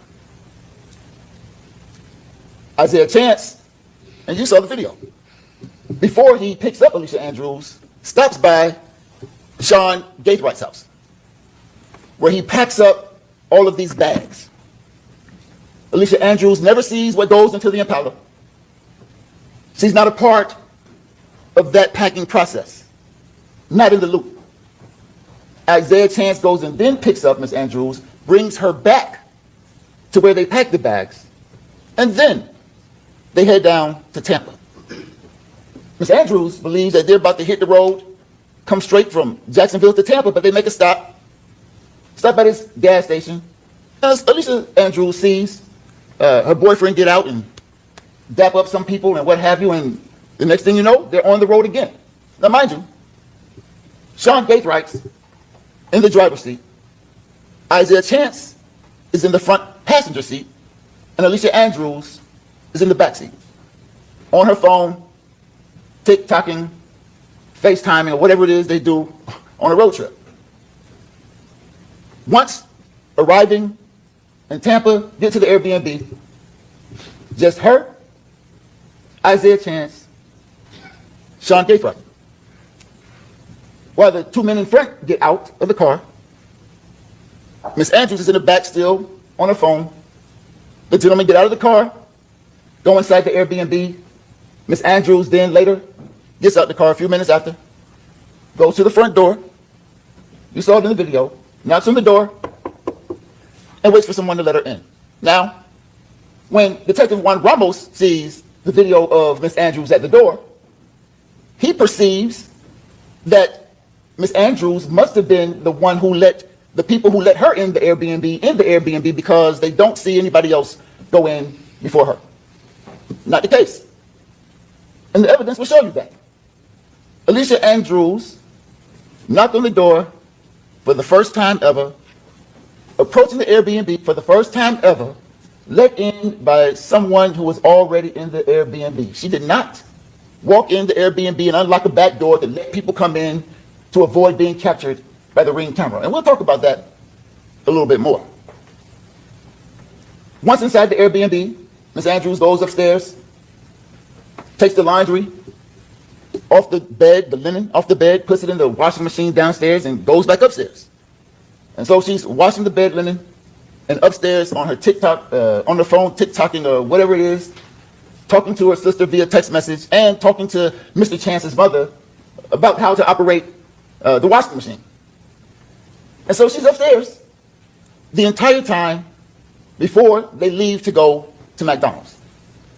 Alicia Andrews does not know who's coming in and out downstairs. Doesn't know that there's a Rashad Murphy coming by, a Davion Murphy showing up. No clue. When it's time to go to McDonald's, though, she finds out.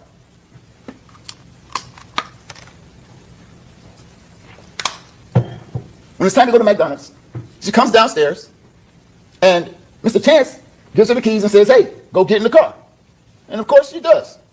She goes and gets in the passenger seat of the silver Cruise that you saw in the video, expecting that Mr. Chance would join her in the driver's seat and take her to get food. However, that's not what happens. Mr. Davion Murphy, big guy, listed at about 5'9", 215 pounds, burly looking fella, a little gruff, comes outside and makes Mr. Chance get in the back seat, and he hops in the front seat, and he drives the Cruise to the McDonald's. And you see Davion Murphy in the driver's seat, Alicia Andrews in the passenger seat, and Isaiah Chance is in the back. Now, in the interrogation room, Detective Ramos tells Alicia Andrews that she must not be wearing a mask at the clubs to conceal, she must be wearing the masks at the club to conceal her identity because she's not wearing the mask at the McDonald's. But the reality is, Alicia Andrews thought that it was just going to be her and her boyfriend. No reason to wear the health mask, the medical mask. Then she didn't know that Davion Murphy was going to bum rush the ride and take control of the driver's seat, let alone did she expect Isaiah Chance to let him do so. So she's caught without a mask unexpectedly. Davion's in the video, you see him smoking and puffing, and Alicia wants to say something, but she can't because she's afraid to say something to this guy who just bogarted the Cruise, made her man get in the back seat, and took over. She won't say anything. Not because she was trying to hide herself. She didn't say anything because she was scared. Not because she wanted the guy to smoke in her face, because she was scared. They get back to the Airbnb, and a few hours later, they head out again. Go to Club Teasers. Now they're in the Cruise again, and Isaiah Chance is driving. Now the state asserts that because Isaiah Chance is driving and Alicia Andrews is right next to him while Isaiah Chance is on her phone, Alicia must have heard everything Isaiah said. They got that from Juan Ramos. But that's a bad assumption. Because there's... To that comment, Your Honor. Is it proper? Anyway, again, ladies and gentlemen of the jury, this are just the opening statements. The attorneys are telling you what they believe the evidence will be. That's all that it is, their belief. Okay, go ahead, Mr. Malcolm. Thank you, Your Honor. That's a bad assumption. Because there's no way of knowing. Although the cell phone data shows that that line was open and there was communication between the two phones, there's no way of knowing whether Isaiah Chance was the talker or the listener. And even if Isaiah Chance was the talker, there's no way to know whether he was using explicit language that Alicia Andrews could understand. So, when in the interrogation room, Detective Ramos asks Alicia Andrews what Isaiah Chance was saying, and she says, I don't know. It was the truth. She didn't know. And there is no evidence whatsoever to the contrary. When they get to the club and they get out, Detective Ramos assumes that Alicia Andrews allows Isaiah Chance to use her phone. That's not the case. When Isaiah Chance says, give me the phone, she knows it's in her best interest to give him the phone. And so she does. Isaiah Chance uses Ms. Andrews' phone all the time, whenever he wants. Nothing new, nothing strange whatsoever to Ms. Andrews. Give me your phone, here's the phone.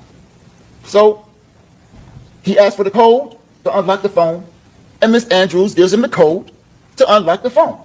Nothing new, nothing strange, nothing suspicious about this at all. And you see them walking, and conspicuously you'll note that though there's an assertion that all the defendants in this murder conspired together, coordinated together, one stands out. When you see them in the video at Truth 18 and Teasers, you see that Isaiah Chance is dressed in all black, face covered with the health mask, hoodie on. You see Alicia Andrews not dressed in all black, mask on, face completely exposed.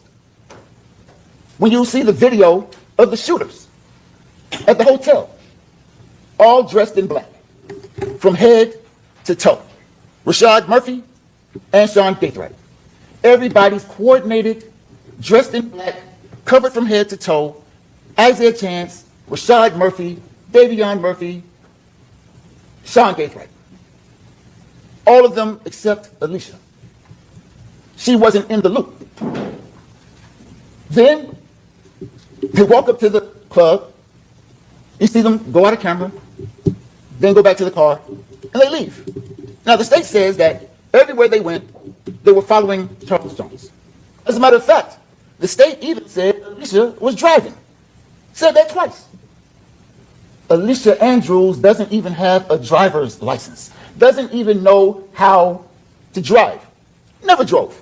Was never in control of the situation. She was a passenger in a car. Her boyfriend drove, in her mind, to get some food and to go to a few clubs in Tampa.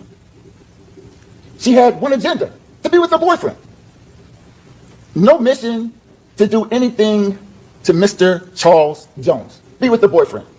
But the state says, and Detective Ramos said it too, that Alicia Andrews, if she wasn't a part of the conspiracy, should have stayed in the car.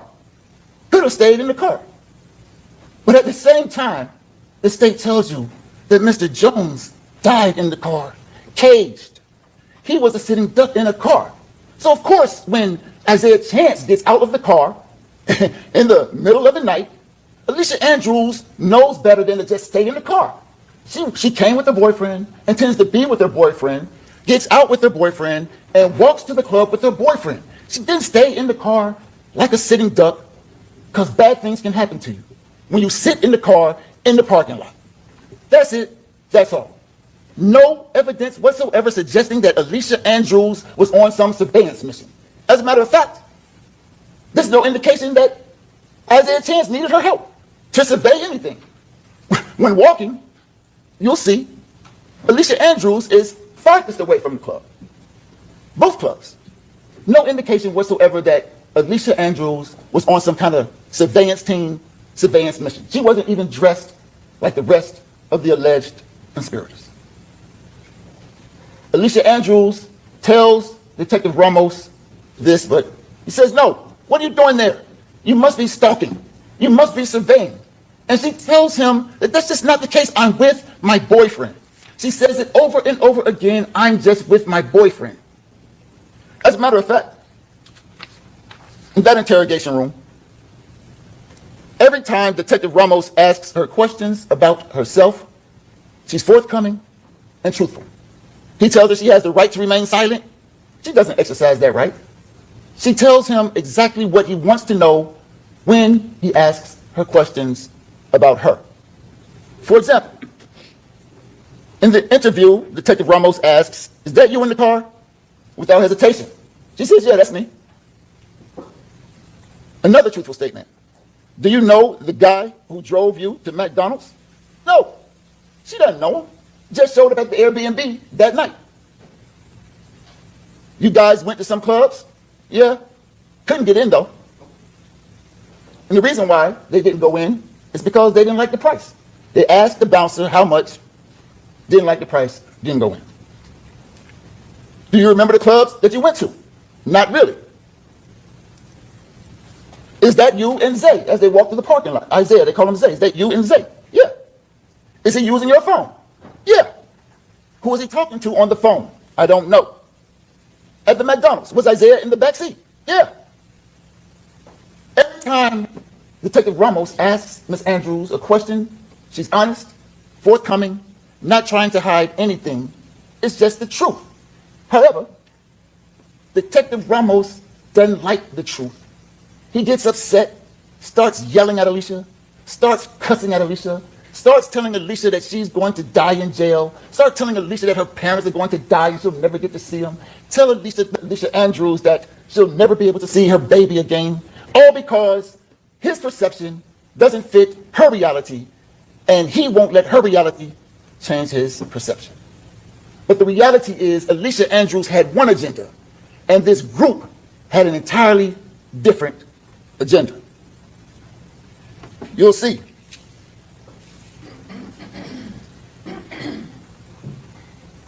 You'll see that there was no instance in time where Alicia Andrews did anything to contribute to this conspiracy. As the state spoke to you, it spoke quite a while.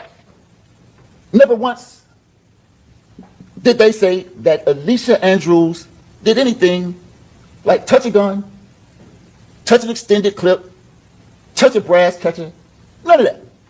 You won't find any physical evidence, no DNA, no fingerprints. You think that being a part of this big conspiracy, at least one time, ex-boyfriend or somebody in the group said, hey, hold this gun. Hey, give me that magazine. Hey, what about the brass catcher? Not one time. No physical evidence, no DNA supporting any assertion that Alicia Andrews had anything to do with this conspiracy.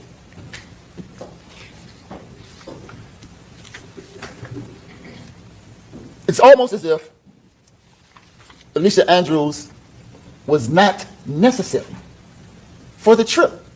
Plain as day. It's true.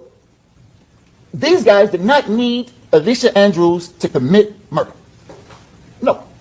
Alicia Andrews did not know these guys intended to commit murder. No. No evidence whatsoever, except for Alicia Andrews came to Tampa to be with her boyfriend. The group, all of them in the group, made their phones go ghost, except Alicia Andrews. All of them wore all black attire. Not Alicia Andrews. If the state's right, all of them went in the back door of the Airbnb. Not Alicia Andrews. All of them brought guns to the party, except Alicia Andrews. It was Alicia Andrews the entire time who had one agenda and one alone, that to be with her boyfriend, never in a group of guys who conspired to kill Charles Jones, if the state is right. I want you to stay focused throughout this trial. While the state spoke, it talked a lot about Rashad Murphy, Davion Murphy, Isaiah Chance, Seth Gaithright, or Sean Gaithright, whichever one. But the styling of this case is the state of Florida versus Alicia Andrews. Stay focused. And you will see, ladies and gentlemen, that there's not one single shred of evidence that supports the state's claim that Alicia Andrews conspired to kill Charles Jones, let alone did anything to further such conspiracy. You'll listen to the evidence in this case, and you'll look for it. You'll look for it. You'll look to see the action that Alicia took to further this conspiracy. You'll hear the evidence in this case, and you'll look for it. You'll look to see evidence that Alicia Andrews knew something about this conspiracy to kill Charles Jones. But you won't see it. What you will learn is that Alicia Andrews had absolutely no knowledge that these four boys conspired to kill Charles Jones. And the reason she had no knowledge is because she was not in that group. She was never in the loop because she was never in the group. Despite all of the evidence, all of the technology, cell phone records, license plate readers, DNA catchers, fingerprints, agencies like JSO, Jacksonville Sheriff's Office, Gwinnett County Police, Tampa Police Department, ATF, all of these agencies, all of this technology, none of it will render one shred of evidence to prove that case. It's kind of like what Isaac Asimov said when he said that the saddest aspect of life right now is that science gathers knowledge faster than society gathers wisdom. Ladies and gentlemen of the jury, listen to the evidence in this case. Be the wisdom right the wrong, and render the only verdict that the facts and the law in this case supports. That Alicia Andrews, not only beyond a reasonable doubt, is not guilty. Alicia Andrews is innocent. Alicia Andrews is innocent. Alicia Andrews is innocent. And render a verdict of not guilty. Thank you. Okay, thank you, Mr. Malcolm. All right, state who's going to be your first witness. State calls Aaliyah Auburn. Okay, very good.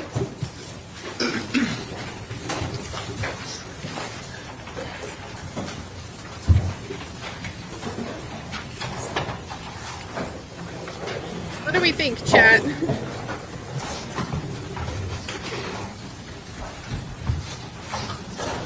And Ms. Dirty, can you approach real quick with defense counsel? Closed caption say Mr. Dirty.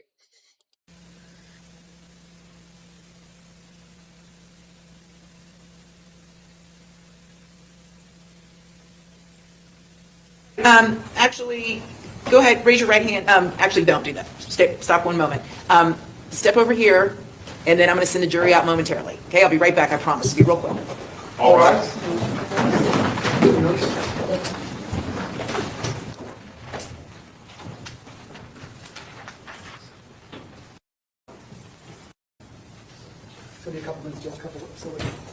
Okay.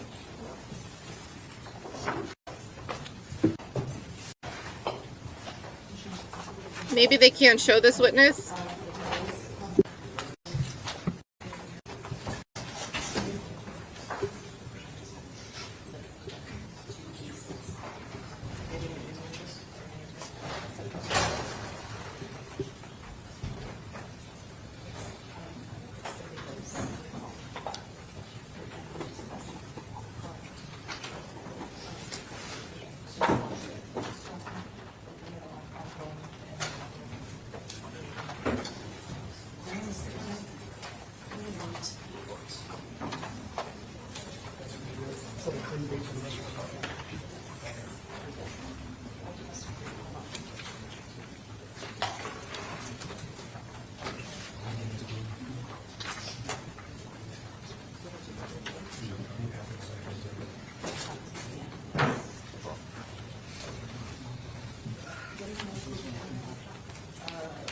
He's right here.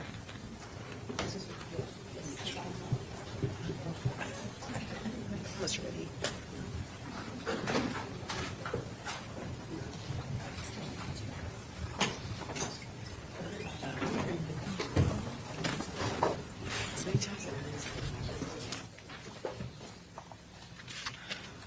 Yeah, so it looks like they're not showing this witness. And that a few witnesses might be this way.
Yep, let's bring him in.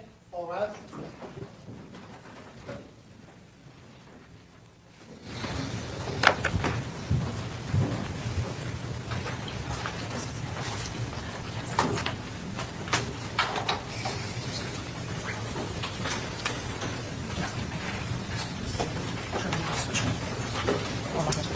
All right, very good. Ms. Auburn, if you would please raise your right hand, and the clerk right here is going to swear you in. Do you swear or affirm that the testimony you're about to give will be the truth, the whole truth, and nothing but the truth, so help you God? Okay, and you got to make sure that you speak in the microphone so that you can be heard. I can tell you're a little bit soft-spoken, so, all right, you may proceed. Thank you, Your Honor. Please state your full name for the record. Aaliyah Auburn, Miss Auburn, what city do you live in? Jacksonville. Jacksonville, Florida? How long have you lived in Jacksonville, Florida? My whole life. How old are you now? 22. I'm going to ask you about some events that occurred the weekend starting on June 21st of 2024, that Friday. Do you remember that weekend? Yes. And on that weekend, did you have any travel plans? Yes. And at that time, back in 2024, you were still living in Jacksonville, is that correct? Yes. Where were you going to go that weekend? To Tampa. Who were you going to go to Tampa with? My friend, two of my friends. And what was your friends' names? Taifa and Camille. Okay. And when you say Taifa, are you referring to Taifa McCray? Yes. I'm going to show you what's already been marked for identification, States Exhibit 27. Have I already shown you this photograph? Yes, ma'am. Do you recognize the person in this photograph? Yes. Is that a fair and accurate picture of the way Taifa McCray looked back in June of 2023? Yes. Your Honor, at this time, we introduce into evidence States Exhibit number 27. Any objection? No objection. Okay, admitted.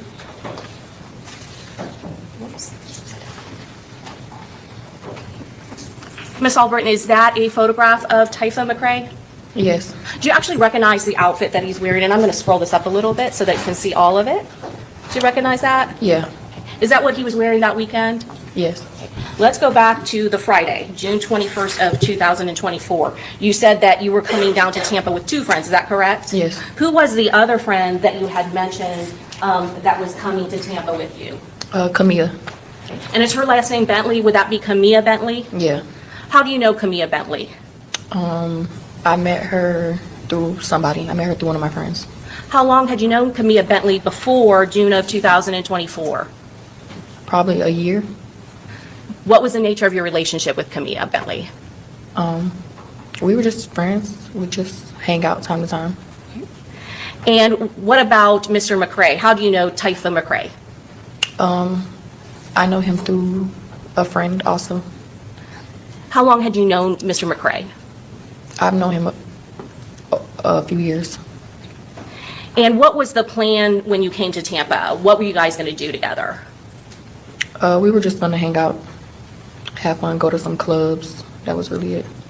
Have you ever heard of a person that was a rapper in Jacksonville by the name of Julio Foolio? Yes. Okay. Do you know what his real name is? Yeah. What's his real name? Charles. Okay. And do you know his last name as well? Jones. Is there any relationship between your friend Taifa McCray and Charles Jones, the victim in this case? Yeah, they're cousins, if I'm not mistaken. Did any of your plans in Tampa involve Charles Jones, the rapper known as Julio Foolio? Yeah. What was going to happen in Tampa that weekend of June 21st of 2024? I think he had to perform somewhere, or he had like to show up at a club or something like that. And going back again to that day on Friday, who were you traveling to Tampa with? Taifa and Camille. How were you getting to Tampa? How did you get to Tampa? Taifa's car. Where did he pick you up at? Camille's house. And did he drive both you and Camilla Bentley to Tampa? Yes. When did you get to Tampa, Florida? Friday night, I think. Friday night, probably like 9, I think. Where did you stay when you got to Tampa? Airbnb. Had you been to Tampa before then? Yeah. Were you familiar with the area at the Airbnb that you were staying at? No. Could you today even say what the address of that Airbnb I have was? no idea. Can you tell us what type of Airbnb it was? A house, and I think it had a pool. I think it had like 2 or 3 bedrooms. Was there anyone else staying at that Airbnb in Tampa with you besides Camilla Bentley and Taifa McCray? Yes. Who else was staying at the Airbnb? A few of Taifa friends, Julio friends. Okay. What about Charles Jones, Julio Foolio? Was he there as well? Yeah. Were you also staying at that Airbnb the whole weekend? Was that the plan? No, they had booked a different house. So it was 2 different Airbnbs. Okay. You said 2 different houses. So one Airbnb for Friday, is that correct? Mm-hmm. And one for Saturday. And one for Saturday. Did you go to another Airbnb Saturday night? Yeah. Well, yeah. The following day? Yeah. Okay. And Do you know the address of the Airbnb that you stayed at the following day? No. And we're now talking about the Saturday, June 22nd of 2024. Yeah, I don't know neither of the addresses. I don't even remember where they were at. I want to ask you who all went to the second Airbnb? Everybody. And when you say everybody, are you referring to all of the people that you previously have stated were at the Airbnb on Friday? Yes. So can you just list them for us again, who they are? Taifa, Julio Foolio, and I think like two of his friends, two of Julio's friends. So there were additional people there besides your group and Charles Jones? Yeah. Were there any parties or celebrations that were planned for that Saturday on June 22nd of 2024? Yeah. What was going on? Julio had a pool party. Was there, when you say you had a pool party, was it just for the people that you have now mentioned, or were other people like coming? it was a whole bunch of people there. How many people you say was at that pool party at the time when most people were there? The house was full, so probably like 50 people, maybe 30 people. And did you recognize some of the people in the party? I knew a couple of them. And where were they from? Jacksonville. And of the ones that you knew, do you know what their names are? Their nicknames. Nicknames. I want to ask you a little bit about the nicknames, okay? You said that you have grown up in Jacksonville your whole life, is that correct? Mm-hmm. And you said that you knew Charles Jones as Julio Foolio, is that correct? Mm-hmm. Were you familiar with what he did in Jacksonville? Yeah. Okay. And did he post a lot of music to social media? Yeah. And what was he known for in Jacksonville? Rapping. Rapping. Are you familiar with the term drill rapping? Yeah. Okay. And I want to ask you, were you familiar with what gang that he was associated with or a member of? Yeah. And what was the name of that? I don't know the name. I just know it goes by like side of towns. The side of town, so there are different areas of the town that gangs are associated with? Mm-hmm. Okay. So going back to that party, did you see any other rappers or people that made music at the party? No, I kind of stayed in the room. I didn't really interact with everybody. Okay. Why were you at that party? Because I was staying there. Okay. Who were you more associated with the group in Jacksonville? Say one more time. Were you friends with Charles Jones? Did you hang out with him at the party? I didn't really hang out with him, no. I don't do big crowds of people, so I just stayed in the room. Okay. And Taifa McCray, is he the person that you considered your friend in that group? Yeah. And other than Taifa McCray and Camilla Bentley, was there anyone else there that you were very close with? No. At some point, what did you do during that day at that Airbnb? Saturday? Yes, ma'am. Like during the day? Yes. I went to the mall and the liquor store. Nothing else really. And then what time did the party at the Airbnb start? At nighttime, sometime probably like 8 or 9, 10 maybe. What happened at the Airbnb at some point? It got shut down. We got kicked out because I guess whoever the owner of the Airbnb was didn't want to party there or something like that. It was too many people on the Ring camera. I think that's what they said. And who shut down the party? The police came. Prior to the police coming, even though there were too many people there, was there anything unusual that happened at that Airbnb where Charles Jones was celebrating his birthday? No. After the party got shut down, where did you go? We went straight to the clubs after that. Okay. And were those the clubs where you said that Charles Jones had some kind of promos? Yeah, I'm not sure. We went to a few clubs, so I'm not exactly sure which one we went to first. I think it was like the second or third one where he had to like come at. Okay. And so do you know the name of the clubs? No, I don't remember the names of none of the clubs. Who did you go to the clubs with? Camilla and Taifa. And what vehicle did you go in? Taifa's. Was there other people in your group from the Airbnb going to the clubs at the same time? I think so, yeah. What about Charles Jones? Was he going to the clubs? Oh, yeah, yeah. Do you know who he was in a car with? Two of his friends, if I'm not mistaken. Okay. And do you remember what kind of car that he was driving? Charger. Okay. And what color? Black. And then, do you remember whether or not Charles Jones had a girlfriend that was at the Airbnb? Yeah, she came that night. On Saturday, June 22nd of 2024? What was her name? Do you know her name? Monty. I'm not sure if that's her real name or not, but. But you remember that his girlfriend did show up, is that correct? Did she also go in a separate vehicle to the clubs? Yeah. Do you remember how many people were in her car? I think she had one of her friends with her. Okay. And did the cars go together to the club or separately? Well, the first club we went separately because I think we left before them because they had to like get all their stuff. But we eventually ended up meeting at the club. Okay.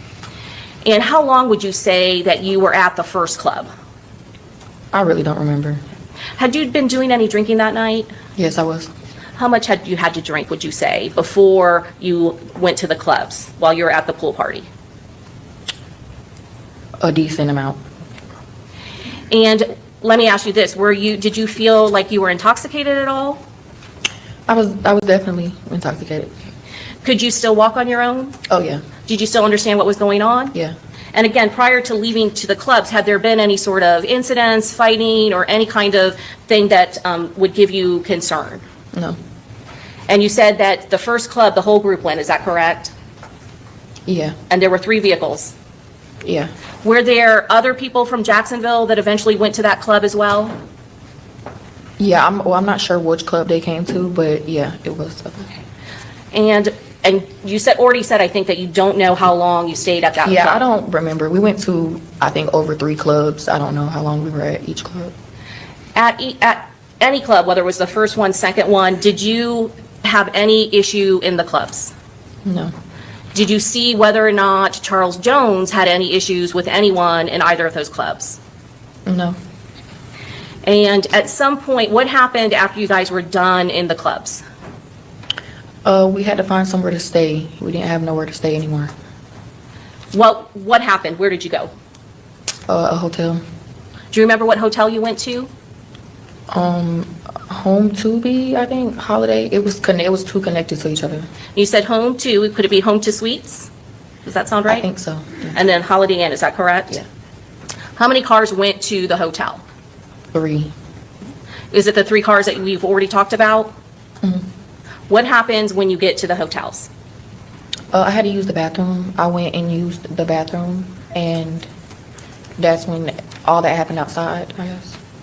When you said you went to go use the bathroom, had you guys checked in at that point? No, I don't think we were able to get a room there. It was either booked or it was too late to get it or something. And were you still in Taifa McCray's house? I'm sorry, Taifa McCray's vehicle? Yeah. And who else was in the vehicle at that point? Camila. All right, I'm going to show you what's been marked for identification, States Exhibit 22B6. Did I ask you to look at this CD prior to coming to court today? Yeah. And did I also ask you to put initials on there so you could recognize it at a later time? Yeah. And does this States Exhibit 22B6, does it fairly and accurately depict the front of that hotel, Home to Suites, where you were at on June 23rd of 2024? Yes. Your Honor, at this time, we introduce into evidence States Exhibit 22B6. Any objection? No objection. Okay, admitted.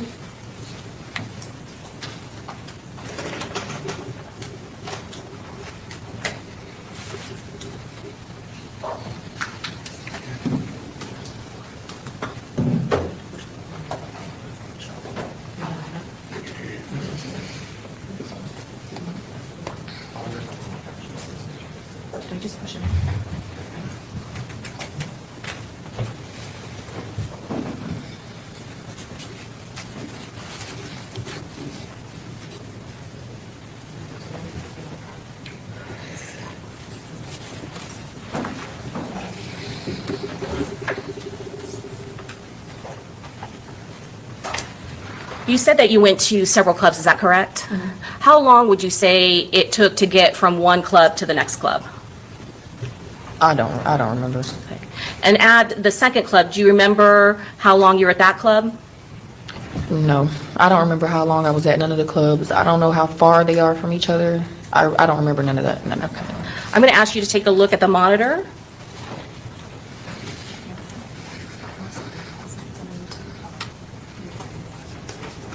Yes, ma'am. Yep. And if you need to step down, because it's a little hard because the screen is kind of parallel with Oh, yeah, you and I. I can so- see. Can you see? Yeah, I can see. I just want to make sure you can see. And then if you have to point something out, Ms. Albritton, you are welcome to walk over to the screen and point out something if necessary, okay?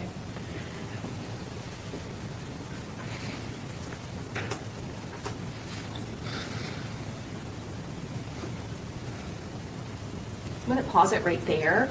Can you tell me, do you recognize the vehicles that are being depicted in this video? Yes. Okay. And I am going to ask you to step down for just 1 second, just so you can point to what vehicles and who are in each vehicle, if you know who's in the vehicle. This is Julio's car, Monty's car, and this Taifa's car. Okay. And when you say Monty, that's the girlfriend, is that correct? Does Armani Turner, does that sound correct, ma'am? I don't remember. You don't know her name. Okay, we'll call her Monty then. And in the black Charger, that is the vehicle that you said Charles Jones is in, is that correct? And then the very vehicle in the back is the vehicle that you are in with Taifa McCray? Yeah. Who's driving? Like, Okay. You can go ahead and have a seat. I'm going to play some more and have you watch it.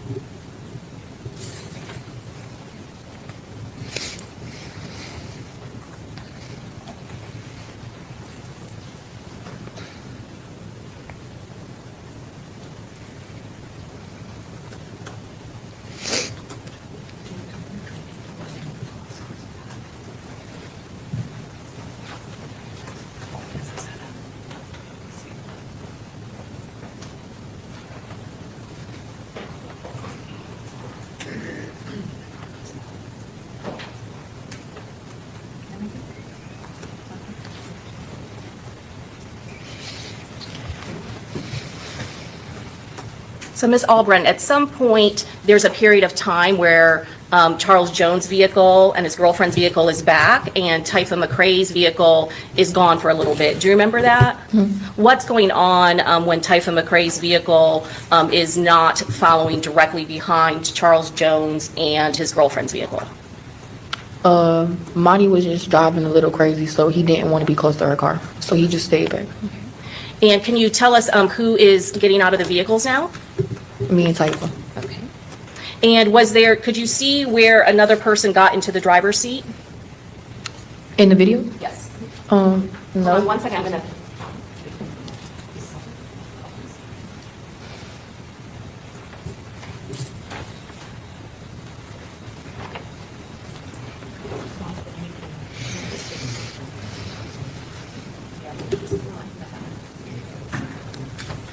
Albert, I'm going to ask you to take a look at when Mr. McCray gets out of the vehicle. Do you kind of see somebody get into the driver's seat? Oh, yeah. Who is that? Camilla. Your friend, Miss Camilla Bentley? Mm-hmm. Okay. And where are you going at this point? To use the restroom. Okay. How long are you in the restroom? A couple minutes. And what happens when you're in the restroom? Nothing. As soon as I walked out the restroom, I just heard stuff outside. What did you hear? Shooting. And when you heard shooting, what did you do? I had stayed next to the lady at the front desk. And had you seen, when you went to the restroom, where did Mr. McCray, Taifa McCray go? He used the restroom too. Okay. When you got out of the restroom, did you see him at all? Yeah, like we walked out at like the same time. And you said did you hear shooting while you were in the restroom or when you came out? The restroom was like in a deep hallway, so I didn't really hear it till I got out of the hallway. And when you heard the shooting, what was Taifa McCray, was he already out of the restroom? Yeah, we heard it at like the same time. And what did he do? He didn't do anything. We stayed in there and we heard it stop, but then it kept going. So when he heard it stop, he was gonna walk out there, but it started going again, so he didn't go out there. So I want to ask you, you said at some point you heard shooting and it stopped, and then it started again, correct? Do you know how much time elapsed, or can you estimate? A few seconds, probably like 10 seconds, 10, 30 seconds. And while you heard shooting, did you or Mr. McCray try to go outside into that parking lot where Charles Jones was parked? No. After the shooting happened, what did you do? I called Camilla. And why did you call Camilla Bentley? Because I knew she was outside in the car, and it wasn't no cars out there, so I just called to see where she was at. You said there were no cars outside, so at some point did you go and look to see? No, where I the could cars see it were? through the door. It was a clear door. I'm gonna go ahead and stop this.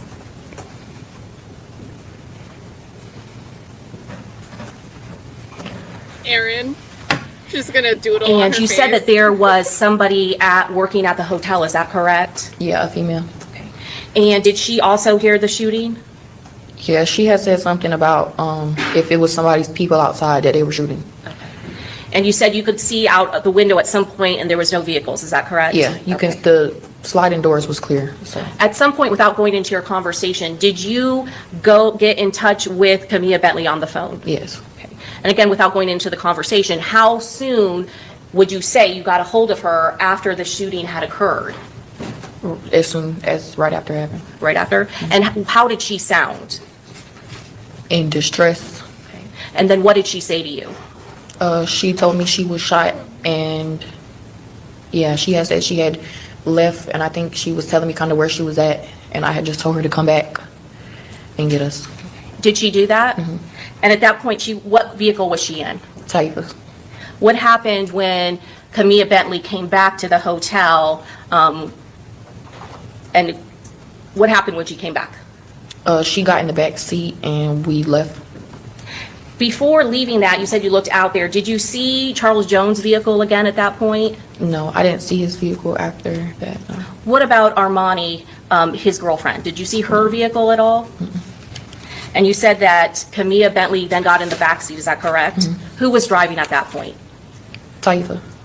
Where did you all go? To take Camilla to the hospital. Do you remember what hospital it was? No, I have no idea. What happened once you got to the hospital with Camilla Bentley? Taifa and Camilla went inside. Right. Where did you go? I stayed in the car, and I parked the car at some apartments, I think right next to the hospital. And do you remember the name of the apartments? No, I have no idea.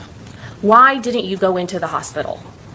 I didn't want to see any police. I didn't want to come in contact with any police officers. Why was that?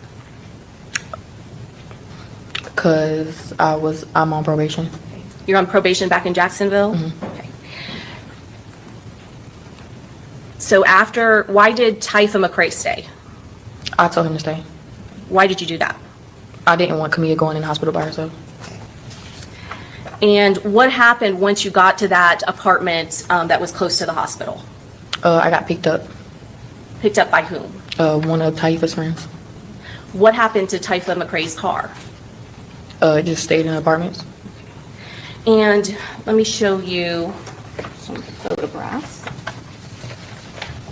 I'll show you states 29A through D. Do you recognize all of these photographs? Yeah. And do these photographs fairly and accurately depict Mr. McCray's vehicle as well as the location that you left the vehicle? Yeah. And at this time, we would introduce into evidence States Exhibit 29A through D. Any objection? No objection. They're admitted.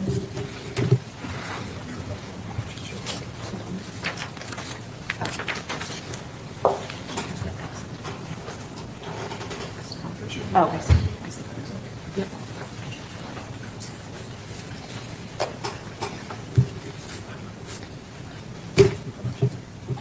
Ms. Auburn, can you tell us what's in 29A?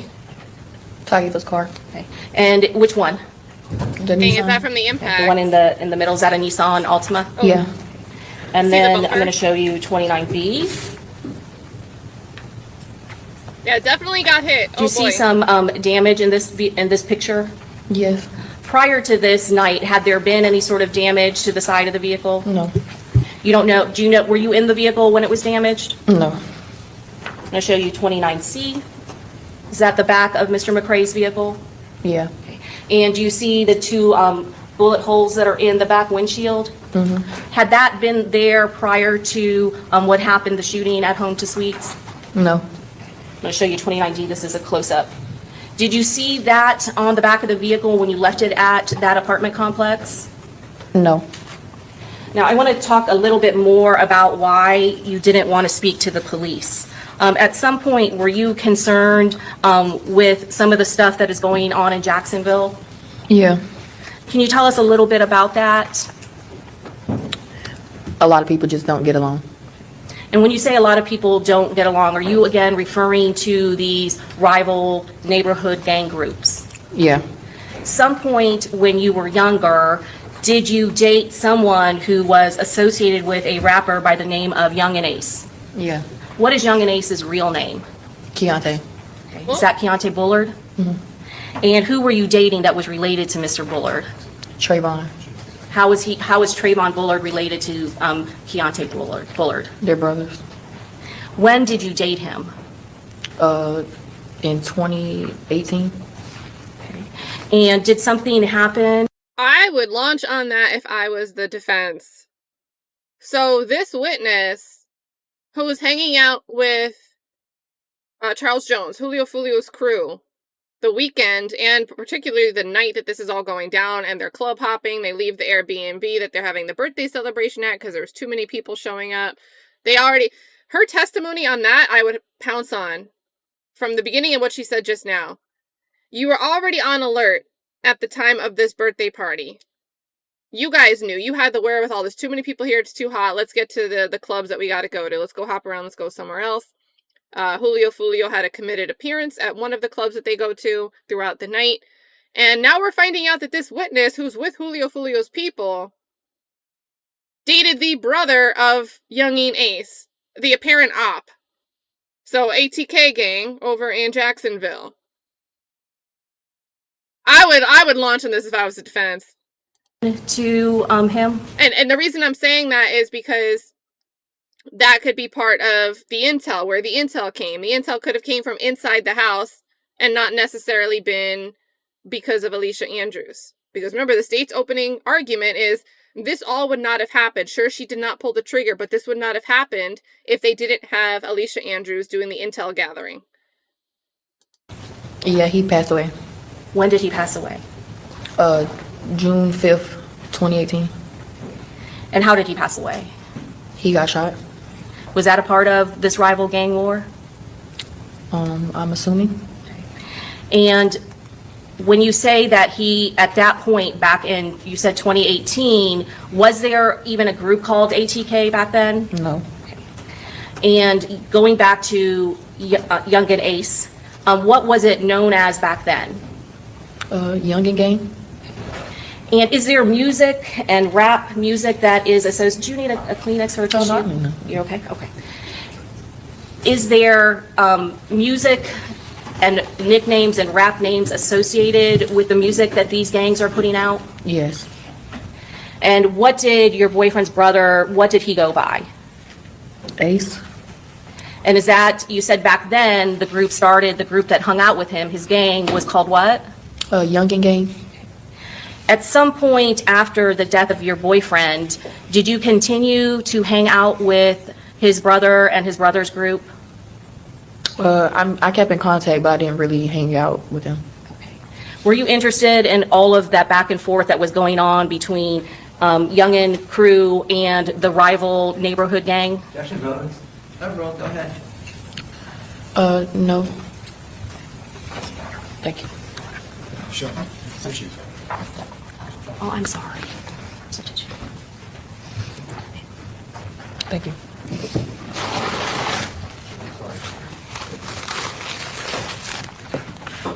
And so your boyfriend back then, he was associated with the group that was against Charles Jones' group, is that correct? Yeah. Okay. Is that some of the concern that you had with people finding out where you were? Yeah, I just didn't want to be a part of none of the media stuff. Is there a lot of social media that goes on with these two rival groups? Yeah. I'm going to show you what's been marked for identification, States Exhibit 34.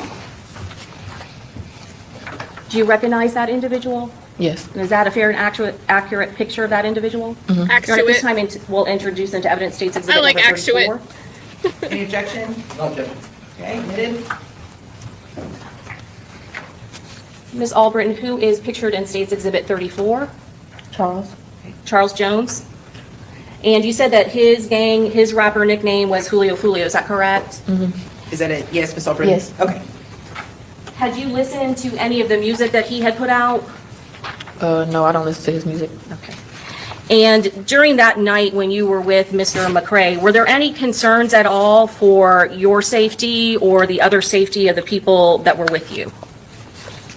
I really didn't think nothing of it because we was out of town. So, and nothing happened the first night, so I mean, I didn't really think nothing of it. After this happened, did you ever, what did you do after you got picked up by Mr. McCray's friend? I was just in the car with him, but I ended up going back to the hotel where it was at, and because I guess the boy knows Monty and them, they was talking.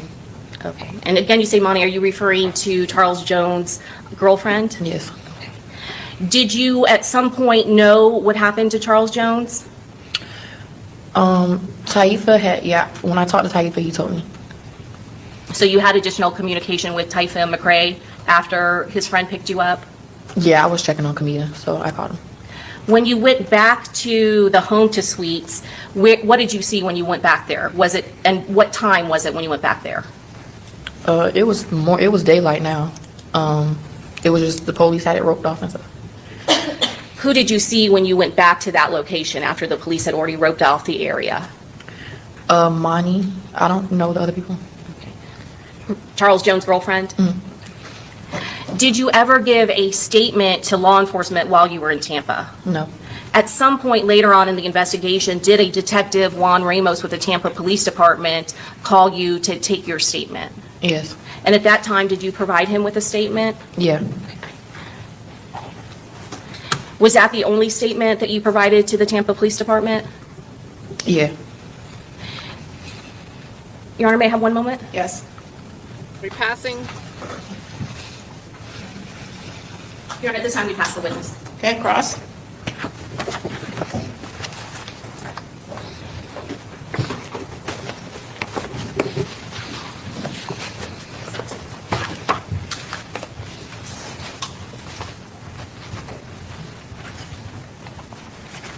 Good afternoon. Do you know Alicia Andrews? No. No? Have you ever seen Alicia Andrews before? No. You know of Alicia Andrews? No. And so you never met her before? Nope. The night of Charles Jones's murder, you were hanging out with him? I was, yeah. Okay. That you're in the video where he's in the Charger next to the vehicle that you're parked in. Correct? All right. And are you a part of Charles Jones's gang? No. So you're not a part of what they call 6 Block? No. Are you a part of any gang at all? No. All right. Do you know if Alicia Andrews is a part of any gang? No, I don't know her. Okay. You listen to rap music? Yeah. All right. But you say you don't listen to Charles Jones's rap music? No. So no Julio Foolio in your playlist? Nope. All right. Is there a reason why? It's not my type of music. All right. But you know the substance of his music, is that correct? Yeah, I've seen it on social media. All right. And the music that he raps about, they call it drill rap? Correct. And that music is him talking about what they call opposition ops? Yeah. All right. When Charles Jones, Julio Foolio talks about his ops, is he talking about them in a derogatory manner? Yeah. He talks about them being dead, is that accurate? Correct. He talks about them being kidnapped, is that accurate? Yeah, I don't know about that part. Does he talk about them being shot? Correct. Do you listen or you don't? He made fun of these things? Yeah. All right. And because of that, did people not like him? Yeah. Oh. All right. And these people that did not like Julio Foolio, did they talk about that around Jacksonville? Yeah. Did they talk about it on the internet? Yeah. All right. It's pretty common. Yeah.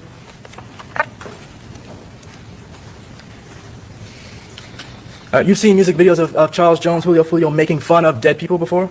Yeah. All right. I have a sort of a strange question, but try to follow me. You stayed in an Airbnb when you came from Jacksonville to Tampa, right? Correct.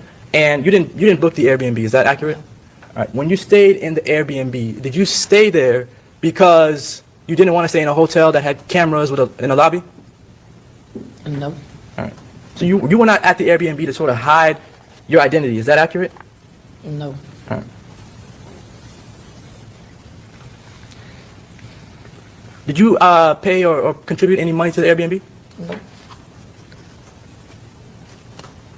The names of the clubs that you all went to on the night of Charles Jones's murder, you said you do not remember the names, right? None of them. You don't remember where they were at? Nope. You don't know how far they were from each other? Nope. You believe there were at least 3, though?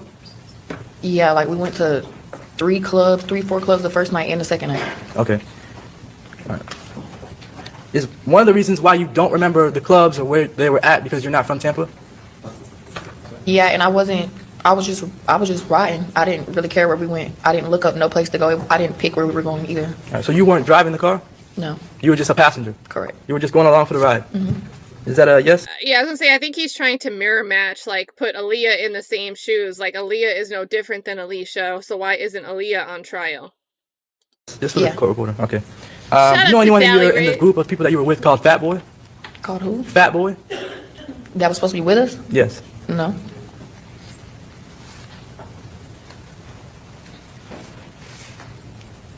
All right. Even though you don't listen to Julio Foolio's music, do you know about the issues that Julio Foolio has with other people in Jacksonville?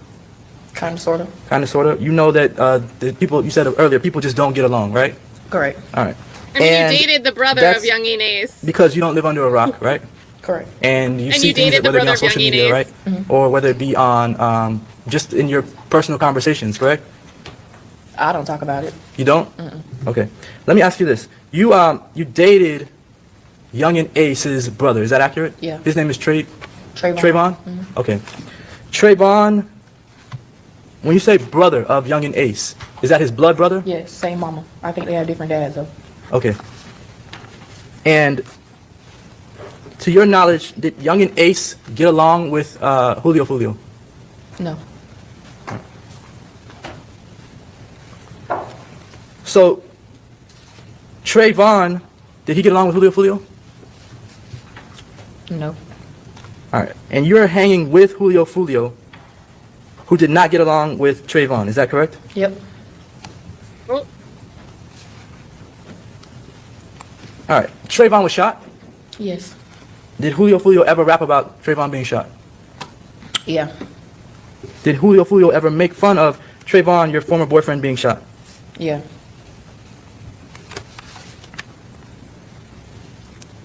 When the vehicle, I guess there's a car. You saw the video that the state played earlier. Is that Yeah. correct? You're. Give me 1 second.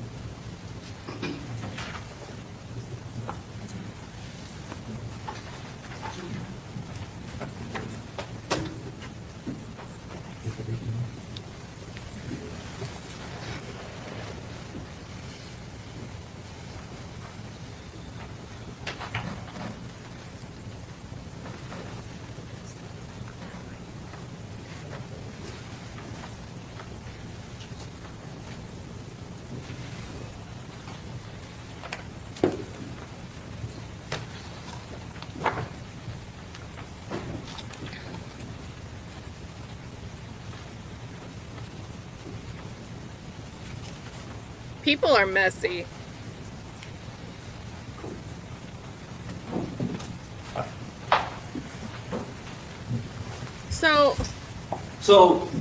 So my question here, because they're going to get out of the car and they're going to go inside, right? Two of them. Some of them are going to go inside. Is the other car, when they drive around, I'm pretty sure the mapping, and that was the part that was hard to follow in the state's opening. The car of the assault team, the spotter car comes in around here, they drive this way, and I believe they're supposed to pull around all the way around the building and end up like over here, but like further down off camera. So would they have been able to see that the friends Julio Foolio's friends, Aaliyah, would they have been able to see that Aaliyah had gone safely inside?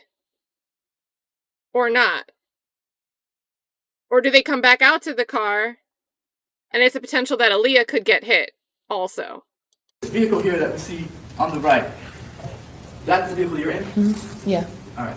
That vehicle, it comes from, I guess, the back side of the hotel? Yeah, it's two different entrance ways. All right. Do you remember coming in and making the right up front, up here? Let me show you. You remember coming in and making this right? And going around the hotel to get to this side? I guess. You guess? Did you go this way? Sure. I don't really remember, but seeing the video, we went right. Okay. It makes sense that you would have went right to come around the hotel. Is that accurate? Yeah. Now, is there any reason in particular that you went around the building to come to the spot here where you're at? I wasn't busy driving. over here. So you didn't make that decision? No. All right. So you don't know why the vehicle was faced in the opposite direction? No.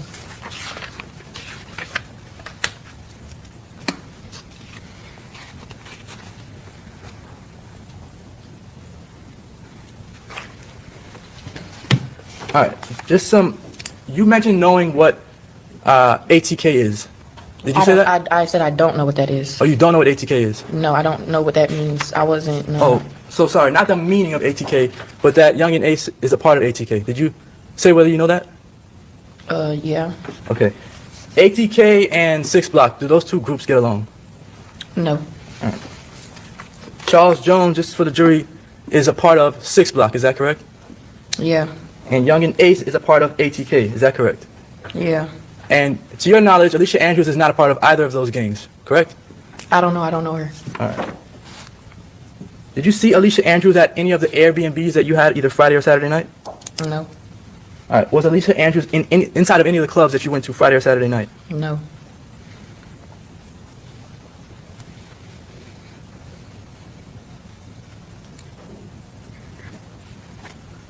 All right. You mentioned being on probation. Are you on probation now, or were you on probation during this time I'm period? still on it. You're still on probation? Oh, All right. Has your probation officer given you any trouble about this issue, being out of town?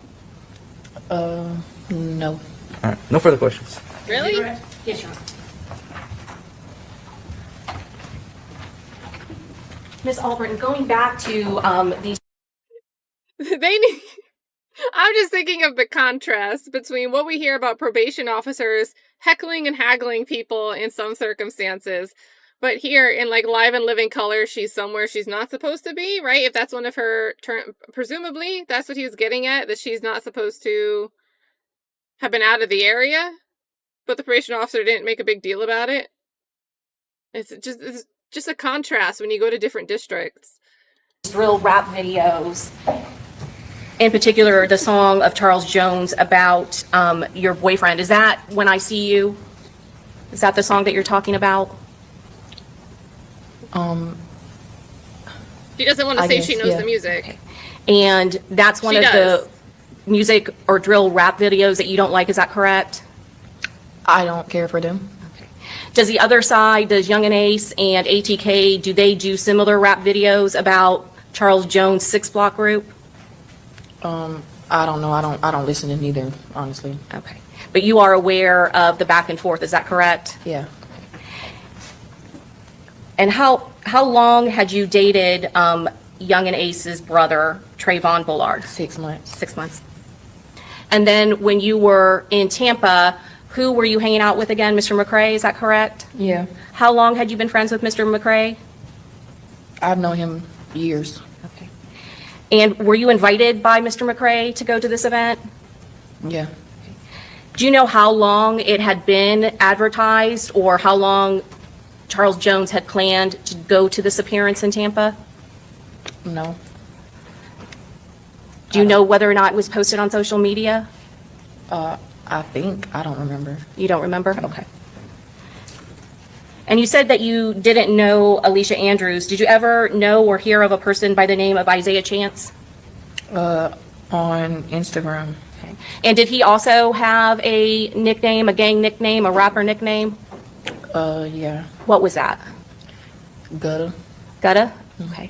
And when we talk about these groups, now that you said that Charles Jones is a part of 6 Block and Young and Ace developed into ATK, is that correct? Yeah. Those are the rival groups? Yeah. Would Isaiah Chance, Gutta, would he be friends or enemies with Charles Jones and 6 Block? I wouldn't know. I don't know. You don't know what side that he's on? No, I've never really heard of him till this occurred. Okay. Whose witness is this? They're throwing this witness to the wolves, either side. Because really the state here is making her credibility look less.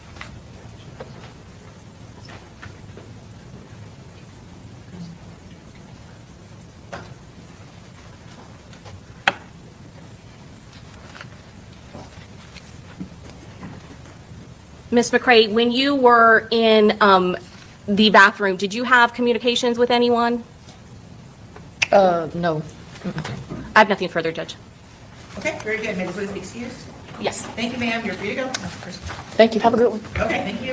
All right, let's take a quick afternoon break, 5 minutes, and we'll be back, okay? All right. We can time travel. So that was Aaliyah Auburn's testimony. I mean, pretty much we get from that, she didn't want to be forthcoming about it, but there was, obviously she was aware of the back and forth between ATK and 6 Block when she was dating Young Ace's brother. Young Ace, ATK, Trayvon was the brother's name. Presumably they were dating when Trayvon was killed. Julio, she's aware, she doesn't want to say it, but she's aware that Julio talked about the death of Trayvon in his music and even was making fun of it, and that there was this back and forth, this ongoing back and forth. But she's hanging out with Julio Foolio's people on the night of the shooting. So, yeah. And the defense, you know, kind of making it paint the picture that you were just with the group, but you weren't in control of the decision making, probably trying to elicit that same type of description or characterization for his client, without putting his client on the stand.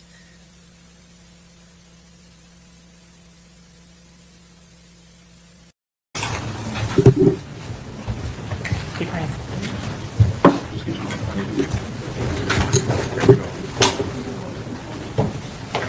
I can't work with you.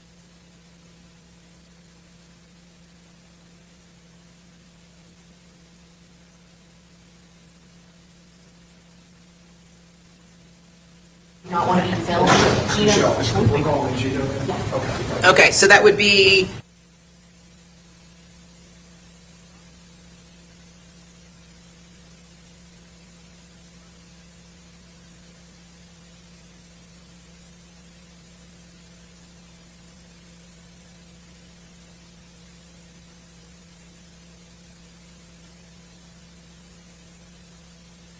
I think they're just covering the identity of the next witness, maybe.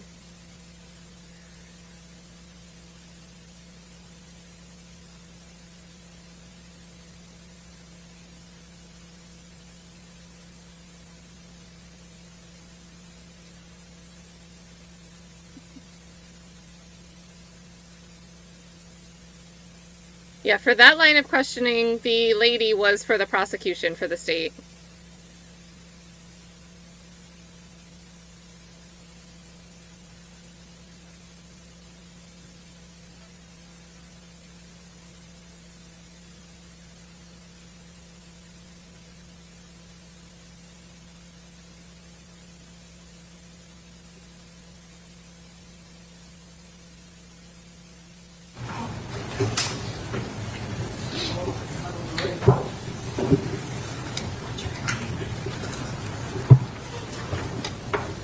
All rise.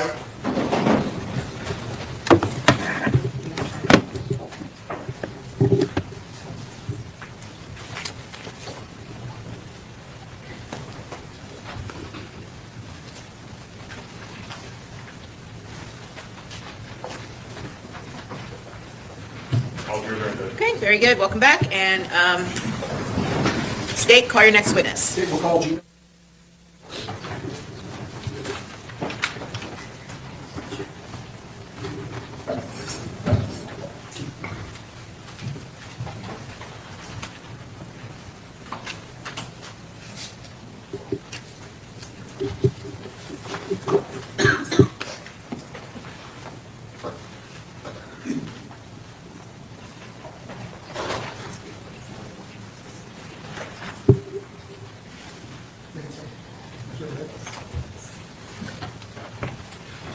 Just going this way. Okay. Just raise your right hand, be sworn by the court, right? Do you swear or affirm that the testimony you're about to give will be the truth, the whole truth, and nothing but the truth, so help you God? Yes, Bill. Okay. So, Mr. Norris, I can see you're upset. So, it's very important, however, I can hear him crying, that you be able to retain your composure. So, do you want to take a moment in order to kind of gather yourself? Pardon me? I said I'll be straight. You'll be straight? Yeah, I'm good. Okay, you're good. Okay, that's fine. All right, thank you. You can proceed. Thank you, Your Honor. Mr. Norris, you might want to try to get closer or pull that microphone towards you so you're not having to lean over. There you go. I think. I know you're soft-spoken. I just want to make sure we can hear what you're saying. Okay. Good afternoon. Would you please state your name and spell your last name for the court reporter? Yeah, they're keeping her identity, his identity. And but Mr. they Norris, kind of said you it. live? What city do you live? Oh. Traveled here, I believe yesterday or this morning to testify in this case? It was, I got like 2 days ago. 2 days ago. Okay, I know we got delayed in jury selection. Where can you tell the jurors where you work? Uh, You work at the post office? Yeah. Okay, what do you do for the post office? I'm a mail handler. A mail handler? Okay. Mr. Norris, how long have you lived in Jacksonville? My whole life. Okay, so you were born and raised there? Did you go to high school there? Yes. Okay. Now, did you know Charles Jones, the victim in this case? Yes. And back in the summer of 2024, how long had you known him? I don't know, about 10 years. About 10 years? Do you remember how you met him? Not exactly. Not exactly. Okay. Now, your friendship with him back in June of 2024, was it just out of friendship? Yeah, like cousins. Like cousins? In this case, at some point, you were interviewed by the police. Did you refer to him as your cousin? Yes. Maybe? Okay. I'm going to call your attention back to that summer of 2024. It would be June of 2024. Do you remember coming here to Tampa from Jacksonville? You talking about before everything happened? Yeah, coming down here for that trip? Yeah. When everything happened in this case? Yes. Okay. And did you come down here with Charles? Yes. And did you actually drive with him? Yes. And were you driving in his black Charger, his Dodge Charger? Yes. Do you remember what you all were coming down here for? Celebrate his birthday. Okay. Do you remember how old he was turning? That's 26. 26? Yeah, 26. Was there someone else that traveled in the car with you and Charles? It was Robert. Robert Howard? Okay. On the way down here, did Charles Jones and Robert Howard, did they switch off driving? Each of them driving for a part of the trip down? Yeah. Okay. When you all came down here, do you remember coming down on a Friday? Yeah, I think that's the night. I think that's the night we got here. Okay. And did you end up staying at an Airbnb or a house down in St. Petersburg? Yes. Okay. And then the next day would be Saturday. Did you all leave there and go to another Airbnb, another house? Yes. Now, when I came out to talk to you a minute ago, you were sitting next to Miss Randolph out there. Do you remember her being there? They got there that night. That night? The night it happened. They got there that night. That night, okay. All right. And do you remember a woman named Armani Turner also coming? Yes. They rode together. They got there that night. They rode together, okay.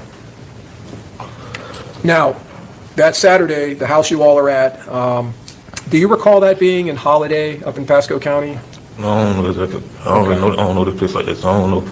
Yeah, I was going to ask you, do you know Tampa very well, or the Tampa Bay area? It's my third time being here. Okay, so this would be the second time you've been here? Third, because I came here before y'all rescheduled the last trial. That's right, we did, you're right. That night, that Saturday night, did Charles Jones throw a party at that house? Yes. Okay. And do you remember him inviting people over direct messaging over Instagram? Yes. Okay. And did a lot of people show up? It was people,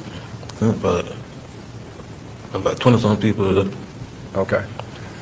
And at some point, did someone call the police to come out to that house? I think the owners did. Okay. And did the party kind of get shut down? Yes. And did you all have to leave the house? Yeah, we was already leaving to go to the club, so everybody just got all their stuff and left. Okay. So you were already leaving to go, but you just grabbed all your stuff and left? Was the plan that you were going to go to the club and come back and stay at the house, was that the original plan? No, we're gonna probably find like a hotel or something to sleep. Oh, okay. Over close to the clubs? Yeah. All right. So let's go to that. So you all leave the Airbnb and you go to some clubs in the city of Tampa. Do you remember that?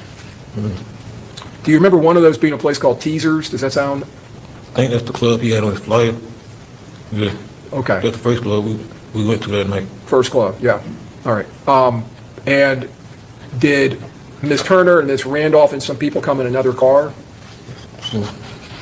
Yes. Mr. Norris, are you okay? Are you cold or want to take a break? I'm good. Okay. Okay. Just let us know if you need to take a break, okay? So do you also remember another car with a girl named, what's her name? Aaliyah? Aaliyah, I'm sorry, Aaliyah and Taifa McCray. Do you know those two people? Taifa, that's my cousin. Taifa is your cousin? Okay. Do you remember them also being there? Yes. Okay. So 3 cars, and you all go to this club. When you get there, do you remember kind of standing there with everyone, and then Charles gets out of the car? You talking about at Teasers? At Teasers, yeah. Yes. Okay. Do you remember going in the club? Yes. And when you all went in the club, did Charles Jones at some point do something, make an appearance or perform or something inside the club? Yeah, we went but we went in that alone. We went to the other club because it was like the court was like going, so we went to the other club. Sorry. Yeah, I couldn't hear that either. If you could try to speak up. I said we went in, but like the club was like going, so we ended up going to the other club. Okay. All right. So you go into that first club, Teasers, and that's a strip club. There are strippers in there or women that are dancing? I think so. Okay. But there's a lot of folks in there. Yeah. Okay. You leave there, and then you all drive over to another club? Terrible promotion. Truth 18. Truth 18, okay. Do you remember that club, the Truth 18 one being up on a second floor, and you had to go upstairs? Yes. And did you all end up going into that club too? Yeah. At some point, do you leave Truth 18 and start driving to a hotel? Yes. All right. So let me talk to you first of all about Teasers and Truth 18. When you're in those 2 clubs, any issues with your group or anyone else? No, there wasn't no issues. That whole week it was going good till the shooting happened. Okay, so it was going good till the shooting, okay. So you didn't have any beefs, no one had any beefs with anyone, any fighting, arguing, anything going on in those clubs? No, sir. Okay. When you leave Truth 18, you all end up driving to a hotel. Do you remember pulling up in front of the hotel where the entrance is? Yeah, that's when he went there to see about the rooms, and they came back saying we couldn't get the rooms, so that's why we were sitting there trying to find another hotel. Okay. So that's what Charles Jones was doing? He was looking for a hotel on his phone? Yes. All right. Now, do you remember being in the back seat behind Charles Jones? Yes, I was in the back seat laying down, then I was like when he got back, but I fell asleep a little bit after. Okay. So you fell asleep after that, after he came back to the car, or you started dozing? Yes. Okay. Do you remember being woken up at some point, or woke up? Yes, when the car hit, I don't remember exactly what he hit, but the car hit something that woke me up. I'm sorry. The car hit something and woke him up. Before the car hit something and that woke you up, did you hear any gunshots? No, I didn't hear any of the gunshots. Okay. And you think you were asleep at that point? Yes. After the car hit something and woke you up, can you just tell the jurors what you saw inside of the car at that point? Everything else was Foolio laid out, so I was really thinking like it was a car accident. Everything I looked up, I'm sorry, I can't understand. Okay. So just try and All talk right. slowly and clearly, okay? I know it's difficult. So what happened when something hit the car? What did you see? You said you saw Foolio laid out? Yeah, first thing I saw was Foolio laid out. I thought it was a car accident until I looked up, saw the bullet holes, and I saw Zay covered in blood yelling. Okay. So you thought it was a car accident, and then you looked up, saw the bullet holes, and you saw Zay. Is that Xavier Edwards? Yes. You saw him covered in blood? Yes. All right. So let me talk to you about Xavier Edwards. I don't know if we talked about him yet. So Xavier Edwards was also there at the clubs with you all? Yes. And he was driving the Dodge Charger coming from the clubs to the hotel? Yes. Okay. And he's covered in blood. Is he saying anything at that point? Yes, he was yelling. What was he yelling? And you can say exactly what he said. He was like yelling like fuck, like I don't know exactly everything. I just remember him yelling fuck. Okay, so yelling fuck. Yes. Okay. Well, did he appear to be upset? Yeah. Okay. At some point, do you all leave the car and go somewhere? Yeah, he ended up telling me to come on, and that's when we went inside the hotel. You all went inside the hotel? Yes. Okay. Now, at that point, when you're in the car and you get out of the car and start going into the hotel, do you know that you're wounded? No. Oh, damn. Do you know that Xavier's wounded, though, because you can see blood, right? Yes. That's shot. And you've seen the bullet holes in the car, so you know that something happened with gunfire. Yes. All right. So you all go into the hotel. Do you remember, Mr. Norris, were you all running or walking fast, or how were you going about going in? Running and trying to get help. Running and trying to get help? Yeah, so fast, and I didn't think about my phone or nothing. So we're trying to get help, and nobody came out, so we went to the third floor, because we didn't know if they would have came back, started looking for us, so we went to the third floor. You left your phone in the car? Yes. Okay. So when you get in there, if I understand what you're saying, you all went to the third floor. You got on the elevator? Yeah, we was on the first floor trying to get help first, then we went thinking like, just leave right here, because we don't know if they would have followed us in there or not, so we went to the third floor. Okay. So you didn't know if the shooters, whoever did all this, would be following you? Yeah, I didn't know, so. When you were trying to get help on the first floor, were you trying to knock on doors or open doors? Knocking, yelling out for help. Yelling out for help? Yeah. Okay.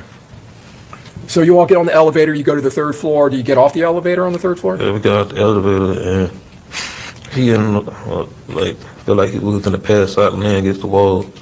And he told me to check his head, see if he was shot, and that's when I realized I got hit. When I looked down at his head, I saw a hole in my arm. Okay. So he wanted you to look at his head because he thought he had been hit. Xavier Edwards thought he had been hit in the head? Yeah. And then when you tried to do that, you saw this hole in your arm? Yes. Where were you shot? I was shot by my arm. Okay. Both my shoulder. Do you still have a scar from that gunshot wound? Yes. Your Honor, may I have the witness show the scar to the jury? Yes. Mr. Norris, if you can stand up and just kind of move about, so turn around so that these folks over here can see your arm. They've Okay. said his whole name. Now, you can go and have a seat again. Thank you, sir.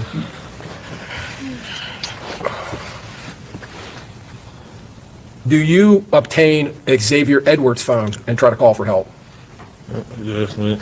He had realized he had his phone, so he told me to call for the police to get the ambulance, so I called. Okay. And at some point, did police officers come off the elevator? Yes. And when the police officers came off the elevator, did they come down the hall towards you all? Yes. We were like directly in front of it. You were right in front of the elevator? Yes. Okay. Did the police at some point try to help you with your wounds?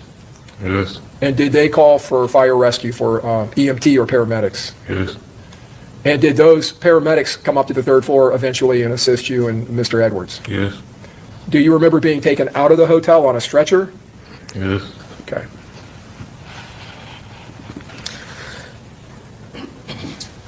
All right, so let me approach first. Can I approach the witness, Your Honor? Yes. Let me show you what's been marked as H68A, and just ask if you recognize what's in the photograph.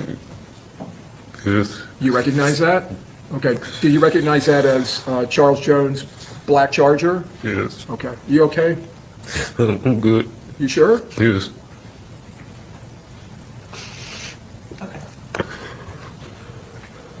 Damn. We can take a break if you need to. I'm good. Okay, all right. And then I'm going to show you these photographs. This is states 25A, and 25B, and then 25C. Do you recognize the photographs? Yes. Are those photographs of you in the hospital, Mr. Norris? Yes. Okay. All right, I tell you what, I'm just gonna have the jury step up momentarily. All right.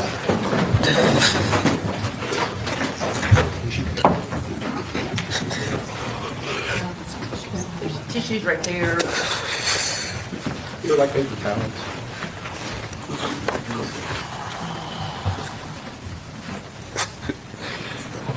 All jurors are on. Okay, thank you. All right, Mr. Norris, I know this is difficult, and I know it's challenging looking at photographs of yourself in the hospital, but it is important, since you are testifying, that you be able to testify without being too emotional. So we'll just take a breather here and give you a chance to kind of collect yourself. Are there any other, are you objecting to these photos coming in? Do they need to be authenticated through? No. Just let they them come in. in? Okay. All right.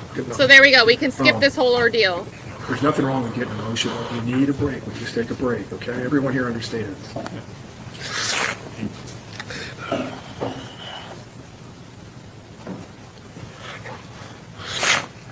Good. Okay.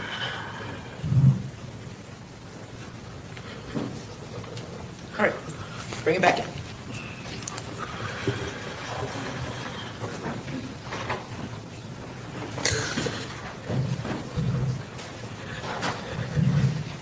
Yeah, I think JSO says he does have PTSD. I do think that that's probably likely. I think it's very reasonable to think that somebody who survived a shooting and woke up into it would be experiencing something serious long term.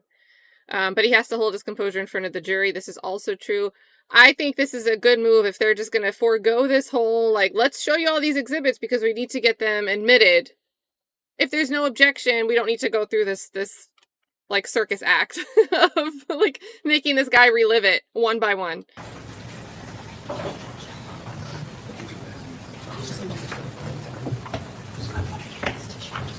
Yeah, that'd be great. Thank you. Appreciate it.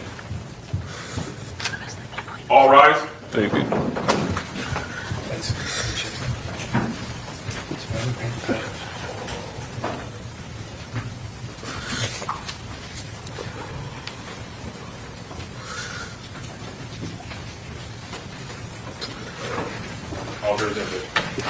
Okay, so state you're gonna move some items in Yes. evidence. State would tender states 25, A is an alpha through C is in Charlie. We would tender 68, A is an alpha. And then we would tender states 26, A is an alpha through E is an echo. Okay, any objection to these exhibits being admitted? No objection. Okay, admitted. Your Honor, I'm going to publish, Mr. Norris, you don't need to look at these, they're going to be up on the screen, but I'm just going to publish these briefly. This is states 25, A, publishing on the overhead Elmo. States 25, B, and states 25, C.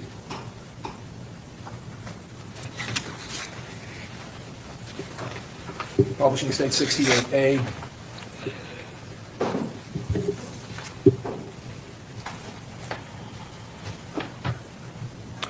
Mr. Norris, do you remember how long you were in the hospital here in Tampa? I don't know, just a couple hours. They could patch me up. They said I was okay, but I had to wait on my parents to get here. You had to wait for your parents? Did your parents come down from Jacksonville to pick you up? Yes. When you got back home, were you working at that time? No, I was out of work for about a month or two.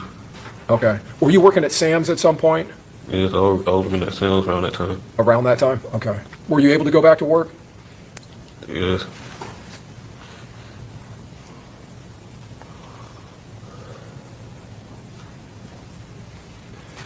Mr. Norris, do you know Alicia Andrews, or did you know her before this incident? No, sir. Did you know an individual named Isaiah Chance before this happened? Well, I could probably tell on social media. You knew who he was from social media? Did you know him by the name Gutta or Gutta Zay? Yeah, we had followed each other on social media. Followed each other? Okay. Did you know either Rashad or Davion Murphy? No.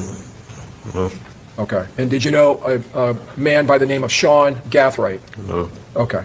And you've become aware of these people now since this case happened, I'm assuming? Yes. Okay. You have one moment here, Ryan? Yes.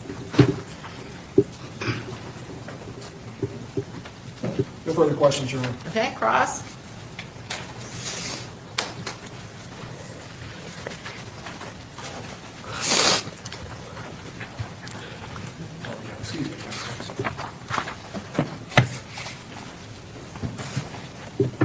How you doing, Mr. Norris? I'll be quick, all right? You know what 6 Block is that correct? Yeah, song stuff, yeah. You heard of it? Yeah, like song, they say like song stuff, yeah. Song stuff? Is that what you said? Yes, that I hear like songs and stuff. Okay. Was Foolio a part of 6 Block? And you say it in songs. I can't hear what you're saying. I said he used to say it and see like speak on his songs. So Foolio would speak about 6 Block in songs? Yes. Is it a music group? I think just, I think the sister meant like something to him. I don't know exactly what it was. You don't know exactly what it was? Was it a neighborhood? No, I say like something. It was something that meant for him, but like I never knew exactly like what it was. All right. Do you know? Are you involved in anything called 6 Block? I don't get into anything.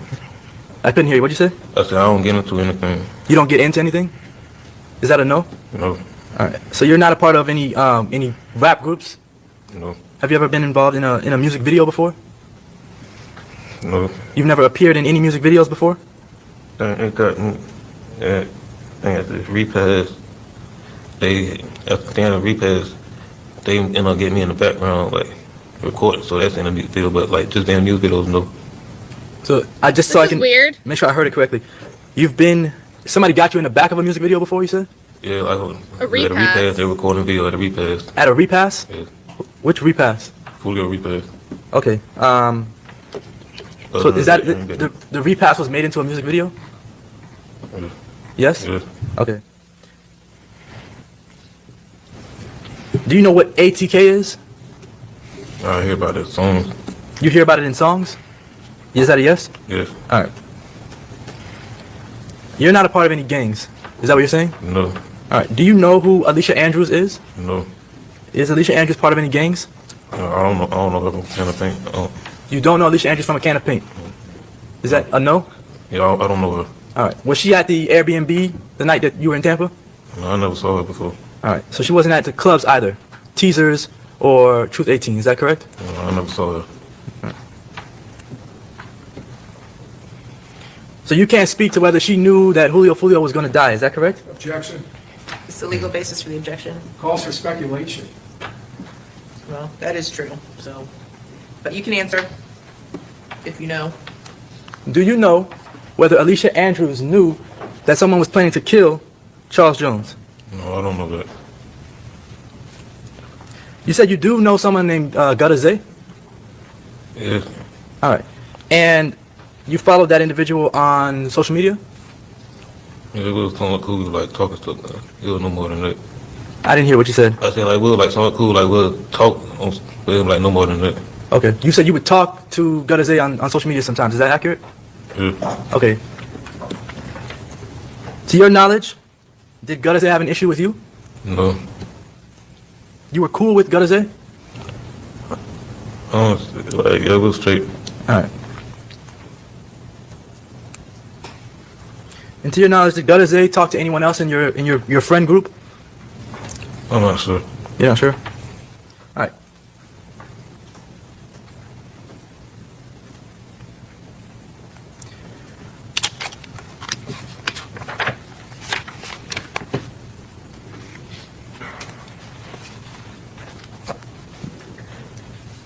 Robert Howard, is he your friend? Yes. And do you know if Robert Howard spoke to Isaiah Chance to Gutazay? I'm not sure. Your Honor. Relevance? There's no, he's not asking anything in reference time. Okay, sustain the objection. Ask him more. Who was in the car with you? It was Robert Howard and Julio Foolio in the car with you the night of the murder, correct? When the shooting happened? Yeah. No, Robert wasn't in the car. Robert was in a different car? Yeah. Robert rode in a car with you at some point that night, right? Earlier that day. So earlier that day, Robert Howard was in the car with you and Julio Foolio, is that correct? Yes. But at the time when you all were at the hotel, Robert Howard had switched. He got out of the car that you was in with you and Julio Foolio and he got into another car, correct? No, not at the hotel. Not at the hotel, but before you got to the hotel, Robert Howard got out of the car, right? Yeah, I didn't get there when we were leaving from the B&B. When you were leaving from the DMV? The B&B. The B&B. So when you left from the Airbnb, you're saying Robert Howard was in the car with you at that time? No, he was in a different car. Okay. But sometime that day, Robert Howard was driving the car, the Charger that Julio Foolio was in? Did he drive that day? I'm not sure if he, I don't remember if he drove that day. Okay. Do you know if Robert Howard ever spoke to Gutazay before? I don't know. All right. No further questions. Hey, redirect. Couldn't get what he wanted out of that witness. Mr. Norris, when you went to Teasers and Truth 18, you all got out of the car and you walked into the clubs, correct? Yes. Overruled, go ahead. All right. Did you circle around the parking lot and walk around the parking lot at either of those clubs? Not, maybe, but 2018, we sat there for a minute because he was trying to book the room. You stood by the car? Yes. Okay. We stood out there a minute before we walked up there because Foolio was trying to book a room, book the hotel room. But you didn't walk out towards this main street and go up and down the sidewalk or anything like that? Okay.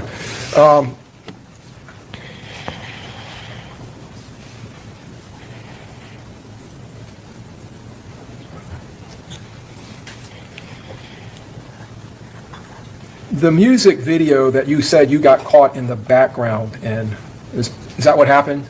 You got captured in the background? Yes. Okay. On ask accident you or about that. knowingly? You said it was a repass video. Like, was he not supposed to be there? It was there, and they were recording videos, and I just got caught in the background on them. I think one or two. It was like 2 videos. Was that the repass for Charles Jones? Yes. And a repass, for the jurors who don't know what that is that like a celebration of life? Yes. So, a celebration after he had died? Yes. And there were people there videoing? Yes. And you got caught in the background? Yes. Caught. And were there a lot of people at that celebration? Yes.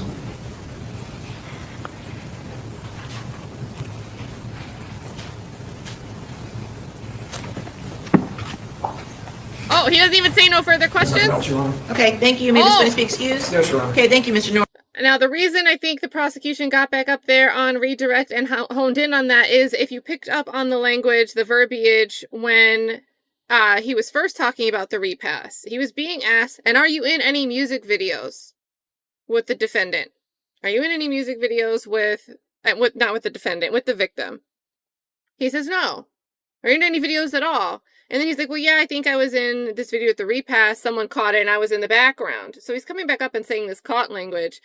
I don't know if the state's just going for a general gang beef back and forth and they're going to let it rock that maybe there was blurred lines between the friendship groups and that no matter what, they have some proof that they say is going to definitively tie Alicia Andrews to the plot beforehand.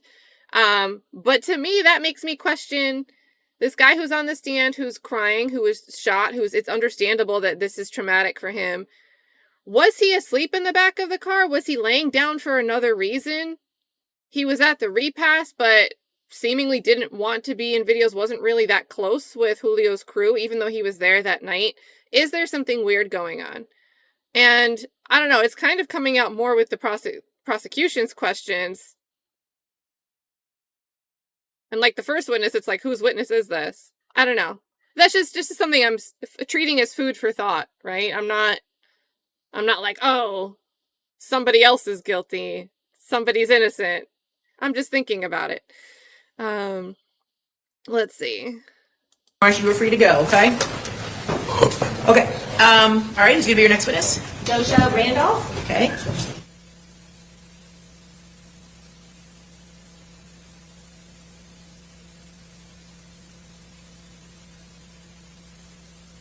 Well, we could update the banner. I don't know, they ended up saying his name. I didn't put his name in the banner. They didn't really keep him all that concealed, but okay. Do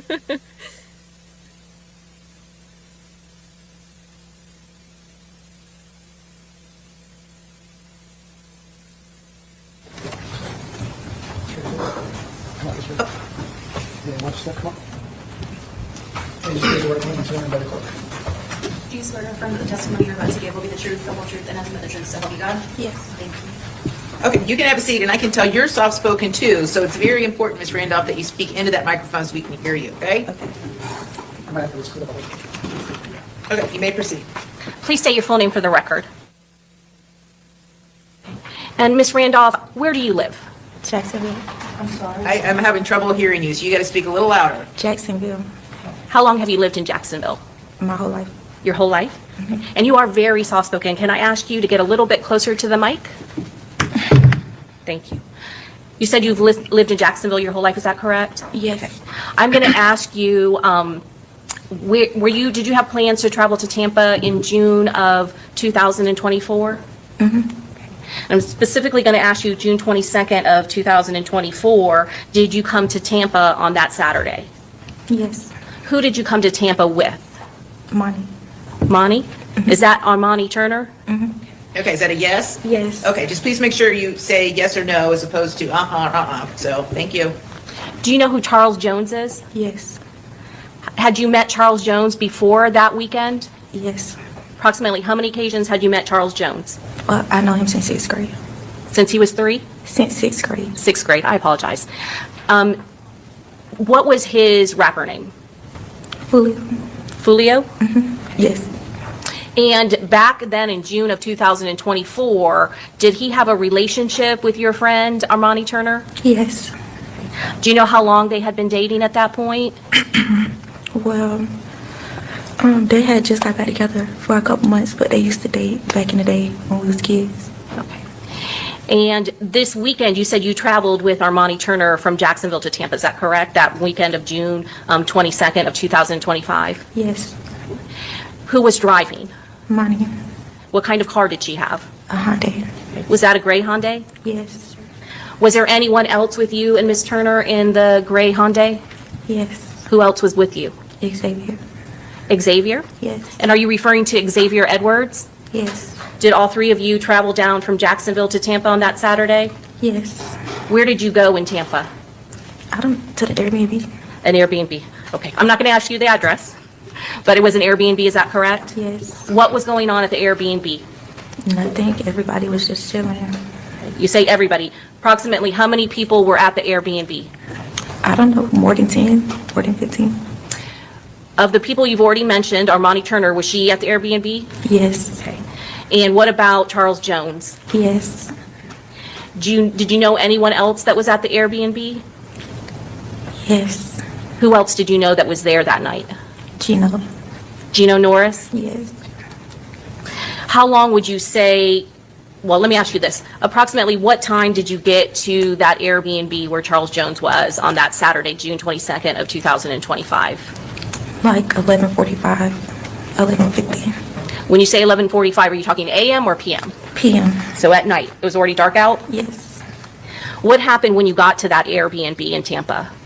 Nothing. We just walked in, seen our people, spoke to the people we knew, and we was just in the kitchen, and we was just posted up in the kitchen. And how long, did anything unusual happen at that Airbnb? No. Were there any fights or any kind of incidents at the Airbnb? No. At some point, did the police show up at the Airbnb? Yes. What happened when the police showed up? Nothing. Me and Monty talked to him and told them we was down here for her boyfriend's birthday and nothing was going on. They said they got a call about a fight and we let them know nobody wasn't fighting or anything, and they said, okay, enjoy your night, and they left. And at some point, did you all leave the Airbnb? Yes. Before we talk about that, you said that you were there for Armani's boyfriend's birthday. Is that correct? Yes. Was it his birthday? Was it Charles Jones' birthday that weekend? Yes. Was he scheduled to appear at some nightclubs that weekend as well? I'm not sure. Do you know whether or not, did you go to nightclubs that weekend? We went to 2 clubs. Okay. Do you remember the name of the clubs that you went to? No. What time do you think that you went to the first club? I don't know. Okay, so you got there after 11:45 p.m., is that correct? Yes. Would it have been after midnight going into June 23rd of 2024? Yes. So you were at the Airbnb for more than 15 minutes? Yes, because we stayed, helped clean up, changed, and everything like that. He waited for us to change, and we helped him pack up, and then we left to go to the first club. I think it was like an hour away or something. Okay. And I want to talk about how everybody gets to the first club. How do you get to the first club? In the car that I came in. Armani Turner's car? Yes. That's the gray Hyundai, correct? Yes. Who is in the car with you in the gray Hyundai going to that first club? Me and Monty, I think. Or me, Monty. Armani Turner? Yes. Okay. Is there anyone else in the car with you that you can remember? I think Robert had got in then, or he got in after the first club. I don't know, but I know me and Monty was together the whole night. So. Okay. And you said it may have been Robert, is that correct? Are you referring to Robert Howard? Yes. Sorry.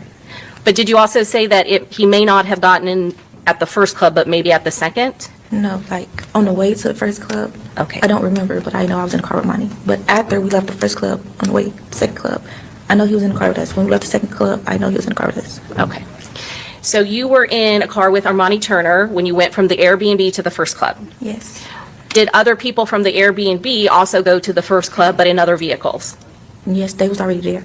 They were already there. You met them at that club? Yes, when we left, it was only the car Charles was in and the car me and Monty was in. We followed each other there. And so you're following behind the car that Charles Jones was in, is that correct? Yes. Do you remember who was in the car with Charles Jones? Everybody else, I think, like him, Gino, Xavier, Robert. Okay. So you believe Gino Norris and Robert Howard and Xavier Edwards were all at that point with Charles Jones in the car? I think so. I don't. And you went to the club? Yes. Any instance or any incident that occurred at the first club? No. And you said you went to another club, is that correct? Yes. Okay. Now let's talk about, are you still in the same vehicle with Armani Turner when you go to the second club? Yes, I never changed vehicles. Okay. And at this point, does Robert Howard go from Charles Jones's vehicle into the vehicle with you and Armani Turner? Yes. Do you know whether or not there is another vehicle that Camilla Bentley is in? I don't know who that is. Okay. So were there some people in the group that you didn't know? There's a lot of people I didn't know. But did your vehicle stay with Charles Jones's vehicle? Wherever he went, we went. And at that second club, do you know approximately how long that you were at the second club? No. Was there any issue at the second club? No. What happened after you left the second club? We got in the car to go to the hotel. You're in the same vehicle the entire time? Yes. Who's in the vehicle with you at that point? Me, Monty, and Robert. Okay. And you said that Charles Jones was in the vehicle, is that correct, in the other vehicle? In his car, yes. Okay, and who was with him at that point when you're leaving the second club to go to the hotel? Gino, Xavier, and himself. Gino Norris and Xavier Edwards? Yes. Okay. So when you get to the other club, when you get to the hotel, what happens? He go inside for like 2 minutes. He come out. When you say he, you said he goes inside. Who are you referring to? Charles. Charles Jones? Yes. When he come out, he texts Monty and say, no, he called her, text her one time, forgot. And he was like, they said they gave his reservations away. So we like, okay, we finna look at some hotels. So we all just get on our phone and we start trying to find hotels that's near. And when he said, one of his other friends told him, they went back towards where the Airbnb was because everything in that area was already booked up. So we was just on our phones trying to find a hotel that was close by because it was already late. Okay. So what happened at that point? We was in the car on our phones listening to music, and then we heard gunshots. So then we was looking like, Then I cut the radio down, and we heard them some more, and it sounded like they was closer, but we couldn't tell what direction that it was coming from. And we like, oh no, we getting shot at. And Monty put the car in reverse, and we just, yeah. Okay. So you said Armani Turner, she put the car in reverse, is that correct? Yes. And did anything happen in the parking lot when she put the car in reverse? Yes, I think it was his cousin car. They went in drive, we went in reverse, so we kind of hit each other, and then we just both ended up getting out of the parking lot. And when we got out of the parking lot, we seen a car, which we thought was Charles' car. So we made a U-turn, and when we made a U-turn, we realized it wasn't his car. And we ended up going down the street, and we seen the police, and we hopped out and was trying to tell them, like, oh, we just got shot at. But they wasn't listening, so we hopped back in the car and made another U-turn. So they hopped in their car, and they chased us, and they called for backup, and we led them to where we found Charles' car at. Okay. So you said that you ran into law enforcement, is that correct? Yes. And did all of you, Armani Turner and Robert Howard, all get out of the vehicle at that point? We got out. Me and Monty got out when we seen the police. And we were trying to talk to him. He wasn't listening. We hopped back in the car. Okay. Me, Robert, and Monty got out when we came back to the hotel and all the police was with us. And we didn't see his car. We rode around until we seen it. And when we seen it, everybody hopped out the car. Okay. And what happened when you hopped out of the car? The police had hopped out and told us to stop moving and told us to back up. And from where I was, I could see, like, in his car, because I was on the passenger side, so, like, I seen him. And you said his car. At that point, did you notice Charles Jones' car in the parking lot when you came back to the hotel? Yeah, we had pulled up right in front of his car. Okay.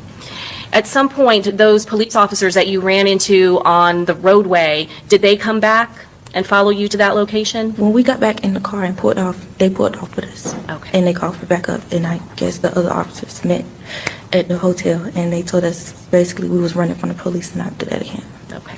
At some point, did they take your interviews and realize that Ms. Turner's boyfriend had been the one that was shot in the other car? Yes. And did you provide an interview to law enforcement? Yes. I'm going to show you what's been marked for identification, States Exhibit 2E. Do you recognize this, Ms. Randolph? Yes. Is that a fair and accurate picture of where Armani Turner's car came to a stop after it came back to the hotel after the shooting? Yes. Your Honor, at this time, we'd introduce into evidence States Exhibit 2E. Any objection? No objection. Admitted.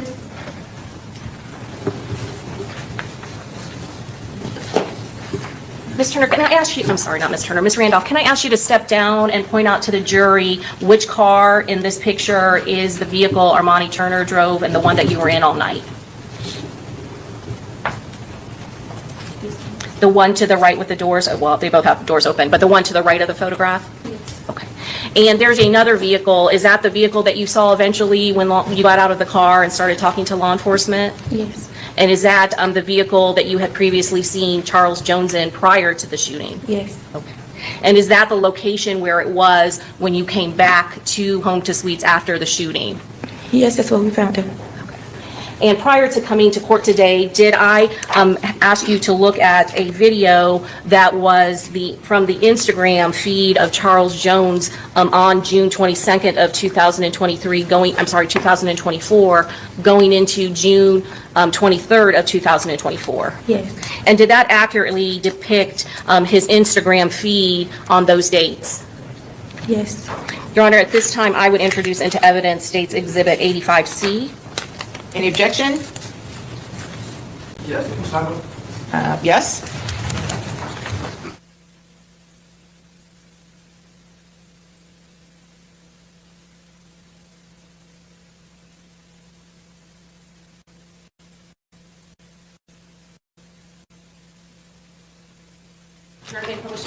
And yes, tell me again what item we're admitting. 95A. 95A. Okay, admitted.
Could have time traveled a little more here.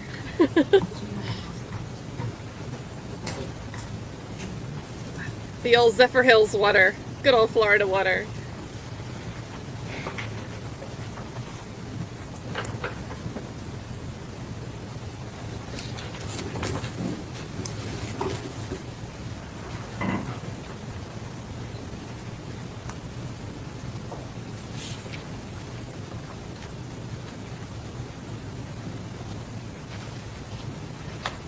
Ms. Randolph, is this the location of the Airbnb that Charles Jones and his friends were having a party at June 22nd of 2024?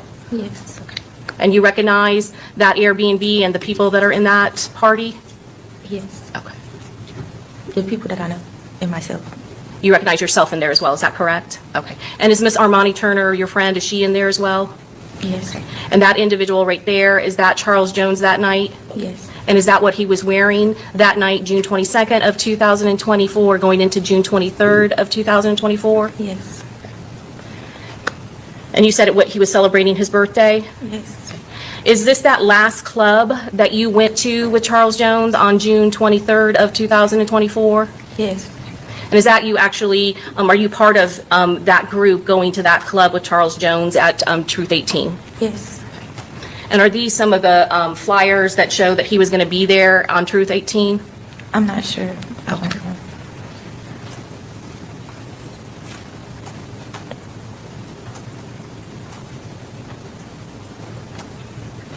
Who took those screenshots?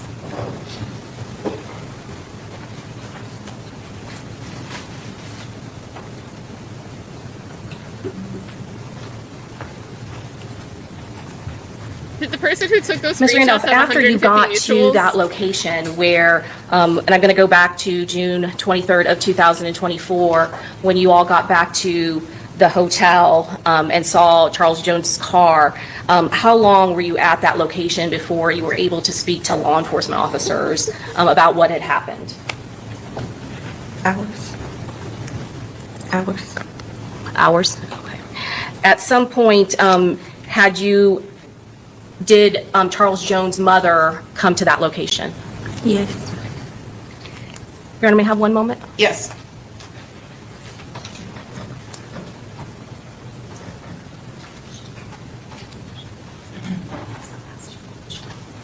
So in the video, I do want to ask you just one more question about that party at the Airbnb. And in the video, it can be seen that there is Don Julio, is that correct? Mm-hmm. Was there any special, to your knowledge, was there any special association with Don Julio to your friend Charles Jones, Julio Foolio? No, he doesn't drink. He doesn't drink at all? No. Okay, all right, thank you so much. Nothing further, Judge. Okay, Cross.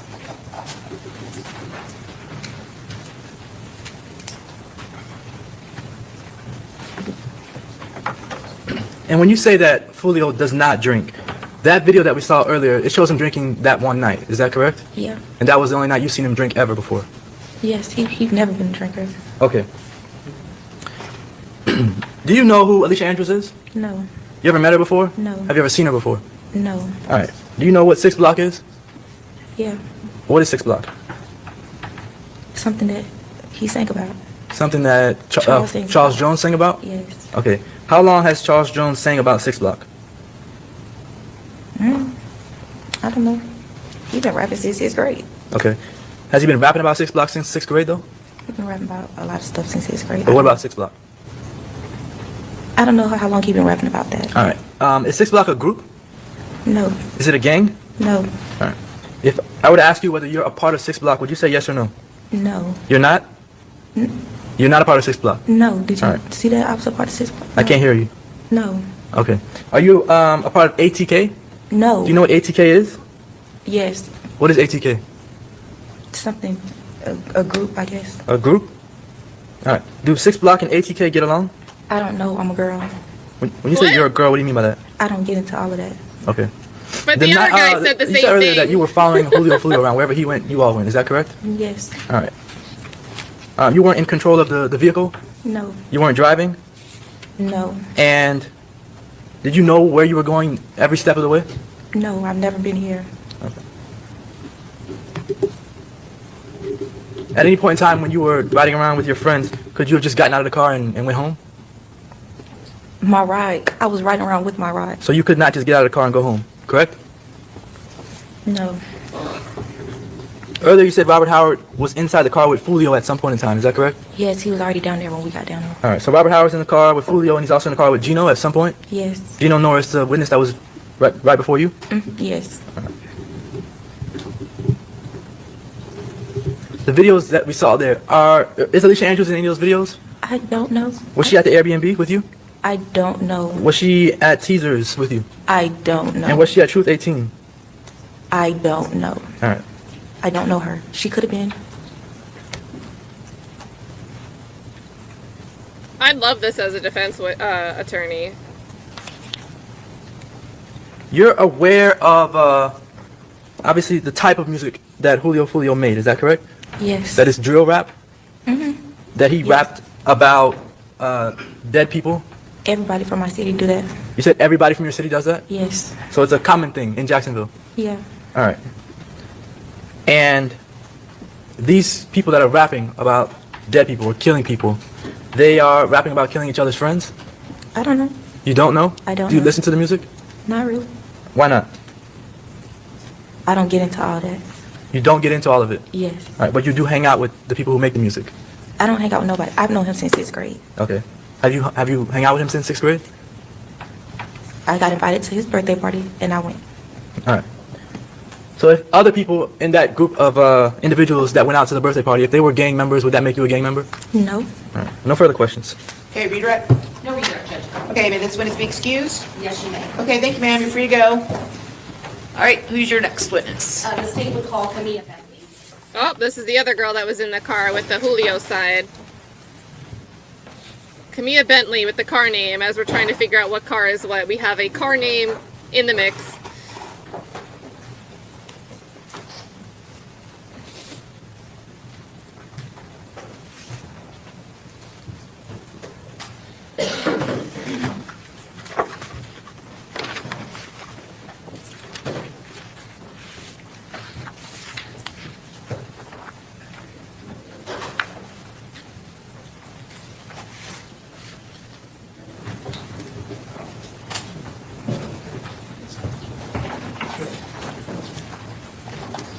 Just watch that. He's going back to work. Do you swear or affirm that the testimony you're about to give will be the truth, the whole truth, and nothing but the truth, so help you God? Thank you.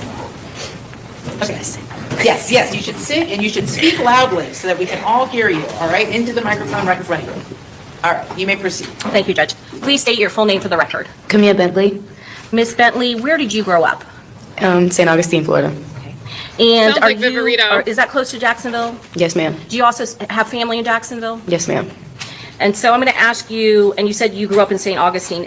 Was there any point where you lived in Jacksonville? No, ma'am. And let's talk about June of 2024. Do you remember that time period? Yes, ma'am. And did you have a friend back then by the name of Aaliyah Albritton? Yes, ma'am. How did you know Aaliyah Albritton? That was one of my good friends. How long had you known her? We known each other on social media for a while, and then we became really close. So for about a year and a half. Year and a half. Were you supposed to go to a girls' trip on June 21st of 2024? What? Yes, ma'am. Uh-oh. Where were you supposed to go? Here, Tampa, Florida. Did you know somebody here in Tampa? Yes, ma'am. Who did you know? I have a friend here named Nisea. And who were you going to come to Tampa with? It was supposed to be me and Aaliyah, and we were supposed to meet Nisea here. Did your plans change a little bit? Yes, ma'am. How did they change? We ended up being at an Airbnb with others. How did that happen? From just, well, it was supposed to be me and Aaliyah. It ended up being me, Aaliyah, and I guess someone she was talking to at the time. And we came down here with him. Was that Taifa McCray? Yes, ma'am. And so did you ride down here to Tampa with her and Taifa McCray? Yes, ma'am. Do you remember what kind of vehicle Taifa McCray had? Yes, ma'am. What type of vehicle? A Nissan. What color? Black. It's a black Nissan Altima? Yes, ma'am. When you came down with Taifa McCray and Aaliyah Albritton, was that on a Friday or Saturday? It was Friday. Where did you go when you came to Tampa that Friday? We just stopped to a gas station and went to an Airbnb. Who was at the Airbnb? When we first got there, it was no one there. I think maybe one of his friends. I'm not sure. I'm not aware. Later, did you find out that Charles Jones was staying at that Airbnb? Yes, ma'am. Had you ever met Charles Jones before? When I was there that weekend. That weekend. But prior to that weekend, had you ever met Charles Jones? No, ma'am. Had you been familiar with a person by the name of a rapper named Julio Foolio? Yes, ma'am. Why were you familiar with that name, Julio Foolio? He's just a big artist in the city. What city? Jacksonville, Florida. And even though you grew up in St. Augustine, you said you had family in Jacksonville, is that correct? Yes, ma'am. And were there times where you would go to Jacksonville and hang out in Jacksonville? Yes, ma'am. And when did that start? Well, I kind of grew up in Jacksonville and St. Augustine. I have family and friends all over. And you said he was a big rap artist, is that correct? Yes, ma'am. Did you see any of his music or anything about him on social media? Yes. What type of social media were you on back in June of 2024? In the beginning, I was on Instagram and Facebook, and I think that's it. Twitter, maybe? And were you familiar with the type of rap music that Julio Foolio, Charles Jones played? Yes, ma'am. Drill rap music? Yes, ma'am. What does that mean to you? To me? Yes. Nothing. Were you into drill rap music? Was I into it? No, she's a girl. You listened to it. Were you aware that there were rival groups in Jacksonville that would do rap music against? If I clip this and you're watching this clip and it says, no, not into drill music because I'm a girl, I'm referencing what the previous witness said. I'm not just trying to box people in on what they can listen to based on who they are, just to clarify. The other group? Yes, ma'am. Did you know what group or what gang Charles Jones, Julio Foolio was associated with? Yes, ma'am. And what gang was that? I'm assuming KTA. What was that? I'm assuming KTA as far as I know. As far as you know. What was the rival gang? Do you remember? ATK. ATK, okay.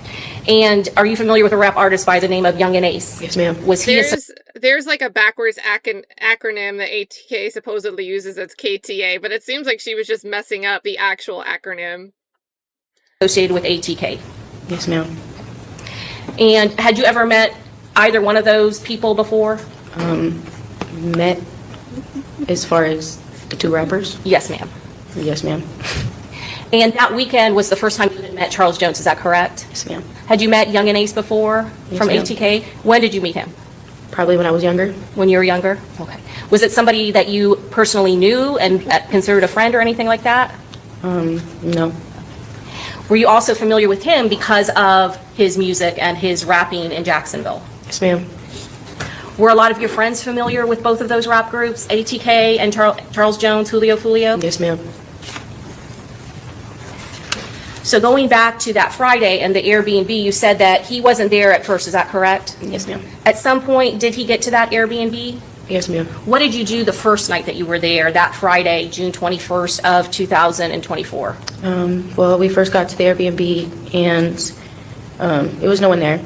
And I was waiting for my friend Nisea to come get me and Aaliyah. And she finally showed. There was a backyard area with a pool, and me and the girls just sat out there, and I didn't realize that the guys were inside. And we came inside, but we weren't really around. We were just sitting in an area just by ourselves, just with the girls. And we left, and that was that. When you say we left, who are you referring to? Me and Nisea. Where did and you? Aaliyah. And Aaliyah. Where did you, Nisea, and Aaliyah Auburn go? We all went out. Where? We went to some club. Where did you spend the night that night? At Nisea's house. Where did Aaliyah Auburn stay the night? At the B&B. The Airbnb that Julio Foolio had been? Did you know the address to that Airbnb? Right now, not off the top of my head, no. Was that the only time that you had been there? Yes, ma'am. Going now into Saturday, June 22nd of 2024, did you at some point go to a different Airbnb? Yes, ma'am. Approximately what time did you go to the different Airbnb? I can't tell you what time, but sometime in the afternoon. And is this another Airbnb that Charles Jones was going to be at and have a party? Yes, ma'am. At some point, did you and Nisea go shopping? Yes, ma'am. Did you run an errand for Charles Jones? Yes, ma'am. Tell us about that. I just remember when we went to the Airbnb, he asked if we could go to Walmart to go get a speaker so that he can have for the party. Okay. Did you agree to do that? Yes. Did you in fact go and do that? Yes, ma'am. Okay. And did he pay for the speaker that he asked you to get for him? Yes, ma'am. When you went back to the Airbnb, and this is a different Airbnb, is that correct? Yes, ma'am. Okay. Well, how many people were at the Airbnb at that point? I'm not sure. Honestly, don't know. Okay. Let me ask you this. Did your friend Nisea, did she hang out with you at the second Airbnb? She left early. Was your friend Aaliyah Auburn at the Airbnb? Yes, ma'am. Did you have your bags with you at that point when Nisea dropped you off at the second Airbnb? Yes, ma'am. What was your plan for that night? My plans for the night was to meet back up with Nisea, and me and Aaliyah and Nisea were going to go out because we were supposed to have a girls trip. At some point, were you aware that people were going to go to a club? Yes, ma'am. Did you get ready? Yes, ma'am. Where did you get ready? I was in a room at the Airbnb. I was by myself. And was there a party going on in the Airbnb during that time period? Yes, ma'am. Did anything unusual happen at the Airbnb during that time period? I'm not sure. I was in the room alone. Okay. No kind of gunfire or anything like that? Not that I'm aware. I was alone. At some point, do you all go to the club? Yes, ma'am. Where were your bags at that point?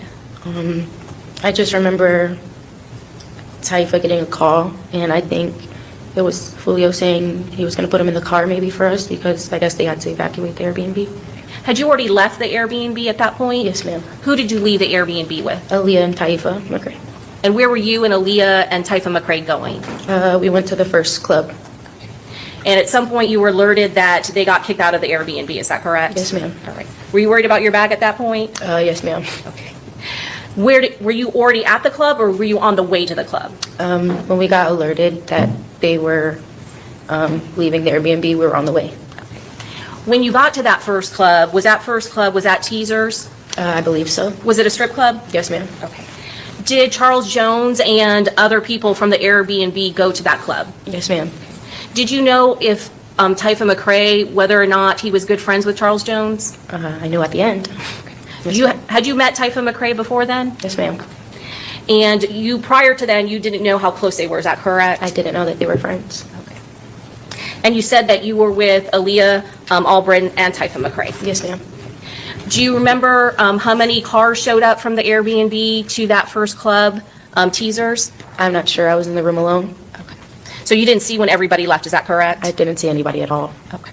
So going back to Teasers, how long would you say you were at Teasers? Maybe like, it wasn't really that long. Maybe like It was 45 boring. minutes, maybe an hour, maybe. Sorry to interrupt you. Where did you go after Teasers? We went to another club that they wanted to go to. Do you remember the name of that club? No, but I remember it had stairs. Was it on the second floor? Yes, ma'am. And again, who were you riding with from that first club, Teasers, to the second nightclub? Taifa and Aaliyah. In the same vehicle, Taifa McCray's vehicle? Yes, ma'am. When you got to the second club, do you know whether or not there were other cars from your group or your party going at the same time at that point? At that point, yes, ma'am. How many cars do you remember were in your group, or do you know? I'm not aware. I don't know. Were you paying attention to who Not you were going really. with? No. Okay. So now I want to talk about this second club. You said that it was on a second floor, is that correct? Yes, ma'am. Do you remember how long you were at the second club? Maybe the same time we were at the other one, maybe like an hour. And you mentioned all the people that were in your car. Did all of them go into the second club? It was just me and Aaliyah and Taifa in one car, but yes, we did go in there. Was Charles Jones at that club? Yes, ma'am. And did he have other people with him at the club? Yes, ma'am. And how long would you say you were at the second club? Maybe like 45 minutes to an hour, maybe. I don't remember. When you left the club, do you know what the plan was at that point? Where were you going? I initially thought we were going to come back home that night, but I believe that they were just really tired and they wanted to lay down and get some rest instead of hopping on the road because it was late. And I guess no one wanted anything to happen. Anything can happen at night. So I guess they just wanted to rest. Was it in the pretty early morning hours at that point? Yes, ma'am. Did you know what exactly time it was at that point? I think maybe like 2 in the morning, close to 3 maybe. Were you keeping track of the time? No, ma'am. What happened when you all left the club? We all followed each other to a hotel. Okay. Were you familiar with that hotel? No, ma'am. When you got to the hotel, tell me what happened. I just remember we were driving around trying to find parking, and we couldn't find parking, and I guess they were trying to see if there was a room available or any rooms available. So we all parked by the front lobby.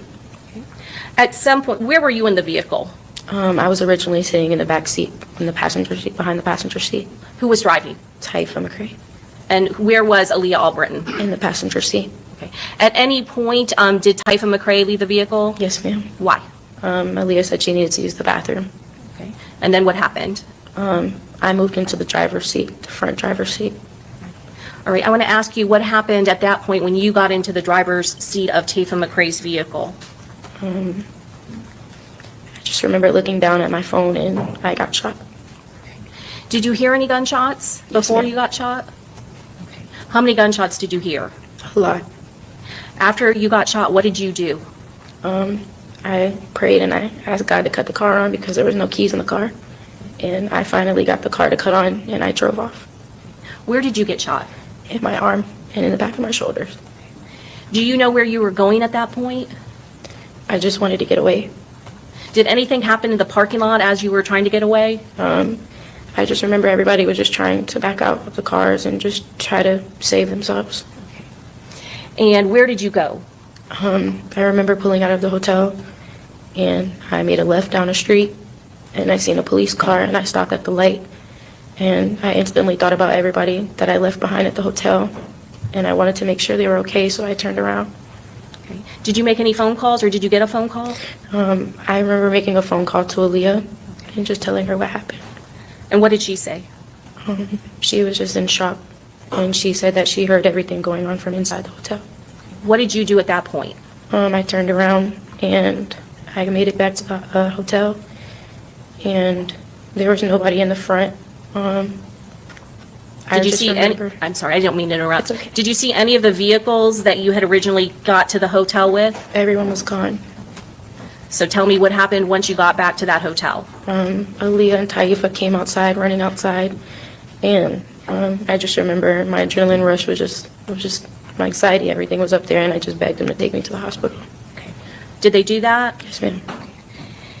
When you got to the hospital, what happened? I just remember Taifa being by my side, and he just never left until my parents got there. Okay. Were your parents in Tampa that night? Yes, ma'am. Okay. Did you call them and let them know what happened? Yes, ma'am. Do you know how long it took for them to get there? They wouldn't let my parents come back and see me till maybe like 4 or 5 in the morning. Okay. Did a law enforcement officer come to the emergency room? Yes, ma'am. Okay. I'm going to show you what's marked States Exhibit 28. Do you recognize this photograph? Does that fairly and accurately represent you on that day after you had gone to the hospital on June 23rd of 2024? Yes, ma'am. Judge, at this time we'd offer into evidence States Exhibit 28. Any objection? No objection. Ms. Bentley, is that you in the emergency room at Advent Hospital in Tampa, Florida? Yes, ma'am. Can you tell us where exactly you were shot? My right arm, like right here, my upper right arm. And there's gun pieces in the back of my shoulder. Did you require surgery that night? No, ma'am. And you said that, is there still pieces that are in your arm? Yes, ma'am. Did Aaliyah Auburn, did she come into the hospital with you and Taifa McCray? No, ma'am. Do you know what happened to Aaliyah Auburn after she dropped you off at the hospital? No, ma'am. You want me to have one moment? Yes. Judge, at this time we pass the witness. Okay, cross-examination. Wow.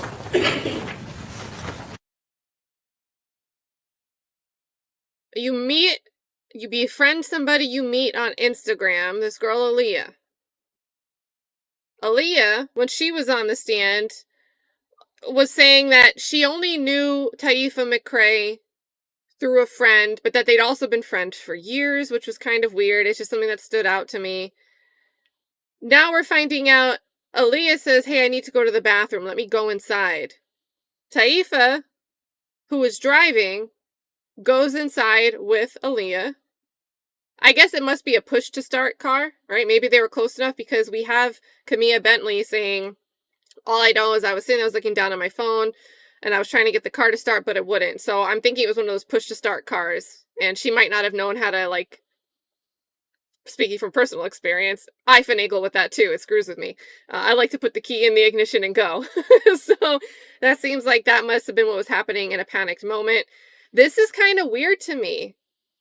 And sure, it is completely plausible. Aaliyah had to go to the bathroom. Taifa's like, all right, let me make sure you're not walking inside alone, but we're going to leave this other girl in the car. But then Taifa's the one standing and staying with you while you're in the hospital after you get shot in the arm. And Aaliyah, who's your friend, that you thought you were going on a girls' trip with, not only doesn't check on you in the hospital, but you just don't know what happened to her. So what I'm going to take from that is you probably had some kind of conflict or doubt about your friendship after that moment and the way Aaliyah acted afterwards. And Aaliyah's not the one on trial here. Alicia Andrews is on trial. And if the state has damning evidence that, Alicia Andrews is helping plan before all this, doesn't really matter if there's something weird going on with Aaliyah. But if the state can't deliver and you've got Aaliyah over here, then Aaliyah's reasonable doubt flag is kind of in sparkling neon lights right now. Yeah, and Aaliyah's the one that's also on probation. So if it was supposed to be that she wasn't supposed to be there, she said her probation officer didn't give her any issues. Cool. But was she not even supposed to be over there? I don't know, guys. Be careful. Be careful about the friends that you keep. And I know I'm not trying to judge anyone that's been played or left behind or found out that their friend wasn't the friend that they thought they were. It happens. I think everyone's probably experienced that. But holy moly, what a girls' trip gone entirely wrong.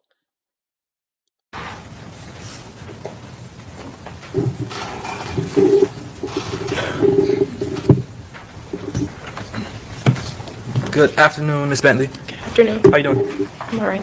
All right. I want to just ask you some basic questions. Do you know anything called 6 Block? Do you know what that is? Yes. All right. What is that to you? What is that to me? Yeah. A group of boys. All right. Do you know what ATK is? Yes, sir. Is that another group of boys? Yes, sir. Would you call either of these groups of boys gangs? No, sir. All right. Are you a part of any of these two groups? No, sir. All right. Are these boy-only groups? I believe so. I'm not aware. I don't know. You mentioned earlier that you've met Youngin Ace before. Is that correct? Yes, sir. He is a part of the ATK group. Yes, sir. Sort of like would you say a rival to 6 Block and Charles Jones, Julio Foolio? Yes, sir. And under what circumstances did you meet Youngin Ace? He's friends with my cousin. So Youngin Ace is friends with one of your cousins? Yes. And when did you meet him? Just around family. Around family? Yes, sir. You've seen him, I guess, multiple times around family? No, sir. How many times have you seen him before? Maybe like once or twice in my lifetime. Okay. Do you know who Alicia Andrews is? No, sir. And do you know whether Alicia Andrews is a part of any gang? No, sir. Do you know if Alicia Andrews was at the Airbnb with you? I have no idea who that is. Okay. Let me ask you this question. You were inside one of the Airbnbs, inside of a room by yourself? Yes, sir. Why were you by yourself? Sometimes I just like to be alone. All right. And you're by yourself while there's a bunch of commotion going on in another portion of the Airbnb. Is that correct? Yes, sir. I'll ask you like a sort of a strange question. The Airbnb, you didn't book that, right? No, sir. The Airbnb itself, did you go to the Airbnb to avoid being detected by any hotel lobby cameras? No. All right. Do you know anyone named Fat Boy? No. Now, do you listen to drill rap music? You said you do earlier, right? Yes. All right. Because you listen to drill rap music, does that make you a violent person? No. All right. Does that mean that you want to do the things that the drill rappers rap about? No. All right. The drill rap music, was that something that Charles Jones, Julio Foolio made? Yes. All right. And he made fun of people who were dead in his drill raps? I guess so. I guess he mocked individuals who had died or been shot? Yes. All right. And did people hate him for that? I don't know. Did people dislike him for that? I'm not sure. All right. The people that Charles Jones, Julio Foolio, that he would rap about, these were actual real-life people in Jacksonville, is that correct? Yes, sir. And did you know any of the people that he rapped about? No, sir.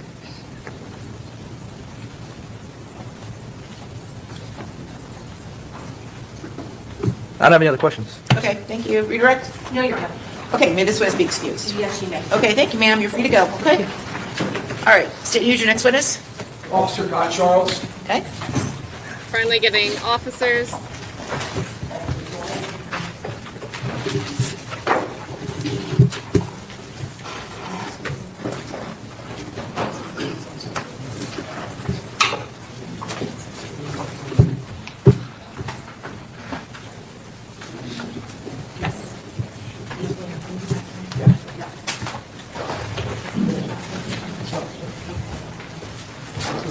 There's right hand. This one about.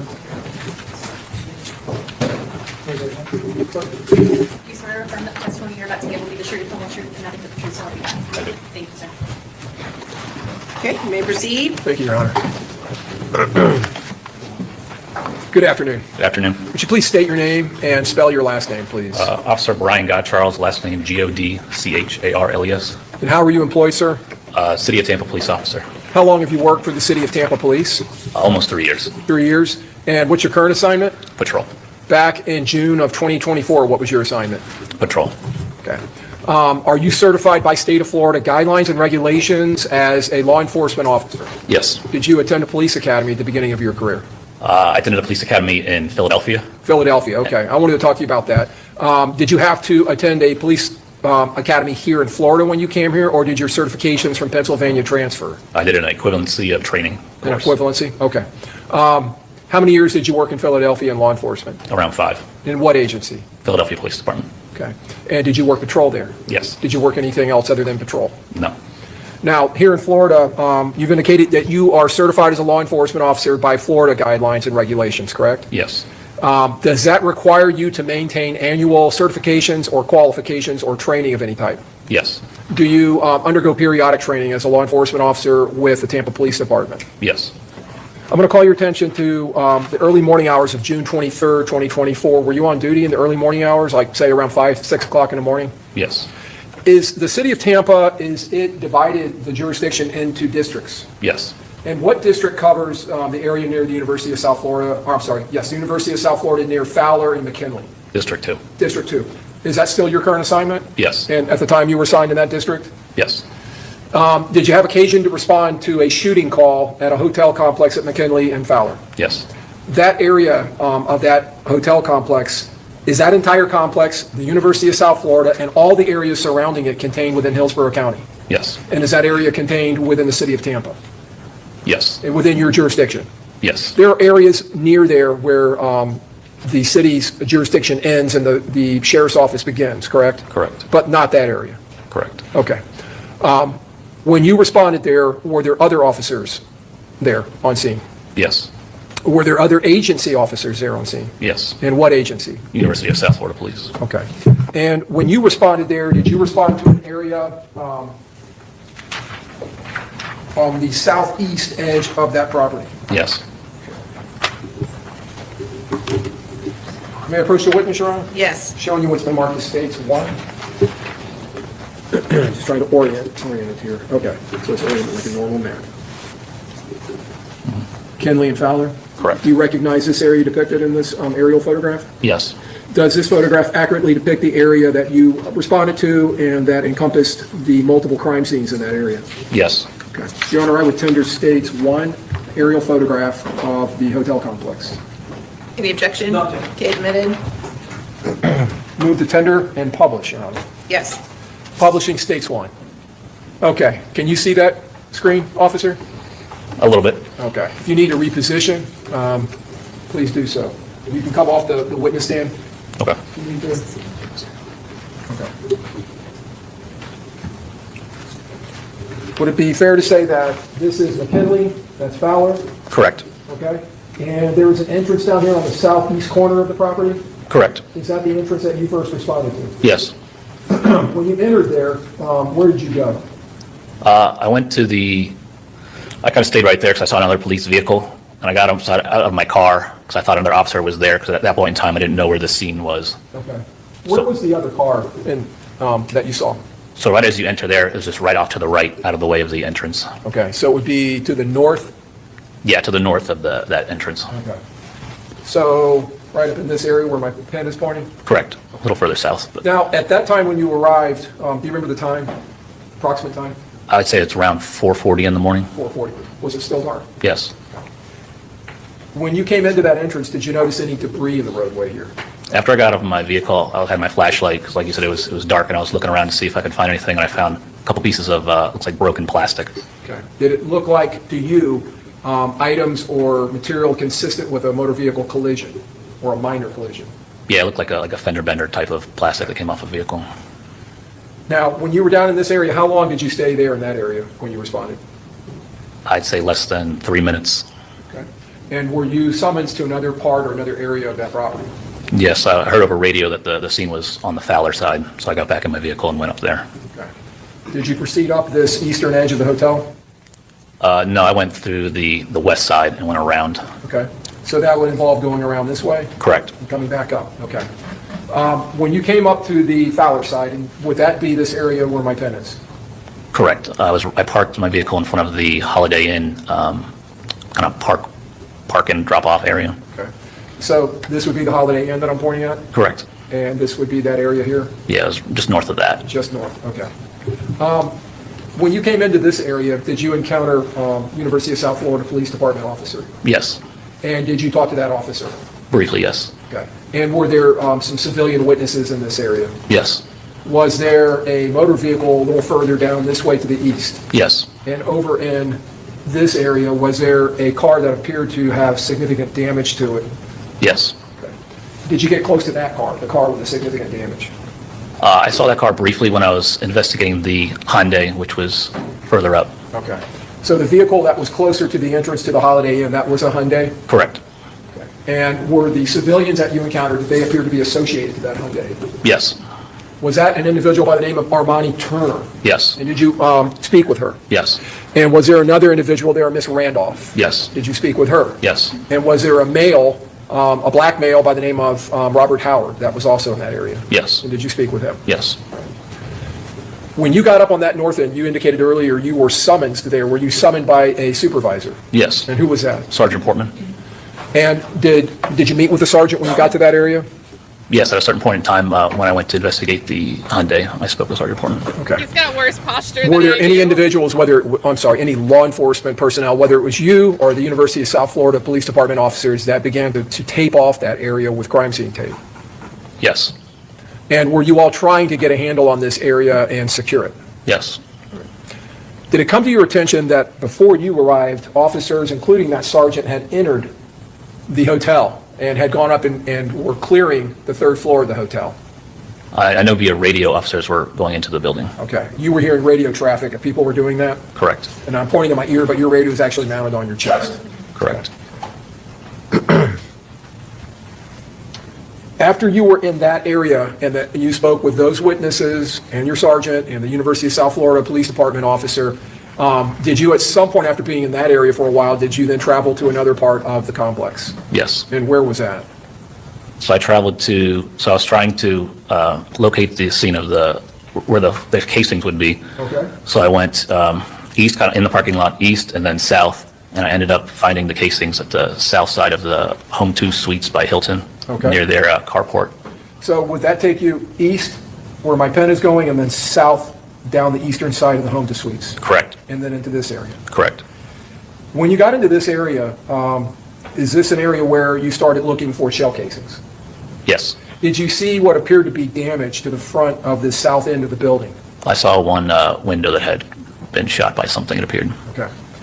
And did you find casings in that area? Yes. And approximately right where my pen is in this area? Correct. Right to the west of the portico, the entrance? Correct. Okay. And those shell casings, did they appear to be pistol Yes. rounds, 9mm casings? Yes. Did you find any rifle casings? No. Now, when you got down on the south end of the building, was it still dark? I believe so. And did you stay in that area down there as the sun came up? Yes. And you had a pretty good look in that area around that parking area? Yes. Or, I'm sorry, the portico, the entrance on the south end of the hotel? Yes. All right.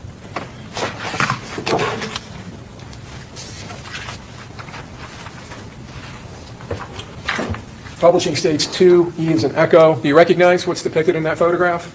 Yes. There's an echo. Is this the Hyundai that you were talking about earlier? The giant hand. And is this the car I was asking you about with significant damage to it? Yes. Did you ever have any contact with any of the people associated to that car? No. When you arrived, were there officers near and around that car? Yes. And was there a deceased person in that car?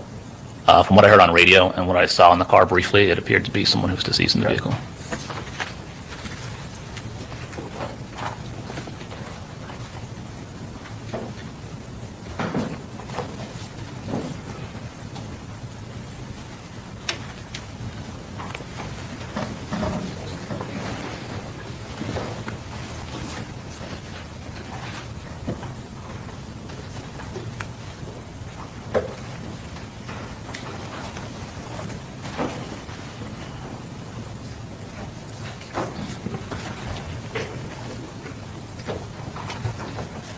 Your Honor, we will tender states 7A as an alpha through P as in Peter. Any objection? No objection.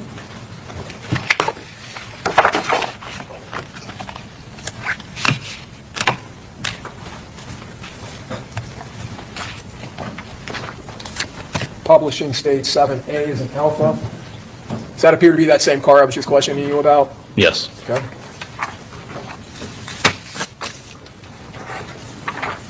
7B 7C.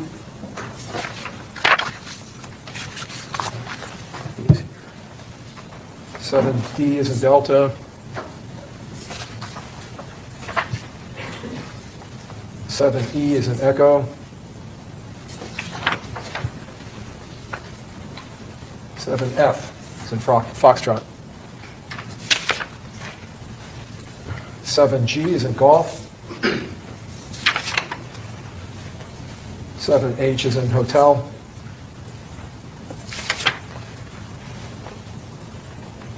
7I is in India. 7J is in Juliet. 7K is in Kilo. Getting a little dizzy. 7L, L is in Lima. Lima. 7M, M is in Mike. 7. Mike.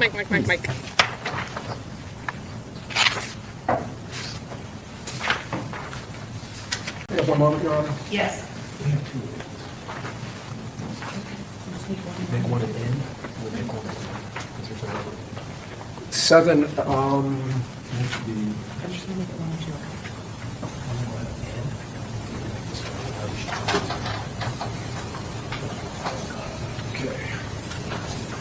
All right, 7N is in Nancy. 7O is in Oscar. And 7P is in Peter. All right. The damage that you saw in that vehicle, did it appear to you to be from gunfire, from gunshots? On the Charger, yes. Yeah. Have you ever seen that type of damage before on vehicles? Yes. Sheet metal and motor vehicle glass? Yes.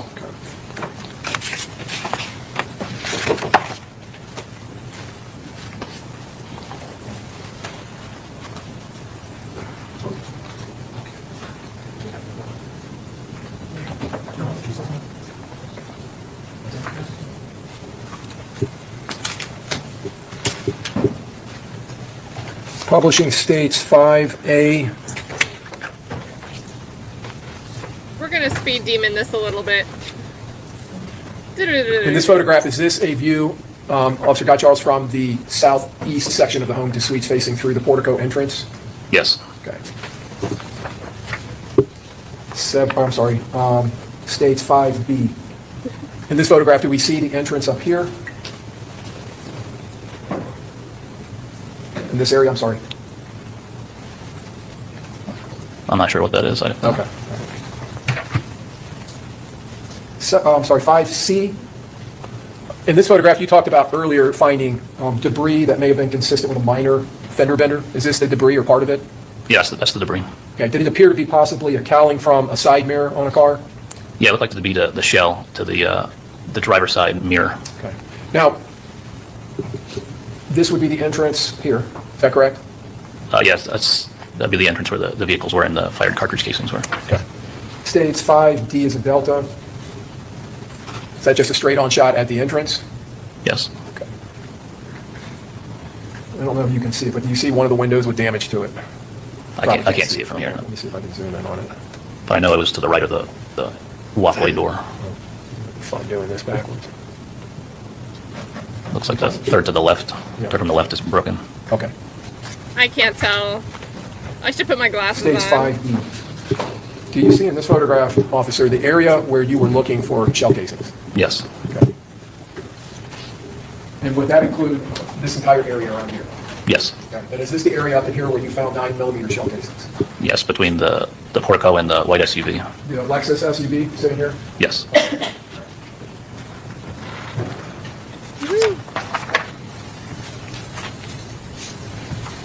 Publishing 5F. In this photograph, is this a northbound view of the west side of the hotel? Yes. And we see a vehicle here that has some red and blue lights, and it looks like a uniformed officer standing here. Is that accurate? I see red and blue lights, and it looks like a uniform officer, yes. Let me see lights. I can just see barely a yellow tag on his sleeve there. Do you see that? Yeah, it looks like a dark. Looks consistent with what's on your He's covering the whole car. Okay. There were other officers out there. And it looks like crime scene tape had already been put up or was being put up? In that picture, yes. Okay. Stage 5G in this photograph, are we seeing now northwest looking view of that west side of the home to suites? Yes. And this building up here is the Holiday Inn, is that right? Correct. Okay. And we see a yellow vehicle here, correct? Correct. And a Mercedes, is that right? That looks like a Mercedes, yes. Okay. And crime scene tape? Correct.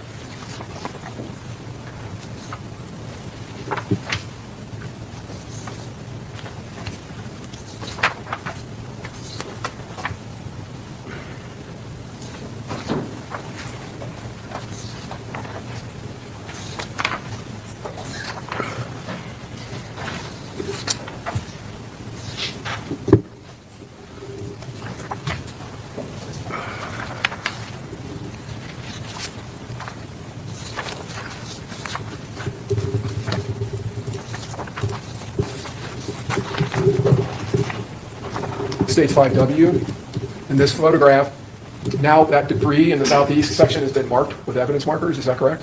Yes. And have you seen evidence markers like that before? Yes. Is that something that is utilized by crime scene investigators when they're marking evidence? Yes. For documenting during photographing for other purposes, collection of evidence? Yes. All right. And in the upper or the middle of the photograph, going to the right-hand side of the photograph, are we looking at crime scene tape? Yes.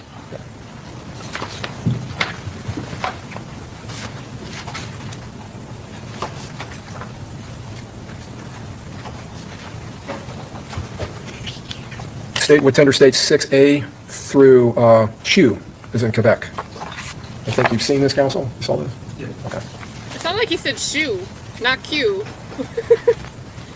Tender, Shoe back. that's all right, tendering for admission. Go ahead. Okay. And moving to publish, stage 6A. All right, so now we're back up on the north end, the Fowler end, as you referred to it earlier. This would be the Hyundai, is that correct? Correct. And this roadway up here would be Fowler? Correct. All right, and we see the Holiday Inn photograph down here, or I'm sorry, sign down here? I can't see it from here, but Okay. that building would be the Holiday Inn. Okay, and this roof here would be over their portico or entrance? Correct.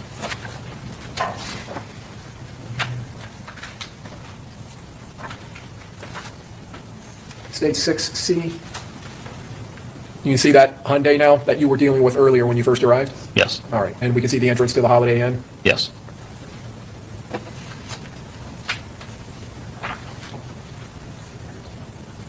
Stage 6E, as in echo.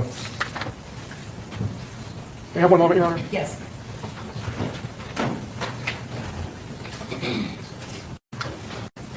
With that motor? Okay, I'm going to show you what's been marked as stage 6E. You said earlier when you had come into contact with that motor vehicle that there was an individual still inside of it, a deceased individual? Correct. Okay, do you see him there in the photograph, or at least his legs? Yes. Stage 6F is in Foxtrot.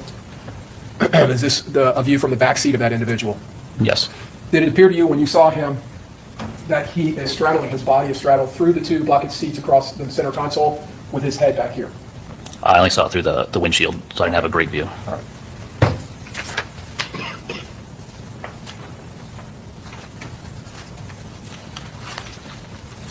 Officer, other than the individuals that you told us that you spoke with, did you conduct any, and your investigation at the south end of the hotel, did you conduct any other investigation that day? When the window was shot, I tried to see if they can get camera footage. Inside of the lobby? Yeah, inside the lobby, and I tried to find a bullet that went inside the gym area of the homes 2 suites by Hilton. All right. So the gym area, in the photograph we looked at, that was facing directly at the entrance from the south to the north. You have the entrance there under the portico, and we had those windows to the right. Were those windows to the gym area? Yes. Okay. Did you actually enter the gym, go in through the lobby, and look in there for a projectile? Yeah, someone gave me access, and I was unable to locate a projectile. Okay. While you were there on scene, and I believe you cleared that scene sometime between 6 and 7 that morning? Yeah, I left around 6:30, I believe. Okay. Were detectives or crime scene investigators on scene by the time you left? I believe so. Most of the investigation started up north on the Fowler end, and then it kind of progressed down towards me. Did you notify either your supervisor or detectives about your finding of the shell casings on the south end? I went over radio as soon as I found them. Okay. You have one moment, Your Honor? Yes. No other questions at this time, Judge? Okay, cross-examination.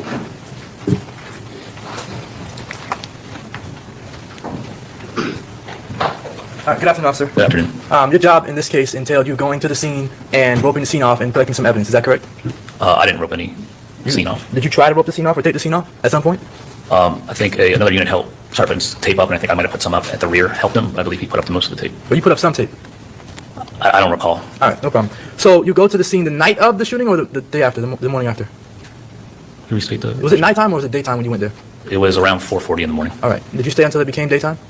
I stayed until around 6:30 in the morning. Okay. Was it daytime when you were gone? I don't know when the sun rised that day, but it was brighter out. Was it as bright as the pictures that you're showing the jury? Some of these pictures are hard to see from the way it's projected to me. Like you can't tell how light it is outside from the pictures. From this angle, it's hard to. Some things are bleached if you out. need to step down to get a better view, you can. That's me. All right. So you go to the scene for 2 hours, about 2 hours? From around 4:40 to 6:30 in the morning. So you're there for 2 hours. You're there. You see some individuals, some witnesses. Is that accurate? Correct. Some victims. Correct. I don't believe I see any victims. You didn't see anyone that was shot. I did see the individual shot in the car, but I couldn't confirm it myself. Okay. It's just basically on radio. It looks like someone was in the car, and from what I heard, he was deceased. All right. Would you consider him a victim? Yes. All right. So you saw some witnesses and some victims. Correct. I saw or at least one victim. Correct. Correct. All right. And you collected or tried to collect a bullet that was inside of the Home 2 Suites. I tried to locate it Okay. Why did you think that there was a bullet inside the Home 2 Suites? because the window pane had broken.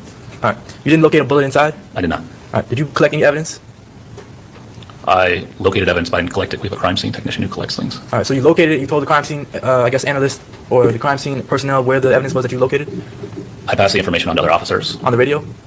They came on scene earlier, and basically I held the scene. Okay. All right. So did you ever speak to the lead detective in this case, Detective Ramos? I don't believe I did on scene. Right. Maybe afterwards. Maybe after? All right. And do you know who Alicia Andrews is? I've never met her. All right. Did you do any investigation after that 2 hour period where you were on the scene? I know I've had follow-up with the state attorney's office. All right. That's just to prepare you for trial, right? Correct. But that's not an investigation in this case. I would say no. So your investigation stopped at 6:30 on the morning that Julio Foolio died. Well, I know I had to write reports about it, so I would say it kept going until my reports were done. All right. When you were, between the time that you left at 6:30 and the time that you finished writing your report, did you do any investigative work? I don't believe so. So writing the report is not part of your investigation. You're not investigating anything. Sustain the objection. All right. You didn't do any investigative work after you left the scene, right? I don't believe so. All right. You didn't take any photos? I might have Axon capture. You mean your body-worn camera? No, we have a device uses Axon capture. It's basically the same company, Axon, and it gets sent up to evidence.com. Okay, but you're saying you don't remember if you took photos? No, I wouldn't have. There'd be access to evidence.com. All right. And did you have anything to do with fingerprints or DNA in this case? I did not take any fingerprints or DNA. No further questions. Okay, redirect. Yes, sir. Officer Goncharles, as a uniformed officer, is it your role in a situation like this to respond to the scene and try to secure the scene? Is that the first role? Yes. Overall, go ahead. Is another part of your role to try to secure the scene, like I was asking you about with crime scene tape, or make sure someone does, to try to protect its integrity? Yes, I didn't put crime scene tape in the front, but I might have helped someone in the rear, the south end of Home 2 Suites. Okay. You mentioned earlier on cross that you held the scene. On that south end of the hotel where you found those shell casings, once you found those, did you remain in that area until at least another officer came to secure that scene, or until it was taped off? I remained in that area until I was relieved by day shift units. Okay. So other uniformed officers coming out? Correct. Now, when you have a homicide scene like this, where there's a murdered individual or a killed individual found in the scene, like the person in the car, do uniformed officers have certain roles and responsibility in scenes like that, compared to, say, crime scene investigators or detectives? I would agree with that statement. All right. And would one of those be to hold perimeter? Yes. And would one of those duties be to take a crime scene log of anyone who's entering past the tape into the crime scene or exiting the crime scene? Yes. Have you ever had occasion to do that? I've done a crime scene log before. Hold a Yes. crime scene log, either in Philadelphia or down here? Yes. When detectives arrive out to the scene, do they begin investigating the case, the homicide itself? I would assume so. Right. And homicide detectives, would you agree with me, their role is to investigate homicide cases? Overall, go ahead, if you know. Do homicide investigators, homicide detectives, do they investigate homicides? Yes. When you respond to a scene like this as a uniformed officer, once a detective, whether it's a homicide scene or a rape scene or a burglary scene, do you continue investigating once you're relieved by a day shift, or you're told you can clear that scene and go to your next duties? Not an on-scene investigation, no. And as far as collecting evidence or photographing evidence, is that a role that is accomplished by another section of the Tampa Police Department, typically? Usually our crime scene investigators. And you have crime scene investigators at the Tampa Police Department? Yes. As far as the homicide unit, is that a single detective unit or a multiple detective unit? Multiple detective units. And are there detective sergeants that supervise that unit? Yes.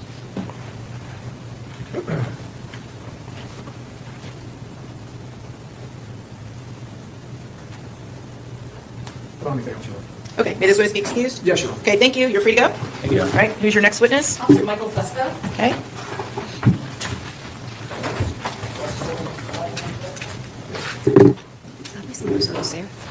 somebody's. Sure. Is this witness going to be relatively quick or Relatively no? quick, Judge. Okay. All right.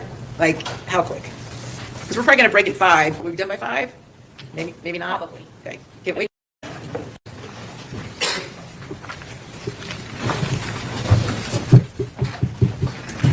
Okay, very good. Jury's back. Everyone have a seat. Next up is Officer, is it Michael Fusco? Yes, Judge. Okay. Do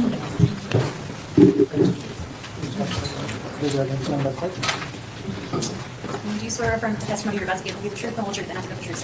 Thank you. Okay, good afternoon. You may proceed. Thank you, Judge. Please state your full name for the record. Yep, Officer Michael Fusco. How are you employed? I'm employed with the University of South Florida Police Department. How long have you been with the University of South Florida Police Department? I've been sworn in for about I think 2 years and 8 months, but I was a civilian there as well before. Where is USF, the University of South Florida, located? It's going to be between Brisbane Downs, Fletcher, 50th and Fowler, just quite a few blocks. And what county is that located in? Hillsborough. And what jurisdiction does the University of South Florida Police Department cover? 1,000 feet off of anything the university rents, owns, or leases. Now, you've kind of given a broad, I know the campus is big. Do you know where Home to Suites is located and Holiday Inn, that kind of 3 strips of hotels? Yes, ma'am. Where's that located? No, I have this stream set to redirect to Broken Baker. Hello, Broken Bakers. We are losing every raid. We lose every single raid.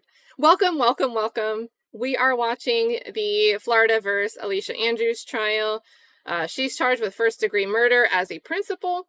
She wasn't one of the shooters. She has 4 co-defendants, but she's severed. She's being tried on her own, and also facing a conspiracy charge for that first-degree murder. So,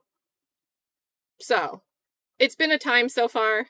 We're waiting to see how this goes. I'm going to drop a link, you guys. Make sure you follow Broken Baker back. It's the best thing we can do to fight this battle we have going on, since he always beats us on the affront. But good to see you guys. Hope everyone is doing well.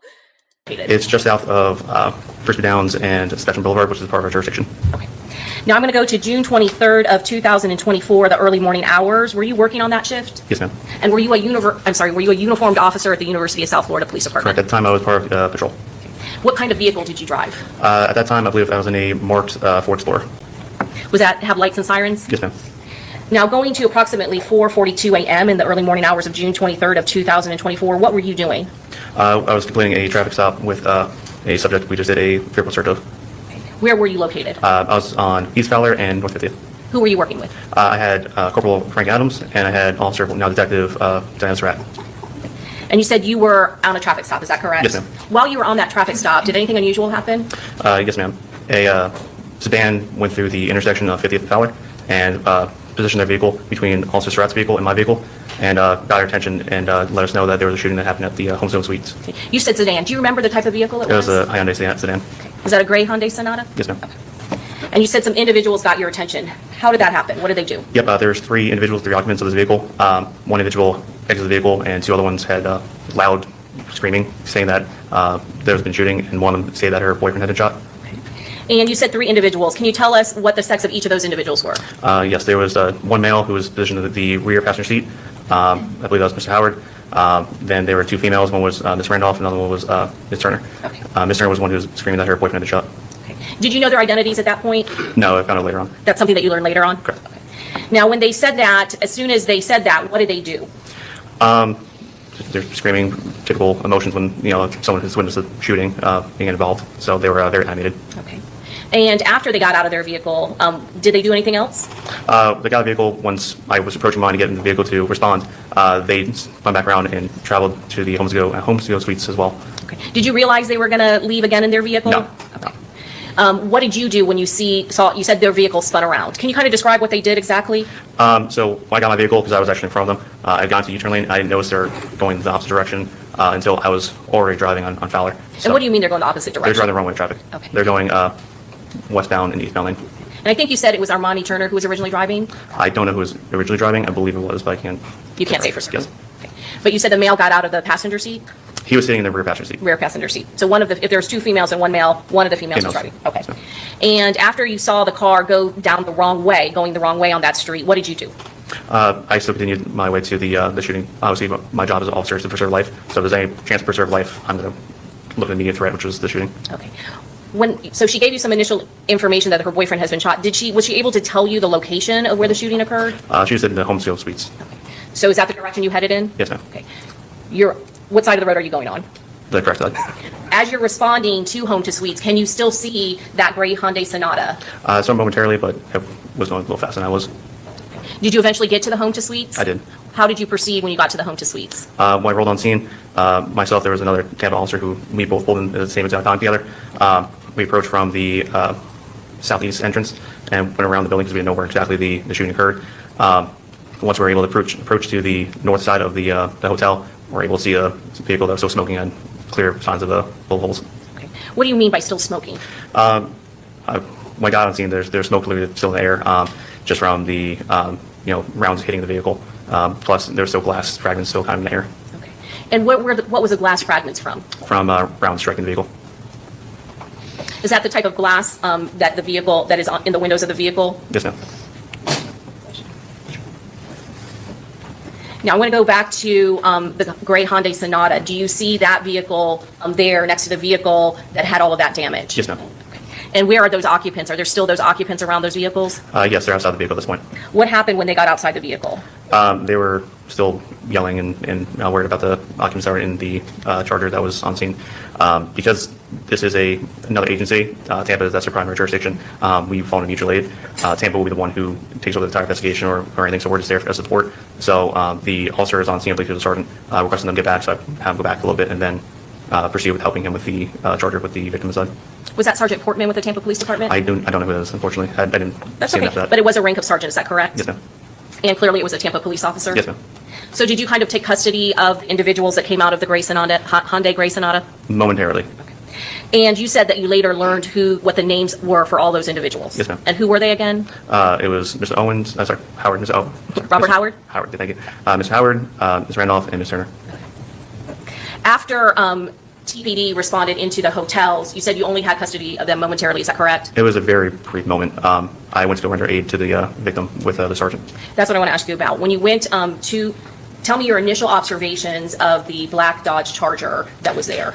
It had extreme amount of rounds through it, multiple windows shattered or just not there anymore. Upon walking up to the vehicle, the sergeant from Tampa had tried to open the door. He got the door open. That's where we were able to see there's still a victim inside. And was there any aid that could be rendered to the person that was still in the vehicle? No, ma'am. And was it even from outside the vehicle, could you see injury to the individual inside? Yes, ma'am. There was injuries throughout the individual's body, upper torso, upper body, and there was other signs of matter and blood throughout the vehicle. Were there any signs of life from the person that was inside the vehicle? No, ma'am.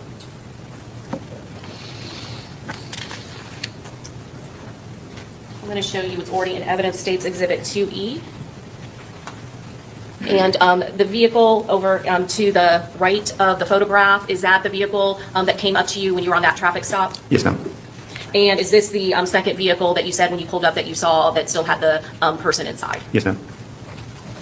Your Honor, at this time we would pass the witness. Okay, cross.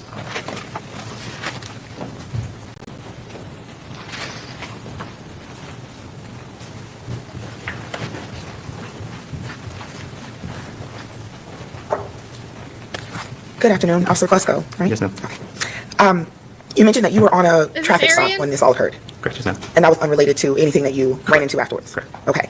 About how long would you say you were on scene at the shooting? The shooting, approximately 20 minutes or so. Okay. And in the time that you were there, you didn't take any photos of the scene? Correct. You didn't take any sworn witness statements from any of the three individuals that reached out to you or that came to the scene where you were? Correct. You didn't do any processing on the scene? Correct. All right. And in the 20 minutes that you were there, other than those three individuals, and obviously the officers that you would speak with, do you come into contact with any other witnesses or any other individuals? No, ma'am. Okay. You mentioned that you went inside of the hotel.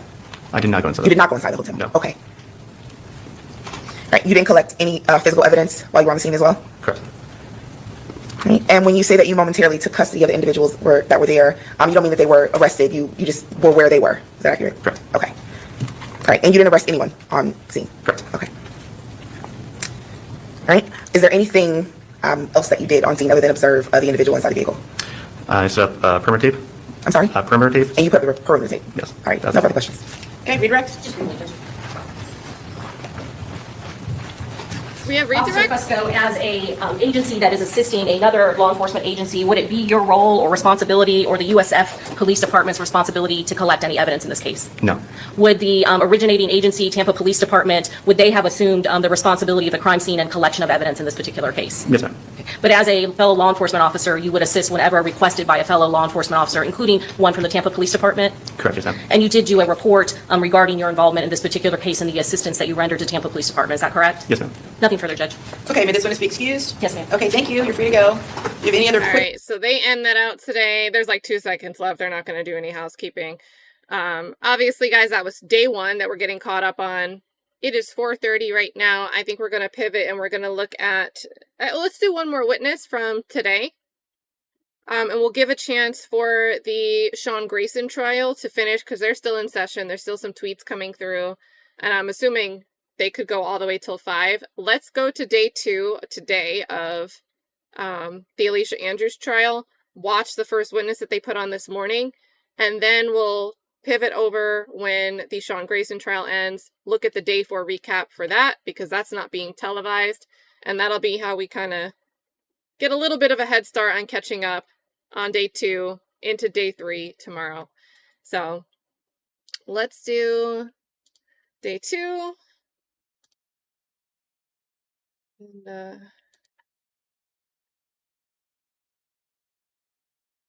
And what's nice, remember they have a half day tomorrow, right? So as we're still getting caught up on day 2, which is happening right now, they will have day 3, but they're supposed to be leaving at 2 p.m., right? So we should be able to get caught up to speed by the end of the stream that we do tomorrow. So that'll be really great. Captions, boost. Actually, it looks like Law and Crime restarted their stream for today because it's only an hour long. So let me go find the correct one. Unless they started late today.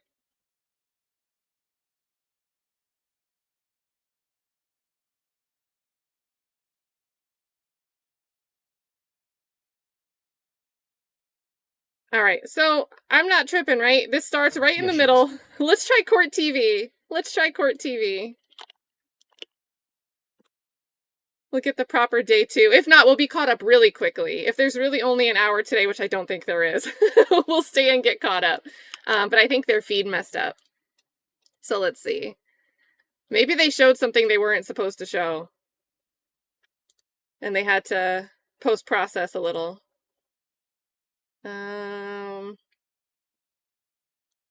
Court TV.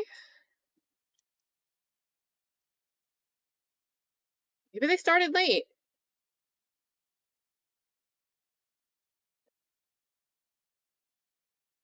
Oh, hold on. Let me try what Factual Lie just linked. Thank you, Factual Lie. Yeah, I see that one's live, Factual Lie, but if you look at the time, it's only been live for about an hour and a half. So either they started late, and it starts abruptly in the middle of that guy's testimony. So we'll check this out. We'll see if Court TV, it's a little bit longer, but it's only 3.5 hours. If this is the full day, maybe we'll get through it. Maybe we'll make it work.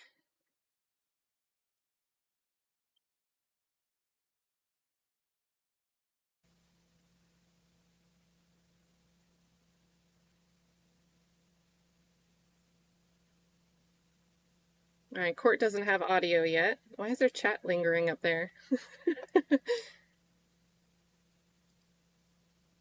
No, it says they're on lunch break, so they must have... Guys, I think they restarted the feed.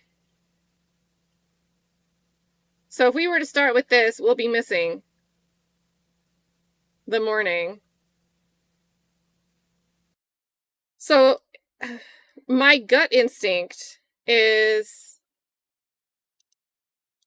the media pool might have shown something they weren't supposed to show. So they probably stopped the feed and they've got to process it. When you go and process something, even in the back end of YouTube, it's really convenient, but it still takes some time to process and republish. Yeah. Do you guys want to do that? Do you guys want to wait to see if the beginning of day 2 actually populates overnight and we'll come back and revisit it in the morning? Because otherwise we're going to be jumping into the second half of today. We're going to be missing any witnesses that testified before lunch today. So I think that would throw us for a loop. I think that would have us missing some context. It wouldn't be a full trial watch. So we can pivot over and just look at what happened with Sean Grayson today and try to catch up appropriately with the beginning half of day 2 tomorrow morning, especially since they have a half day for day 3 anyway.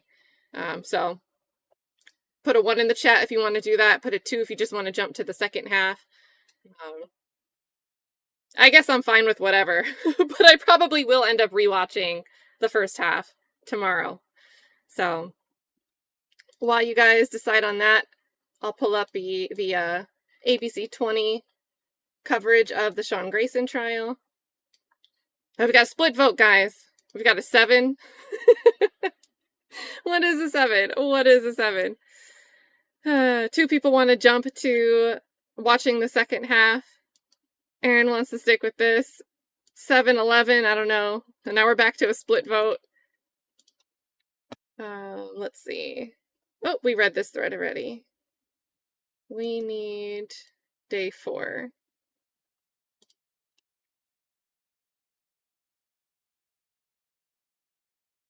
And there's a good amount here. There's a lot of tweets. So this might take us like 30 minutes to read through, minimum.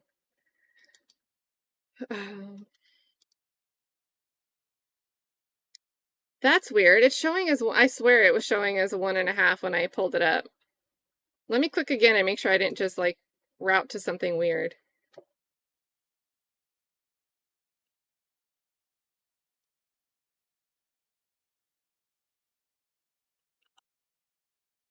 All right, so this is what I see, Factual Eye. Maybe it's a regional thing. Maybe, who knows? But my scrub only says it's behind their comment. My scrubber, it's probably small for you, but it says 1 hour, 25 minutes right now.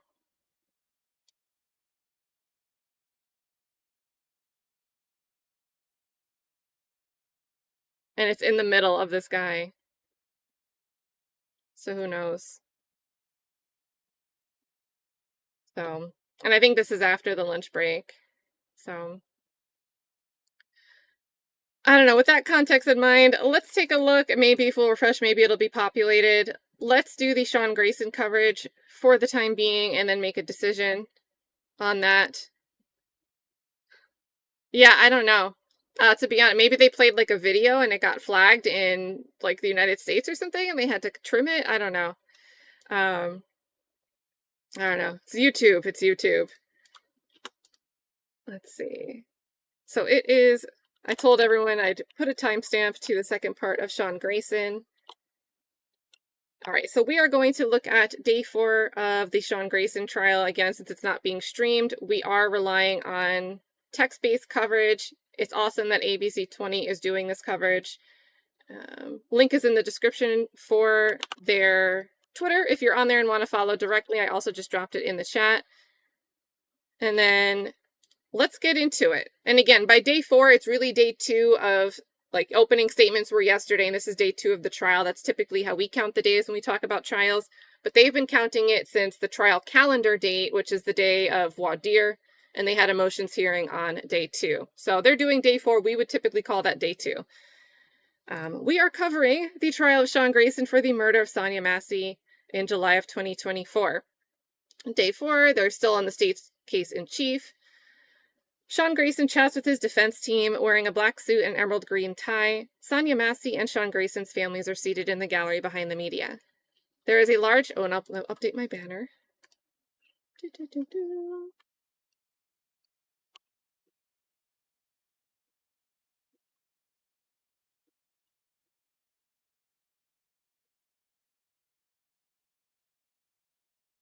There we go.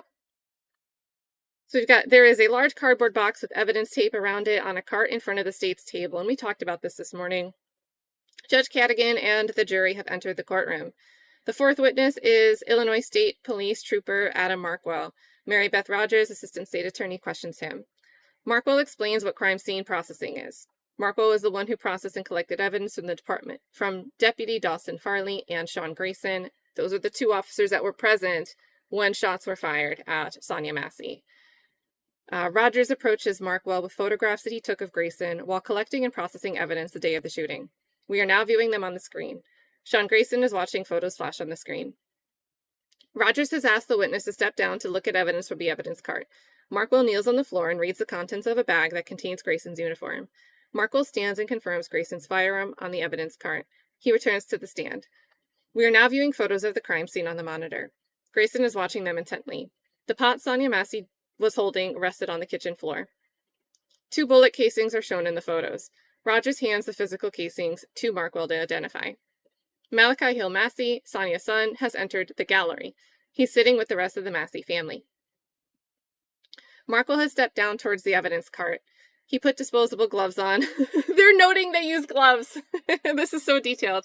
And removed a medical bag from the cardboard box on the evidence cart. He confirmed it was the bag at the scene. Rogers hands the 3rd bullet casing found at the scene 2 days later, because remember they found the 2 at first, then heard the 3rd shot, that there were 3 shots in the body-worn camera audio. Then they go back and they get the 3rd, as well as fragments of a projectile found. Markwell was present at Sonya Massey's autopsy. Rogers has no further questions. Mark Wyckoff, Grayson's defense attorney, approaches to cross-examine. Wyckoff asks about what other pieces of evidence Markwell found at the scene. Markwell shares that he found an ammo box with 41 bullets in the box. We are taking a short break. Grayson chats with his defense attorney, Daniel Foltz. Summer Massey, Sonya's daughter, is sitting outside the courtroom hallway. Jury re-enters. The 5th witness called by the state is State Police Trooper, we're just going to say Trooper, Emily Maulding, who works as a crime scene investigator. Rogers is questioning her. Maulding assisted Trooper Markwell in collecting evidence at the crime scene. Trooper Markwell secured Massey's clothes and gave them to Maulding for processing. We now see a photo taken by Maulding of the robe Sonya Massey wore the night she died on the monitor. Maulding has stepped down from the stand to the evidence cart and identifies the pot she collected from the scene.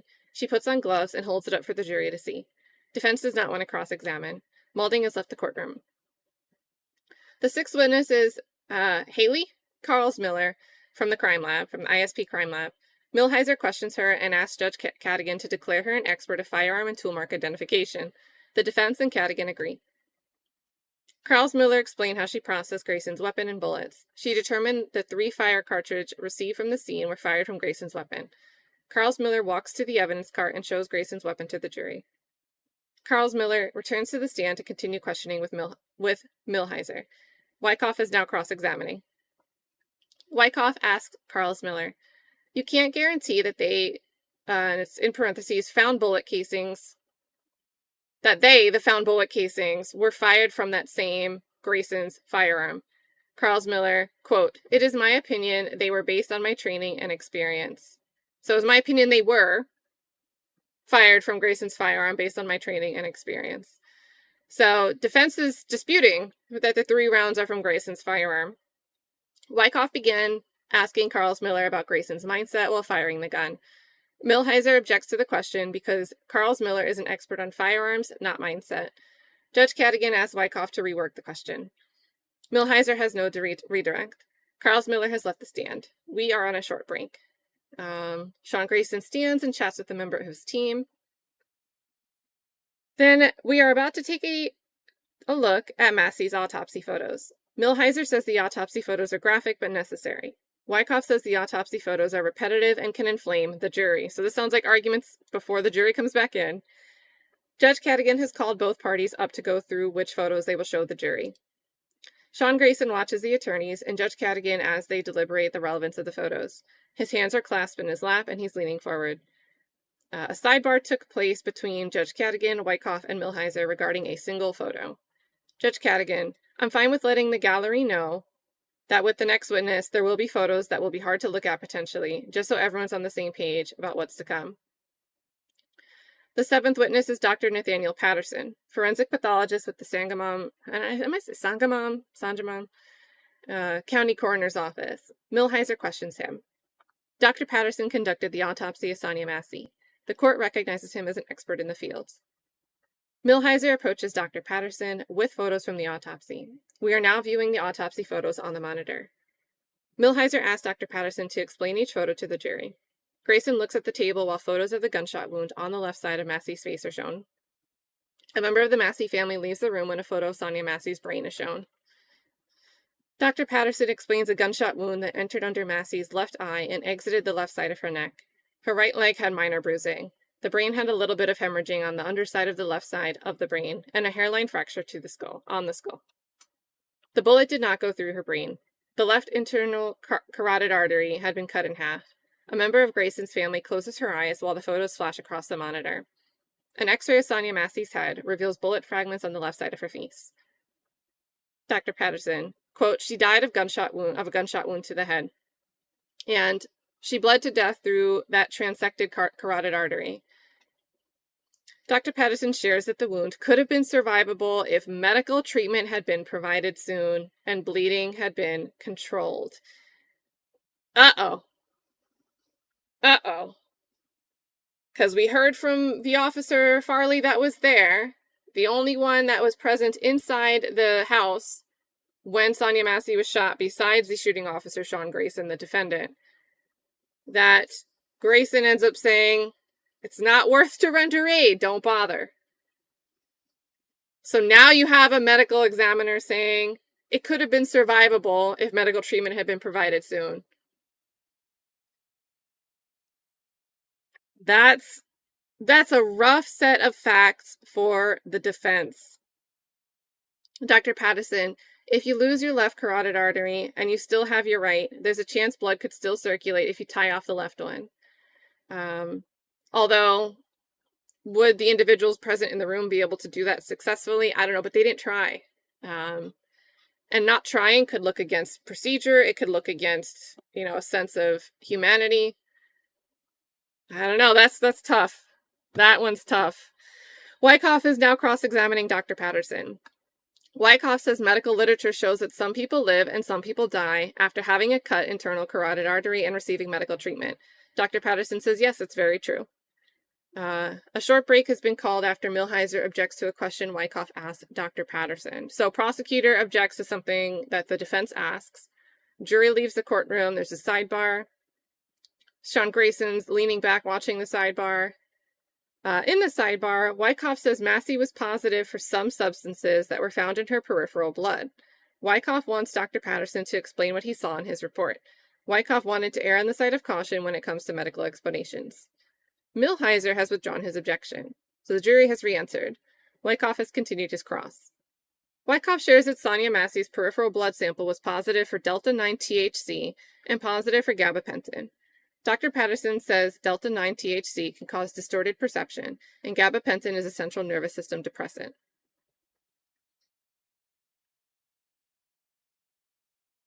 What's your gut reaction to hearing this, guys? Because my brain, my gut instinct would just go to these aren't things that would make someone act erratically, especially like with physical movements. So there's something in her system, but it's not like something that's amping somebody up. If that was the case, this would be, I think, it would move the needle for the defense. So Millhiser redirects regarding the argument about survivability.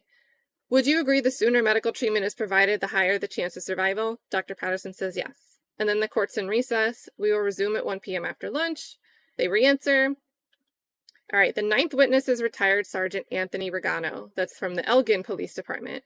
He's been a crisis intervention instructor since 2006. Oh, they've had that's for better or for worse. I guess they've had this program going since 2006. I don't live in Illinois, but I know a lot of areas are trying to initiate and launch programs that teach first responders, law enforcement how to deal with situations like this. Rogers is questioning him. Regano teaches the, quote, verbal de-escalation and tactical response portion of the crisis intervention 40-hour course. So the course is 40 hours. We now see on the monitor Regano's slideshow, which he uses to teach the verbal de-escalation and tactical response section of the 40-hour course. Wouldn't it be cool if in the YSL trial, after all the defense attorneys asked not even to present the gang expert training PowerPoint presentation to the jury. They just wanted to see it as disclosure, to see the background of these supposed gang experts that were going to get on the stand and instruct the jury on the meaning of slangs and the meaning of hand signs. And Glanville ruled that if you have it, turn it over, but never actually push the order. So Viverito never has to turn over the course that she took or the course that she instructed, either one of them. Never provides to the defense what this training that they all take entails. But here they get to not just see it as the parties, sharing among the parties, but they get to show it in court, which is a stark contrast. Very stark contrast to the YSL trial. Let's see. Regano, quote, pretty much every single aspect of policing is made better when paired with the conflict resolution model. From the slideshow, conflict resolution, recognizing, diffusing, and to be fair, if I was a defense attorney, I would question, well, do you get paid to teach these courses? So this type of conclusion could come from a place of, you get more business for yourself if you convince people that this training is the best training there is and everybody needs it.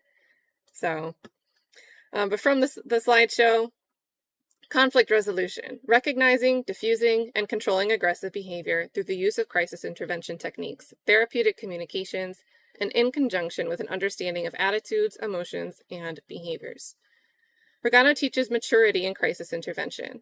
Mature officers can handle it when their authority is challenged. Mature officers bring confident energy to calls. Sean Grayson is listening to Regano's presentation to the jury. This gives wiggle room, though. So what do? You can't just automatically have a force of experienced officers. People have to learn. So there's wiggle room here. I think the defense can say, if it comes down to maturity, and somebody isn't mature, is that necessarily a direct violation of policy? Regano also teaches that when approaching a crisis, it is best to slow down and let time begin to diffuse the situation. An officer might have to be in an uncomfortable situation, but using time will ease anxieties for both parties. Regano, quote, officers created jeopardies. Officer created jeopardies, I think maybe, can be resolved by recognizing the barrier, respecting it, reducing it, and eventually removing it. To pass the 40-hour crisis intervention training, an officer must complete a role play. The officers must navigate 2 scenarios involving actors. One scenario is more clear-cut, the other is not. Rogers has no further questions. So Wyckoff begins to cross-examine. Wyckoff says that service providers are also trained in some form of crisis intervention. Regano taught Sean Grayson... Okay, so he was actually the instructor then. Taught Sean Grayson verbal de-escalation and tactical response. Regano and Wyckoff state that the crisis state has a broader definition than originally thought. Crisis state thinking emotionally rather than logically, where normal coping strategies are not helping to soothe. Rogers redirects. Regano reiterates that a crisis state can happen to anyone. It doesn't pertain to mental illness. We're taking a short break. The 10th witness is retired LaGrange, Georgia Chief of Police Lou Dekmar. He has almost 50 years of law enforcement experience, so he should have the maturity. Well seasoned. Rogers asked Judge Cadigan to declare Dekmar as an expert on police policy and procedure. Wyckoff has questions to ask Dekmar, too. Dekmar has his CV to reference. Wyckoff says Dekmar is testifying as an expert on the use of force and police training. Rogers says she asked to declare Dekmar as an expert on police policy and procedure. Wyckoff continues to question.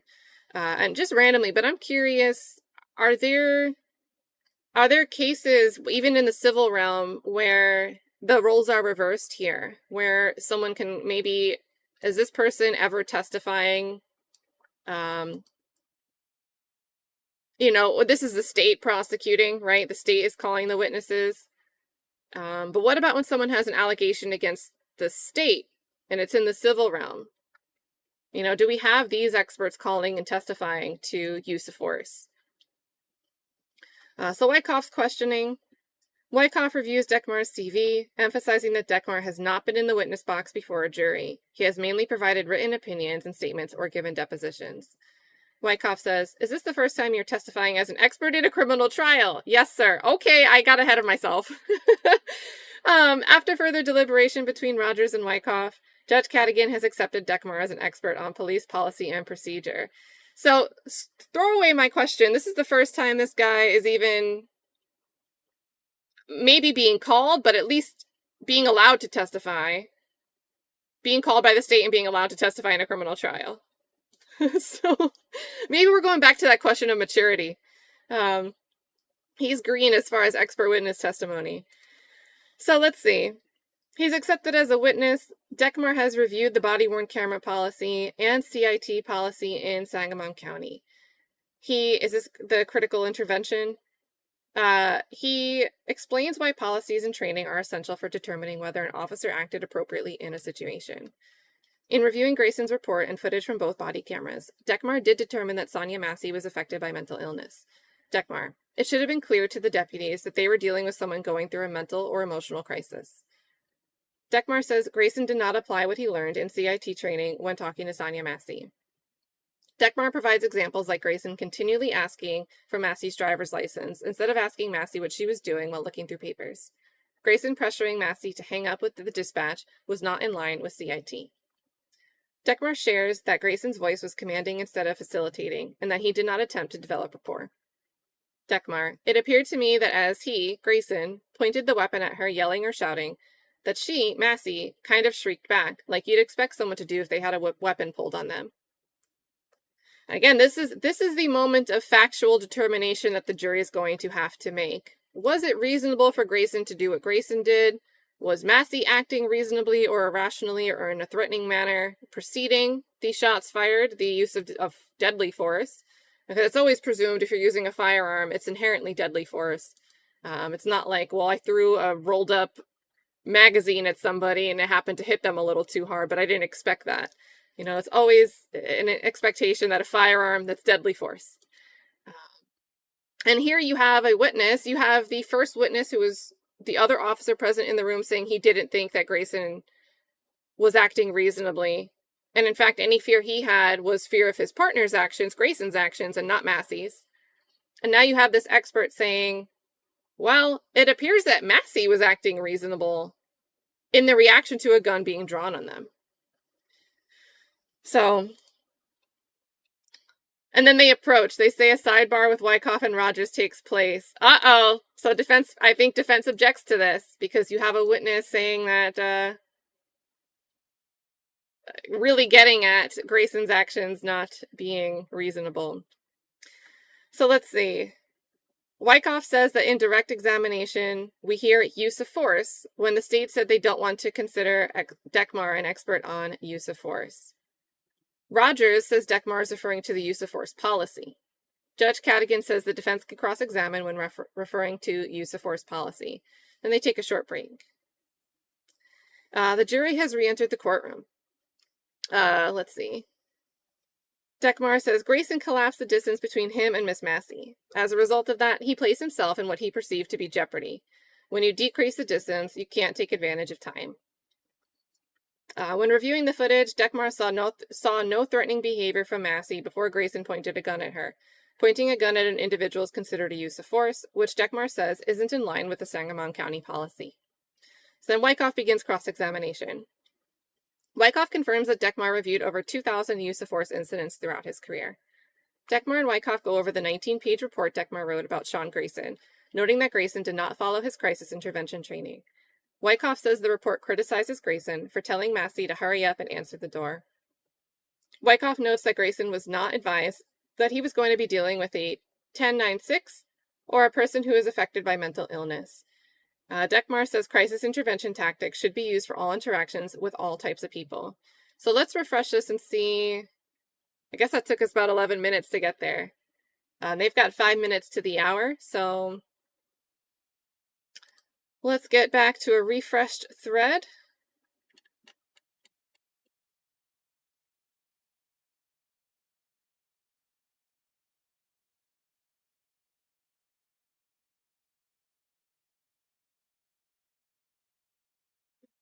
I think this is where oh, no, we still had a ways to go. This is still way. There's a lot of tweets here.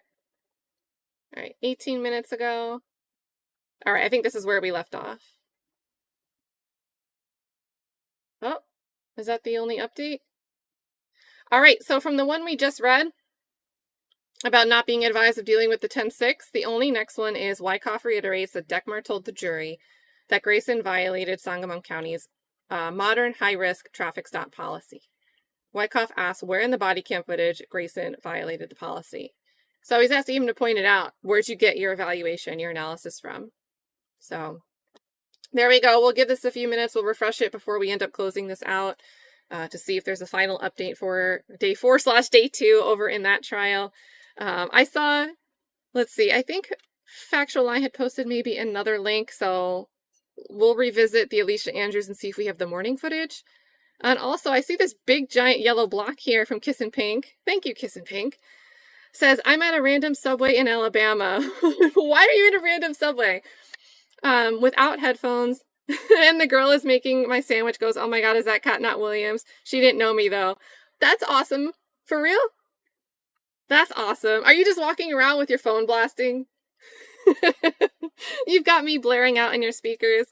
Well, shout out to the lovely person that made your sandwich. I hope your sandwich was phenomenal. Thank you for the super. That's super cool. That is super cool. Especially if they got the not in there. Because I am not the Honorable Cat Not Williams. Alright, so let's try this other link. Also, Factual Lie, I saw you say that you're you're not going to pause the stream that you had in case it breaks and gets messed up. Okay, yeah, so this is, with Court TV, they've got like 4 hours. Now, Factual Lie, and I'll keep this Twitter thread open. We'll have it right here to jump back and see if there's any end of the day last minute tweets, because they didn't say they were done. Is this doing the same thing for me that, oh geez. When I go back, there's 4 hours here. But it starts with a message that they're on lunch. That they continue after a lunch break. So, I just think the morning half is missing. Oh, so shout out to Haley. Shout out to Haley. You gotta give one of those receipt reviews, you know, when they ask you like to leave a review about your experience. Show them some love. But yeah, Factual, are you getting the same thing where is your feed longer than 4 hours versus what it's allowing me to see? I'm blocking it. I can move my thing. So you've got the full day.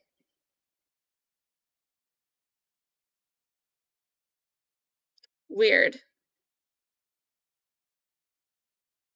Although, do you guys remember there was a little blip when we were watching today where it just like the captions reset? It didn't mess with anything else. I just had to turn the captions back on. It didn't move us where we were. I think it has something to do with how they encoded this. And I do imagine that it will show up. If it doesn't show up, I'll see if maybe we can borrow, because Nick Starro, Flesh of the Gods, Classy is covering it, but he might be covering in segments, like highlights. But I think Flesh of the Gods and Nick Star are both doing full watches. So if we can't get the morning half, maybe we could work with them to be able to watch the beginning half of day 2. So, yeah, it has to be a regional thing. But Law and Crime and Court TV are both, it looks like they had an issue where they had to cut it midstream.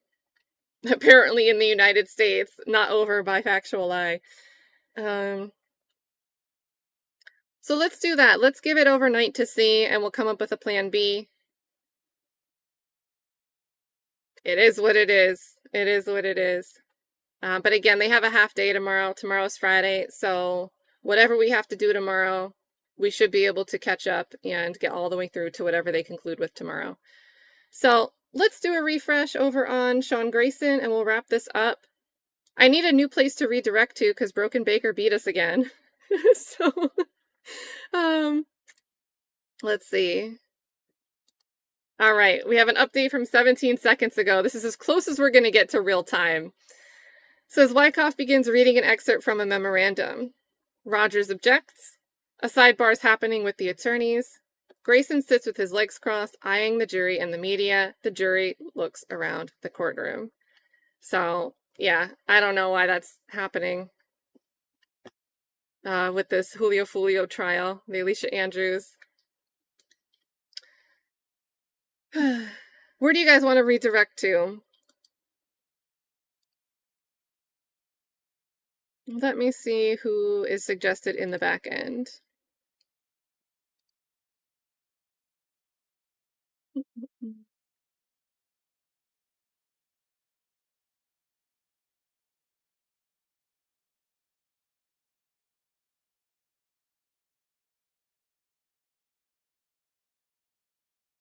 For whatever reason, it still tells me Broken Baker's live. I'm like, I don't know what YouTube's got going on lately. Because if I pull up Broken Baker, I do not see that he's live, and we know that he raided over here. So, that's the time. Dolly's about to start. We can do a Dolly raid. Oh, and let me search the Relly docket. Takapina. Although, I'm using Unicourt, which pulls from the court directly rather than pulling through the court. And Unicourt can sometimes be a couple hours behind, but let's see if it pulls anything. All right, we're going to do Dolly. Do Dolly.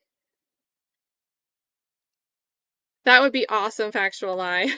I want to know if when it ends, if it just like lets you watch the whole thing. Wait, the link just jumped to 8 hours?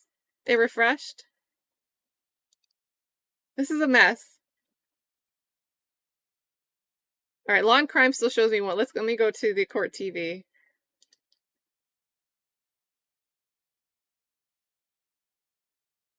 I still see 4 hours. But this is almost, we're running on 8 hours here almost. We're at 7.5. So I think we will just redirect to Dolly and make sure we have a clean way to do the stream tomorrow. Again, catching up on day 2. We're going to do day 2 and roll into day 3, which will end up hopefully being live. We'll catch up in real time tomorrow, maybe. We'll see. So, and then we'll be caught up for Monday. Thanks, Louise. I'm going to follow you right over to Dolly. Guys, I'm going to set up the redirect. I'm going to play the ABCs of Steel on the way out because we heard a lot of vocabulary today. And that'll give me some time to set up the redirect and let you guys hang out. Kiss and Pink with another super right at the end says, thanks again for streaming today. Thank you for the nudge. It's really, I always love being able to hang out and do this. And think about things. It really exercises my brain. So love hanging out with you guys. Love the whole chat. KP, big thanks again for like being the poke and prod here. Much appreciated. And thank you again for the supers today. Nope, still loading. So the docket's really slow. So I still have a spindle. Still have a spindle.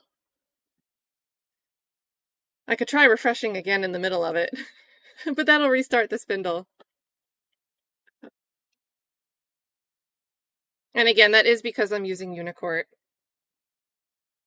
If you guys missed it, I put an update in the chat. I don't think I said it out loud, but Attorney Tyrone Blackburn, his next hearing is the 29th. That's for his criminal case where he's the indictment, it's alleged that he's purposely tried to run over a process server that was trying to serve him. Touche says, I wish I could do more than lurk this week, but I still love it here anyway. Well, we all get in the bushes sometimes. Happens to the best of us. And there's other great people in the bushes, besides Viverito.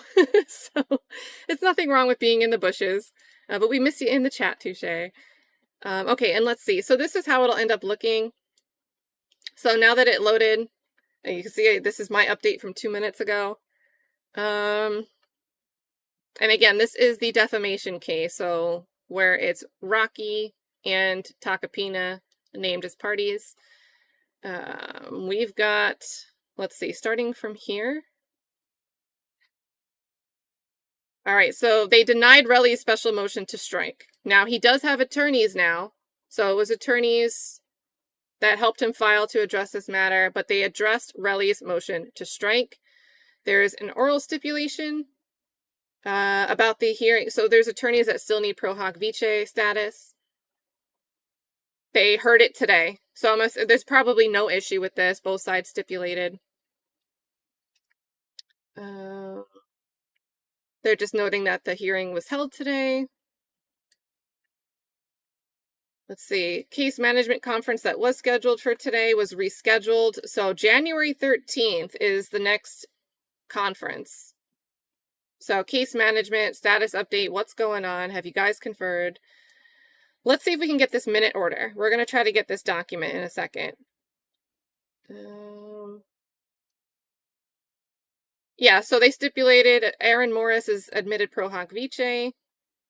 And then there's a joinder here, which I think is coming from the insurance company. So State Farm Insurance, Rocky, ASAP Rocky wanted to use his State Farm homeowners insurance policy for indemnification against, if he's held liable and has to pay for his defenses and pay out any damages, he wants to leverage the policy.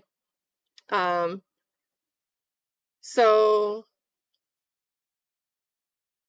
I'm assuming this is from them. Maybe it says over here.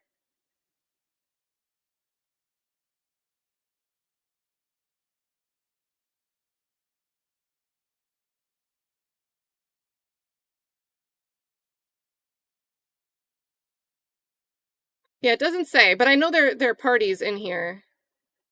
Or they were mentioned recently at a recent hearing.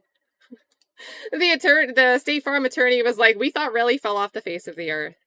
So, let's see. And let's go to this minute order.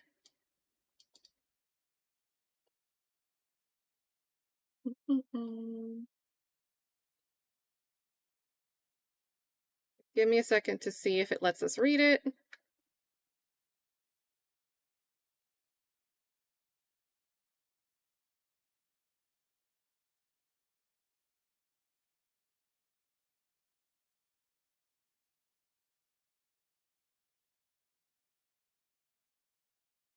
All right, I've got a circle page.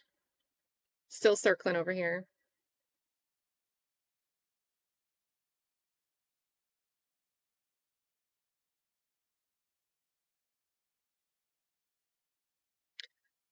Yeah, YPCom Chic, that was another thing.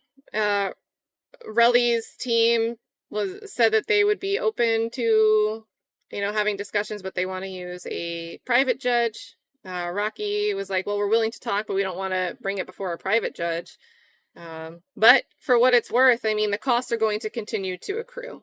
If the judge had granted the special motion to strike and dismiss Relly's claims today, I mean, maybe there would have been a chance to amend, right? But it would have been work on Relly's attorney's behalf for now. And if they choose to continue to amend, if they have permission to amend and file a new complaint, then Myers would have to respond, and that would incur more costs.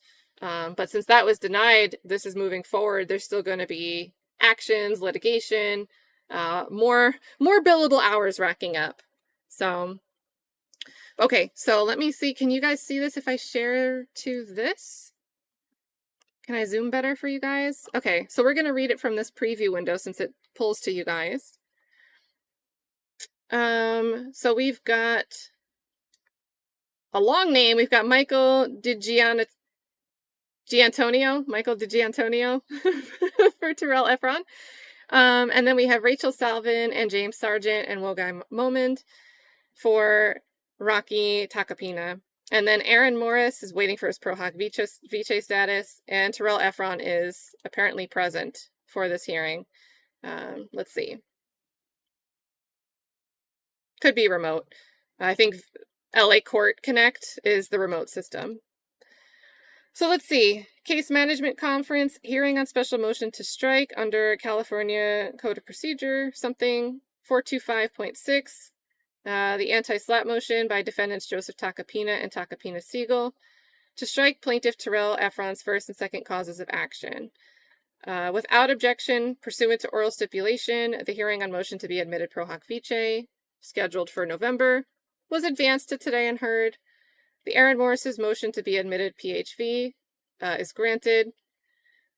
Court posted its tentative ruling online in advance of today's hearing. Let me refresh and see if I see that document. The matter is called for hearing. The parties argue. The tentative ruling is adopted as the final ruling. Order is signed, filed, and incorporated by reference herein.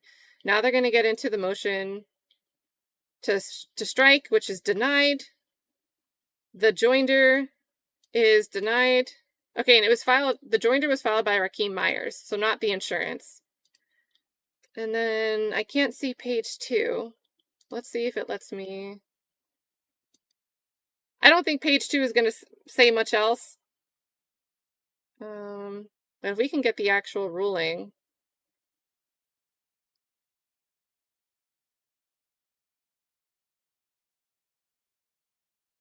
So right now, as far as documents that are uploaded, I only see the minute order. I don't see the tentative ruling, even going back a few days. So yeah. If that becomes available, I'll let you guys know tomorrow, and I'll share it over on X in the meantime. But right now, and who knows, it's probably like more than 2 pages, so maybe it's just not showing because it's a bigger document, or they didn't upload it right away. But it does seem like they should be uploading the ruling because it was filed by the clerk. Right? Am I missing it? Yeah, it's only showing up as a docket update, not a document update. But this happens with Unicourt. They have delays in when they can actually populate what's been filed with the court system. But we're not going to wait around and wait for it, but I will let you guys know tomorrow, and I'll post it over on X. So as of right now, you guys, this is going to continue. We also know the personal injury case where it's just Rocky. It's not Tacopina. It's not the defamation case. Judge has recommended, maybe you want to think about cutting your losses here. Both those actions are proceeding, but they're in the stage of mediation. So next court updates we have seem to be case management updates, and that's what we're going to hear. Are you guys going to reach a settlement? What do you guys want to do? We do have a tentative trial date set in the personal injury case for next year, but if you guys come to a resolution, we don't need that. And then over here, it looks like they want to, I don't think they have a trial date set. But this case management hearing is around the time of the tentative trial date if a trial is necessary in the personal injury case. So we'll keep following both actions. But for right now, Rocky and Tacopina got to continue to fight. Got to continue to fight against this lawsuit. So it's not over for them. It's not over for Relly. We're going to get, I don't know where we're redirecting you guys, but we're going to do some ABCs of Steel and send you over to Dolly. We're going to Dolly. This is a sign I got to get off. We're going to play ABCs of Steel as my own walk-off music, you guys. Big appreciation to you guys. See you at Dolly's and see you tomorrow. Thank you so much for hanging out. Now, where is... There we go. A as in Alicia, and B, Your Honor, as in Barry. C as in Colette. G as in Goldfetter. K as in Kittens. M as in Magic. P as in Perfect. C as in Colette. U as in Unbelievable. V as in Victory. W as in Wonderful. O for addiction. S for sustain. E for buffering. E for Pepto-Bane.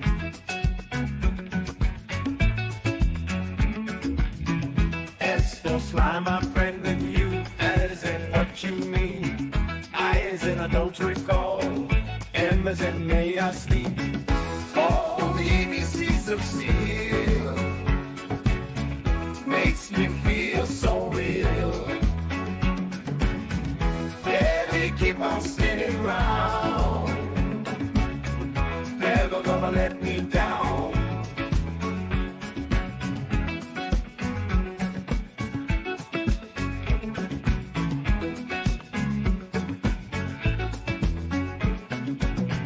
G for gavel slams down P. T for telling me anything. R for rights we stand. I for infinity. Life's a courtroom dance. Keep your stances strong with ABCs of Steel. You can never go wrong. Oh, the ABCs of Steel makes me feel so real.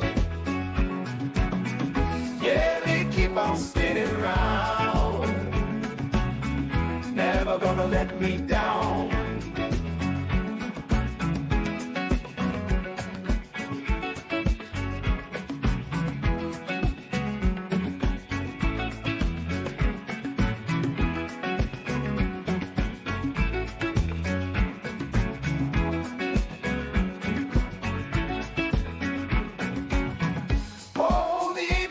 Of Steel makes me feel so real.